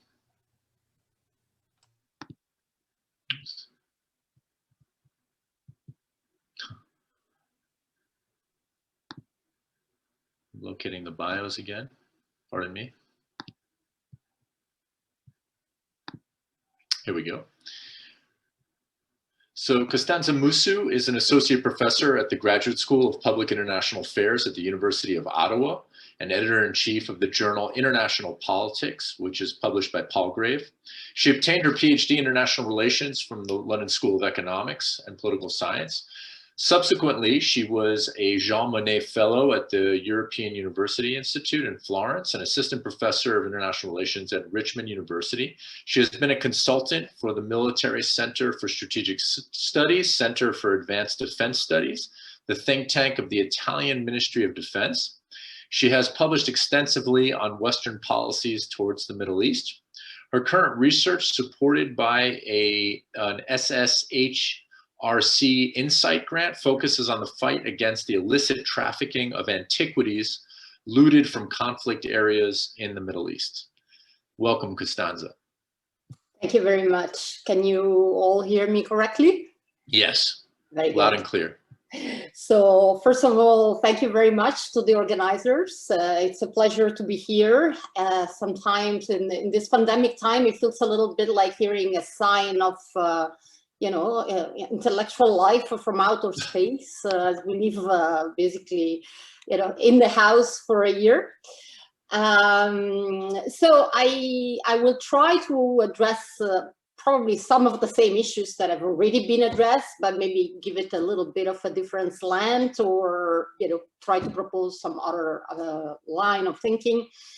I want to also start off by reconnecting by a comment that Ambassador Hunter made just at the beginning of his talk, saying that sometimes as you speak, things happen in the Middle East that kind of invalidate or change the region. And I was a bit reminded of a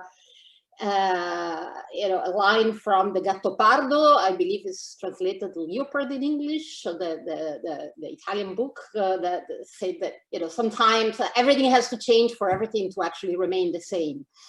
And often I feel that in the Middle East, that is the case. Some pivotal moment changed the region, but the lines of continuities of the problems remain the same.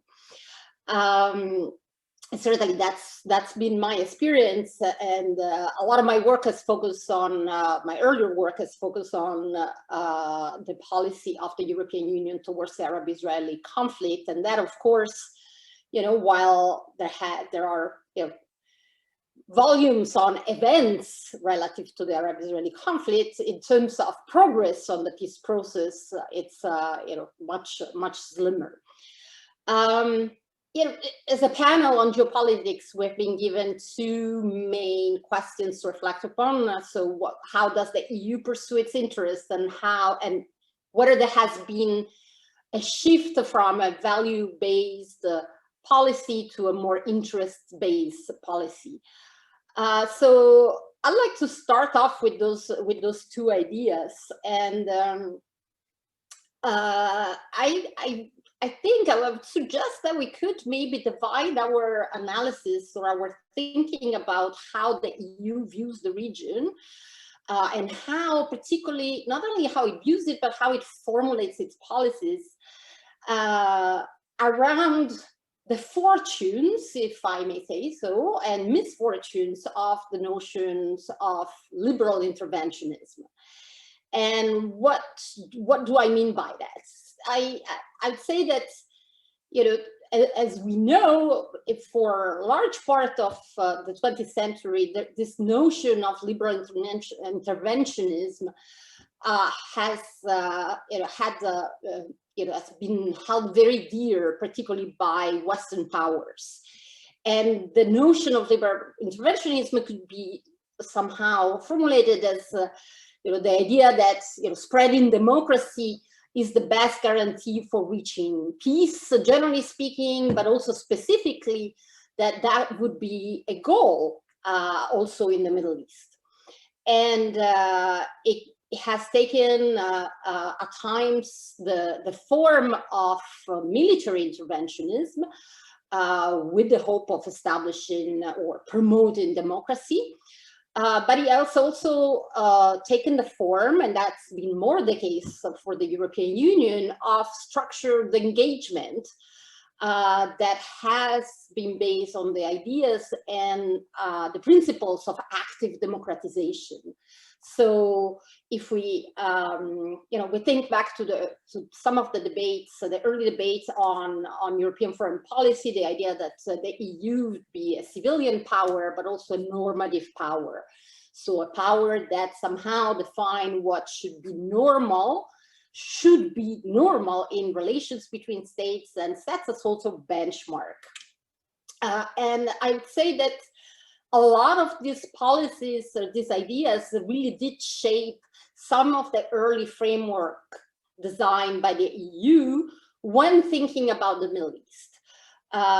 So some of what I'm going to say, it's been already mentioned, but it's worth remembering, that there are many reasons why the Middle East is important for the EU. There is an obvious reason of geographical proximity, historical entanglement.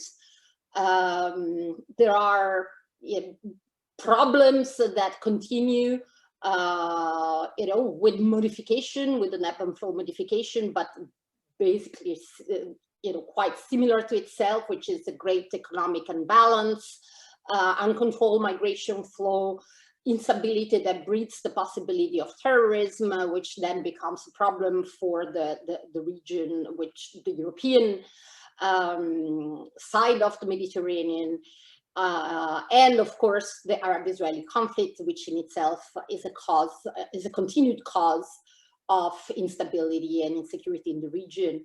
And of course we should not forget also the fact that the energy sources that still represent an important element of geostrategic consideration for the EU as well. So the EU, I'd say, at the beginning started formulating its policy trying to think about the region even in a more systematic fashion. So not only through bilateral relation, but also adding multilateral frameworks that would allow for this engagement of the EU with the rest of the region. And a lot of those frameworks overlap chronologically with some also events on the side of the Arab-Israeli issue. So we'll have, for example, progress in the Arab-Israeli and particularly the Palestinian-Israeli relations with the Oslo Agreement, and then we have the creation just a couple of years later in '95 of the Euro-Mediterranean Partnership. And part of the thinking on the part of the EU was indeed that as doors open in the Arab-Israeli question, then maybe we could have a framework for relations with the Mediterranean region, which is intended really as Maghreb and Mashrek, and even reaching to the Gulf in some cases, but mostly Maghreb and Mashrek, that allow for progress on economic issues, on political issues, and even on cultural exchanges. So the paradox in that is that a lot of the contradiction and the weaknesses of European policy were already embedded in these early frameworks, in the sense that Europe did think about promoting democratization. And you see that even in the first European security strategy, the notion of promoting democratization through strengthening and liberalizing economy, reinforcing civil society, democratic institution, freedom of the press, and respect of human rights. A whole, it can sound maybe a little bit cynical, you know, a whole laundry list of desiderata, or desirable outcomes for this democratization project. On the other hand, this engagement between the EU and the region happened with the governments in the region. And those, of course, a lot of those lofty ideals were incompatible with the survival of this very governments. So the EU had at the basis already some structural weaknesses in its engagement with the region. And I'd like to add to that a consideration that should be always kept in mind. Yes, the Middle East is a high priority in some respects for all the reasons that I mentioned, the proximity, stability, economic reason, migration. But is it as important as other relations? Is it as important in terms of investment in political capital as maintaining, for example, and I believe many have already mentioned that, as maintaining good relations with the United States. And I would argue that that is not the case. Yes, the Middle East is important, but no, it is not as important as other things. So in terms of agenda setting and investment, we have to keep that in mind. Now, since 2003, arguably, there has been, a progressive deterioration of this notion of liberal interventionism, and many factors have contributed to that. From the war in Iraq to the failure of state building in Afghanistan, the failure of the Arab Spring in what had been hoped to be some kind of bottom-up revolution in many different states,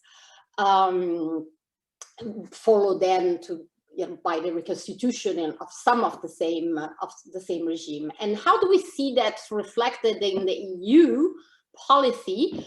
Well, I think we don't need to go further than the new EU global strategy. I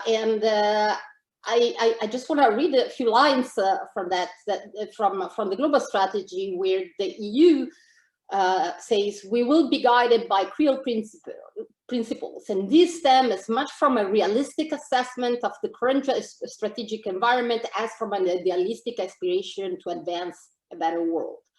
And here are the important words: principle, pragmatism will guide our external actions in the years ahead. And I think this realism that imposed by principle pragmatism then becomes, results in an emphasis on own security, on the neighborhood, and on a decline of the notion that the bottom line, the objective is going to be democratization.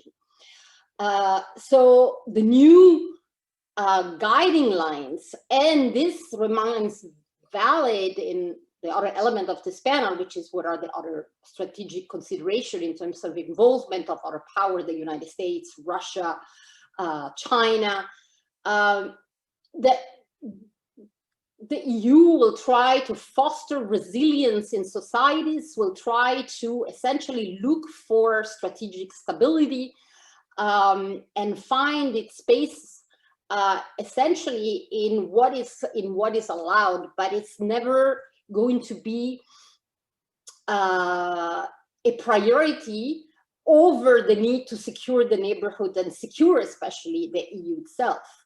And this is not more evident than in the need, for example, to maintain alliances with the other members of the alliance, for example, against ISIS. Those alliances are with very possibly undemocratic or unpalatable regime, and nevertheless, they have to be maintained. So I think rather than a huge shift to finish here in EU policy, we have more of a realization and possibly even a verbalization to the strategy of the fact that we're talking about principle pragmatism and a more clear set of priorities. And I think I'll stop here, and hopefully there'll be further conversation on that. Thank you very much. Thank you. We will now turn to our last panelist. Last but not least, make sure.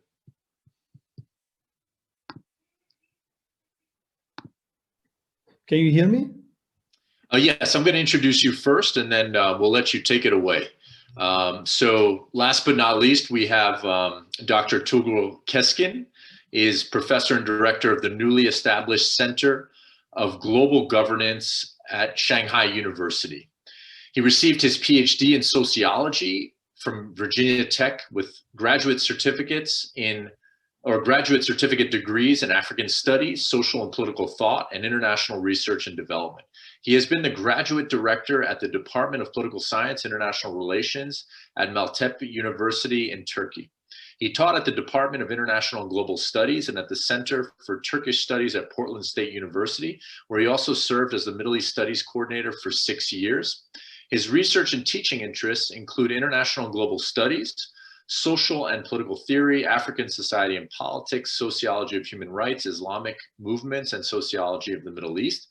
He is also the founder and moderator of the Sociology of Islam mailing list, and the founder and editor of the Sociology of Islam, and which is published by Brill, and region editor for Middle East and North Africa of Critical Sociology. And he has numerous publications, most recently Middle East Studies After September 11th, Neo-Orientalism, American Hegemony, and Academia, and U.S. Foreign Policy in the Middle East from American Missionaries to the Islamic State. So welcome, and Professor, and I'll let you take it from here. Thank you very much for invitation. Thank you very much, and hello to everyone basically from Istanbul. I am not in Shanghai. Currently, I am in Istanbul. And I apologize to Dr. Muhittin Masbahi and others responding very late, actually. Actually, I was in the middle of move also in my teaching from here to Shanghai, then teaching, here to, the other universities basically from here. It has been very difficult process. So I hope you accept my apologies, Dr. Muhittin Masbahi. Turkey, actually, we have seen the two players in the Middle East, probably the last maybe 70 years after the Cold War. I mean, during the Cold War till today.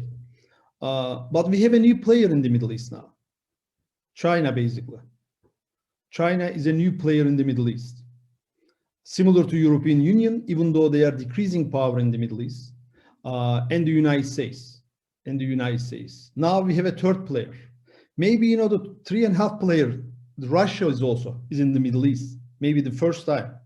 I mean, we need to look at, you know, these 4 countries, 4 great powers in the Middle East now.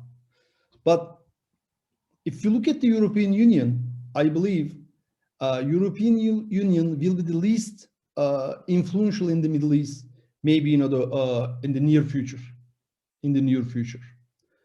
There are many reasons for this. Probably one of them is China, increasing power of China in the Middle East. Let's not forget, almost, you know, 65% of the Chinese energy, oil and gas, comes from the Iranian Gulf. Till the 2016. Now China diversified their energy demand from the, you know, from Russia, Kazakhstan, Turkmenistan. Has been investing energy corridor through the, you know, the Middle East, through the Caucasus, and through the Europe, basically. So this is very important, I think. And Europe is in a very difficult position here. One side is a transatlantic security alliance with the NATO and the United States. But on the other side, there's the economic interest for the European Union. European Union is in dilemma now. It's a very, you know, the critical road for the, you know, the critical choice for the Europe. Where will they choose? Whether transatlantic alliance or new road for the Asia, basically, Asia and the Middle East. So I would like to say a couple of things that I learned today, actually. For example, Wang Yi, Chinese foreign minister, that when they were in Alaska, basically, you know, the state consular, Yang Qianqi, they remember the hospitality by the United States. There was a similar kind of, unsimilar hospitality hosted by the Chinese foreign ministry today at Guilin, China, with the, you know, the Russian foreign ministry. I am not sure, did you see the picture? It's a very interesting picture, actually. It's a very interesting, very positive picture. People are talking with each other, unlike fighting in Alaska, Anchorage, basically. And these great powers with the United States and China, this, I call the starting the Cold War, basically, Cold War. Some people doesn't consider it as a Cold War, but Cold War started actually when the Mike Pence gave a speech at the Hudson Institute, October 4, 2018. This was a new Cold War. China, on the other hand, has not openly acted as a Cold War player. But after the Anchorage, you will see this kind of conflict will rise and will affect the European Union. And more than anything else, basically, maybe you know, the last 70 years, Europe hasn't faced this kind of crisis after the World War II ended, basically. Therefore, it's very important European Union. European Union on one side, next to the, you know, the Middle East, next to the Turkey, next to the North African Middle Eastern countries, and most of the countries in these regions, basically, they have been trading with Europe. But on the other hand, Europe's production and consumption decreasing. It's not like, you know, the booming age of the, you know, the market in the 1950s, 60s, and 70s. Aging population, unemployment is very high, healthcare is very high, basically, and plus one out of 6 military industrial complex factories are in Europe, actually. Are in Europe, not in the United States. Do you remember Eisenhower's speech about the military industrial complex? But they're also European part of it, not just the United States, basically. And this security establishment and military industrial complex in Europe probably will try to have a negotiation with the United States security establishment on Chinese, Cold War on China, basically. But on the other hand, there are people in Europe, unemployed, maybe immigrants, either Turkish or North Africa or Greeks, maybe, it doesn't matter basically, or they are coming from the Africa. They need job creation. They need the economy. They need to pay the rent. They need to pay the, the healthcare. They need to pay the, the normal transportation, like at least basic needs for the, the ordinary citizens. So from my own perspective, Europe is in the very critical position. Either working economically with China, or on the other hand, not on the other hand, we'll be working maybe, with the United States security establishment on new China policy. But we will see, and one side or the other, in the Middle East, we will see, from my own perspective, we will see more radicalization in the Middle East under these circumstances. Maybe in Turkey, probably in Syria, probably in Iraq, probably in Jordan next, probably in Palestine. We will see many places because people economically or politically, they are not happy basically, and including the Iran today. And I am talking with my Iranian colleagues basically, they are not happy, not just about the United States and sanctions and other stuff, but also economic difficulties in Iran, created by the government also at the same time. It's interesting. Ordinary people are suffering in this process. And we are talking about, maybe, I'm a sociologist, I am looking at it from more social and personal perspective and social movement perspective, not the security-oriented international relations perspective. But ordinary people need job, employment, security, healthcare. They need to send their children to school. They need to have a better life, better standard of living. But so are Europeans. So are Europeans, because 50s and 60s and 70s, 80s, these are the beautiful times in Europe for the market economy, society, and culture. But this decreasing trend, basically, it's creating negative consequences in the European policy circles. But we will see what will happen basically next. Probably, I am more pessimistic under the circumstances. If Europe goes, the transatlantic side, I am more pessimistic. If the Europe goes, the more economic cooperation with China, if choose to, have an economic cooperation with China, probably we can see the better future for the Middle East and Europe. For the Middle East and Europe, both of them are in a difficult situation.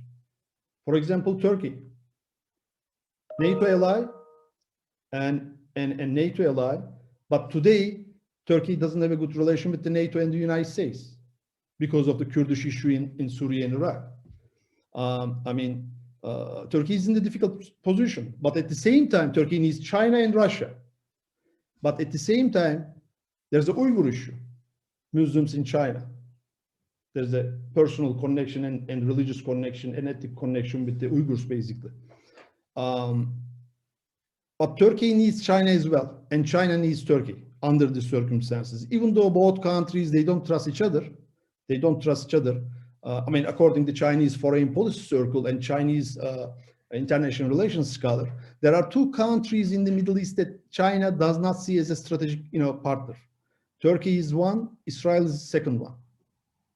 Unlike China relations with basically Iran, Egypt, Algeria, and maybe UAE and other countries. So both Europe and the Middle East, some Middle Eastern countries, including Israel, they are in a very difficult position to choose one side to another for their future, basically. So this is my talk. Thank you very much. Okay, thank you. Very stimulating, engaging comments, not just from academics, but practitioners as well, which has made this a really rich panel. We have about 10 minutes or so left. It's gone quickly. I've synthesized some of the questions from the audience that I can ask you, and again, feel free to just respond to any that resonate with you or appeal to your area of expertise. I'll list some of these questions out, and then you can jump in and address maybe one or two. The first question is, and this, of course, Ambassador Hunter was saying that he doesn't see the U.S. getting out of the Middle East anytime soon. Someone from the audience had asked, assuming that the U.S. is willing and able to reduce its military footprint in the region, what impact would that have on European Middle East relations? A second question was, what role has Europe had or could have in building upon the Abraham Accords that were reached recently between Israel and some of the Arab Gulf countries? A third question related to Turkey's accession to the EU. Is that still really a prospect for Turkey? Is that something that Turkey is even seriously considering? What would the Europeans, what do they have to offer Turkey at this point, and particularly given the democratic backsliding that's occurred in Turkey and the refugee issue? How does that impact dynamics between Turkey and the European Union? And then a fourth question, fourth and fifth, really relates to dynamics between Europe and the Gulf, the Arab Gulf in particular, Saudi Arabia.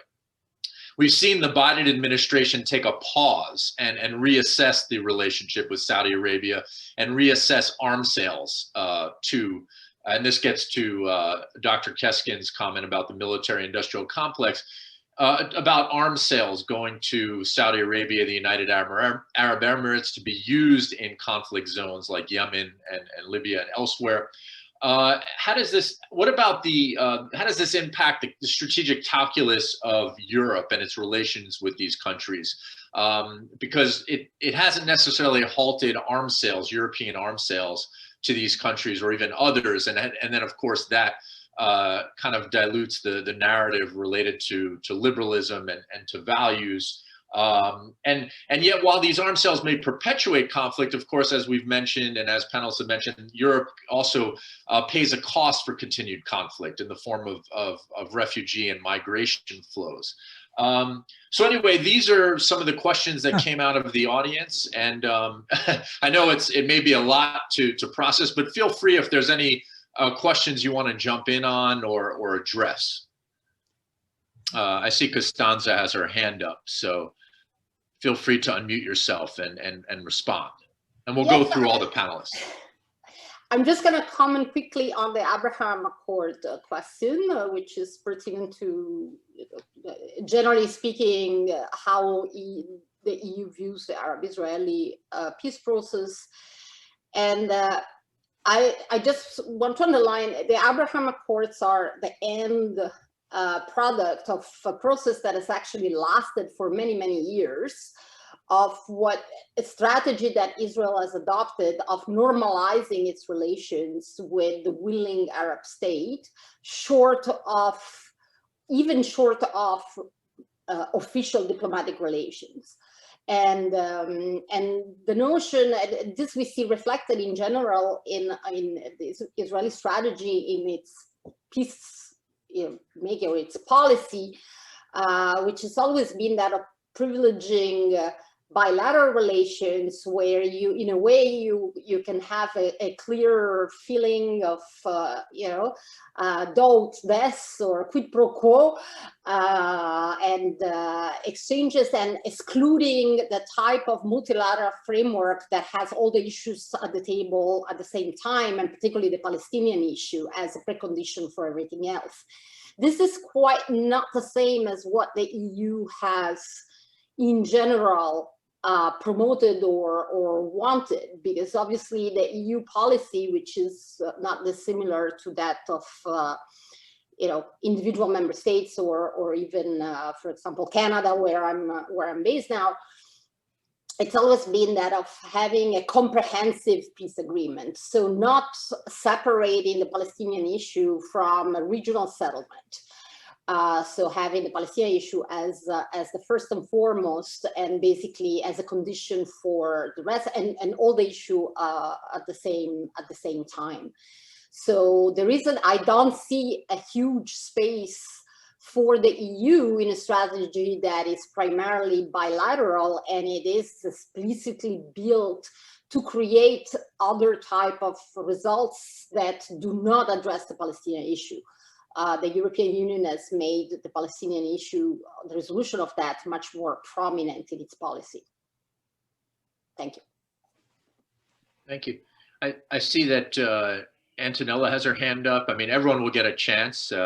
So we'll move from one Italian to the next, if that's okay.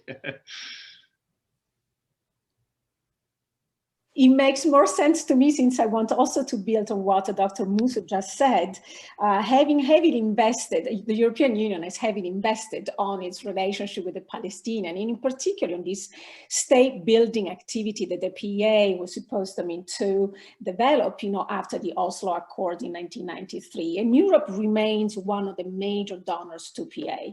So I think, that the issue is very much linked, to the next Palestinian elections, and how Europe is going to react at this time to a result that may see probably, an imbalance of between Hamas and Fatah or the PLO.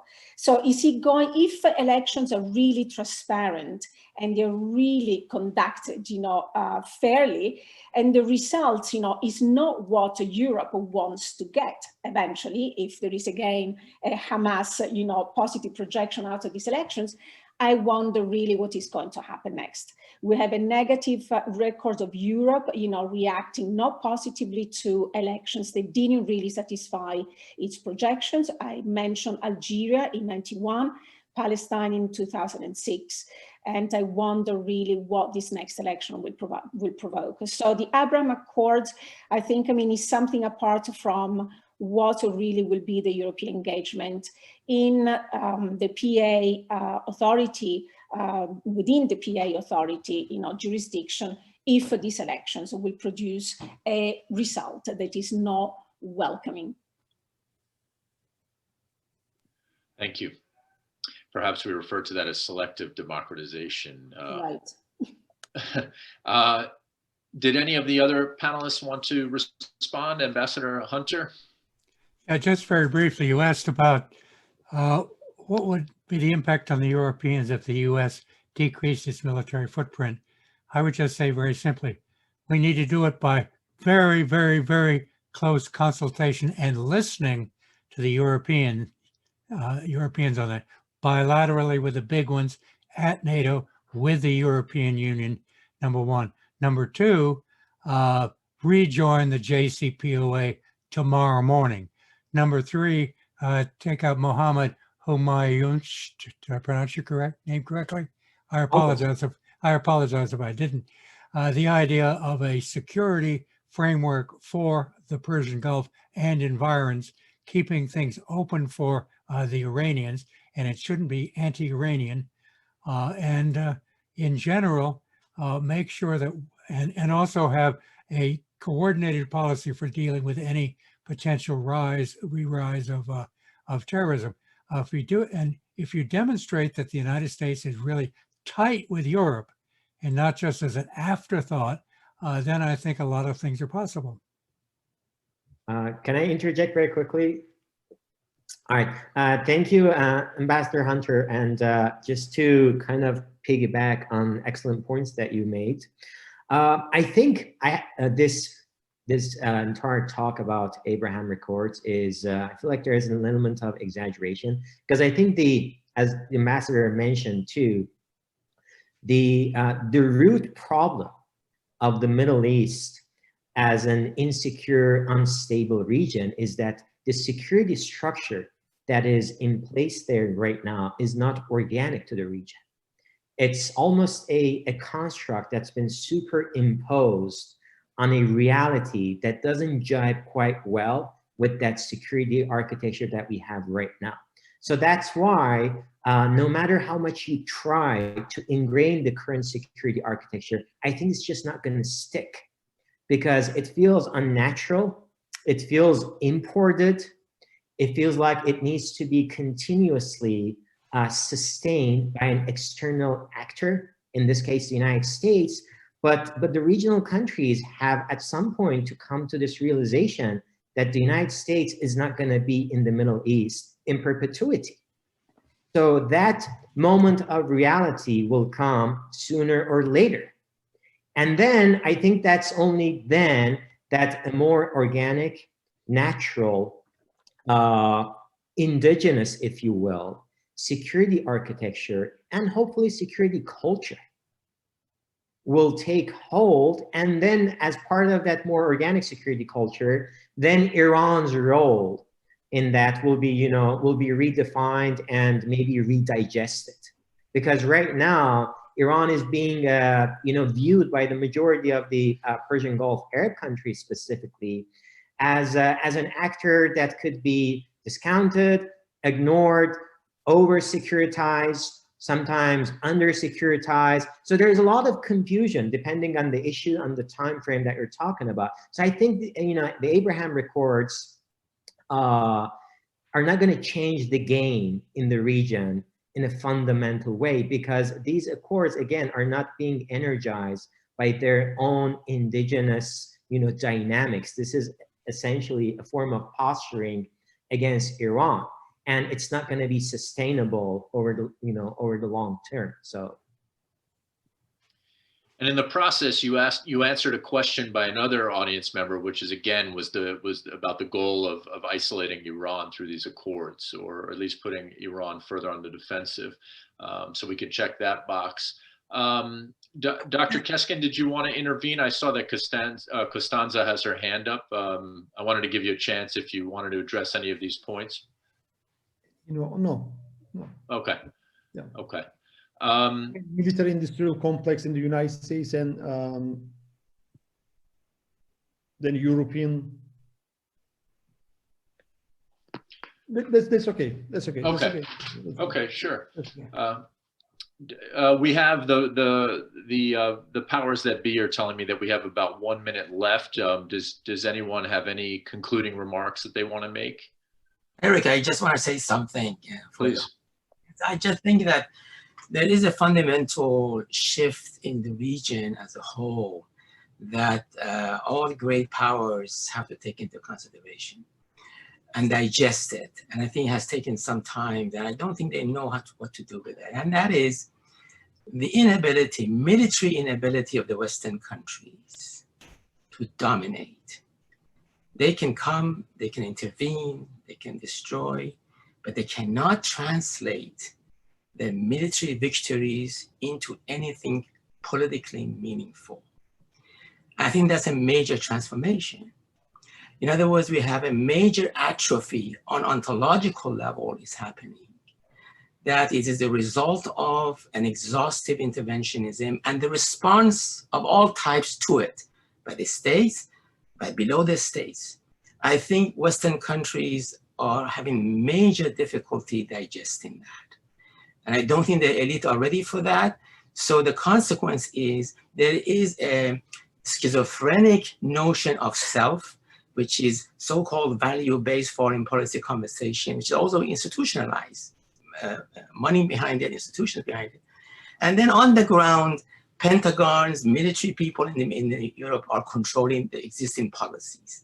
And there's a major contradiction, as Keskin said, that meanwhile the societies of these countries are suffering from lack of employment and all that. So there's a compositeness of a state and compositeness of foreign policy and the inability of the military to win. This is the new condition. And I don't think any of the other countries, even the Russians and the Chinese, are actually understanding this process yet. Let me compliment Professor Masbahi, my friend, on his wisdom.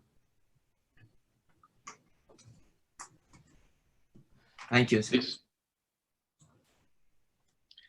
Okay, well, we've ended just on time. So again, thanks everyone for a stimulating and engaging panel, and I wish everyone well and safety, of course, first and foremost, and hope to meet you in person, preferably for the next time we gather. So take care, everyone. That'll be awesome. I won't be late. Thank you, everyone. And thank you, Eric. Take care.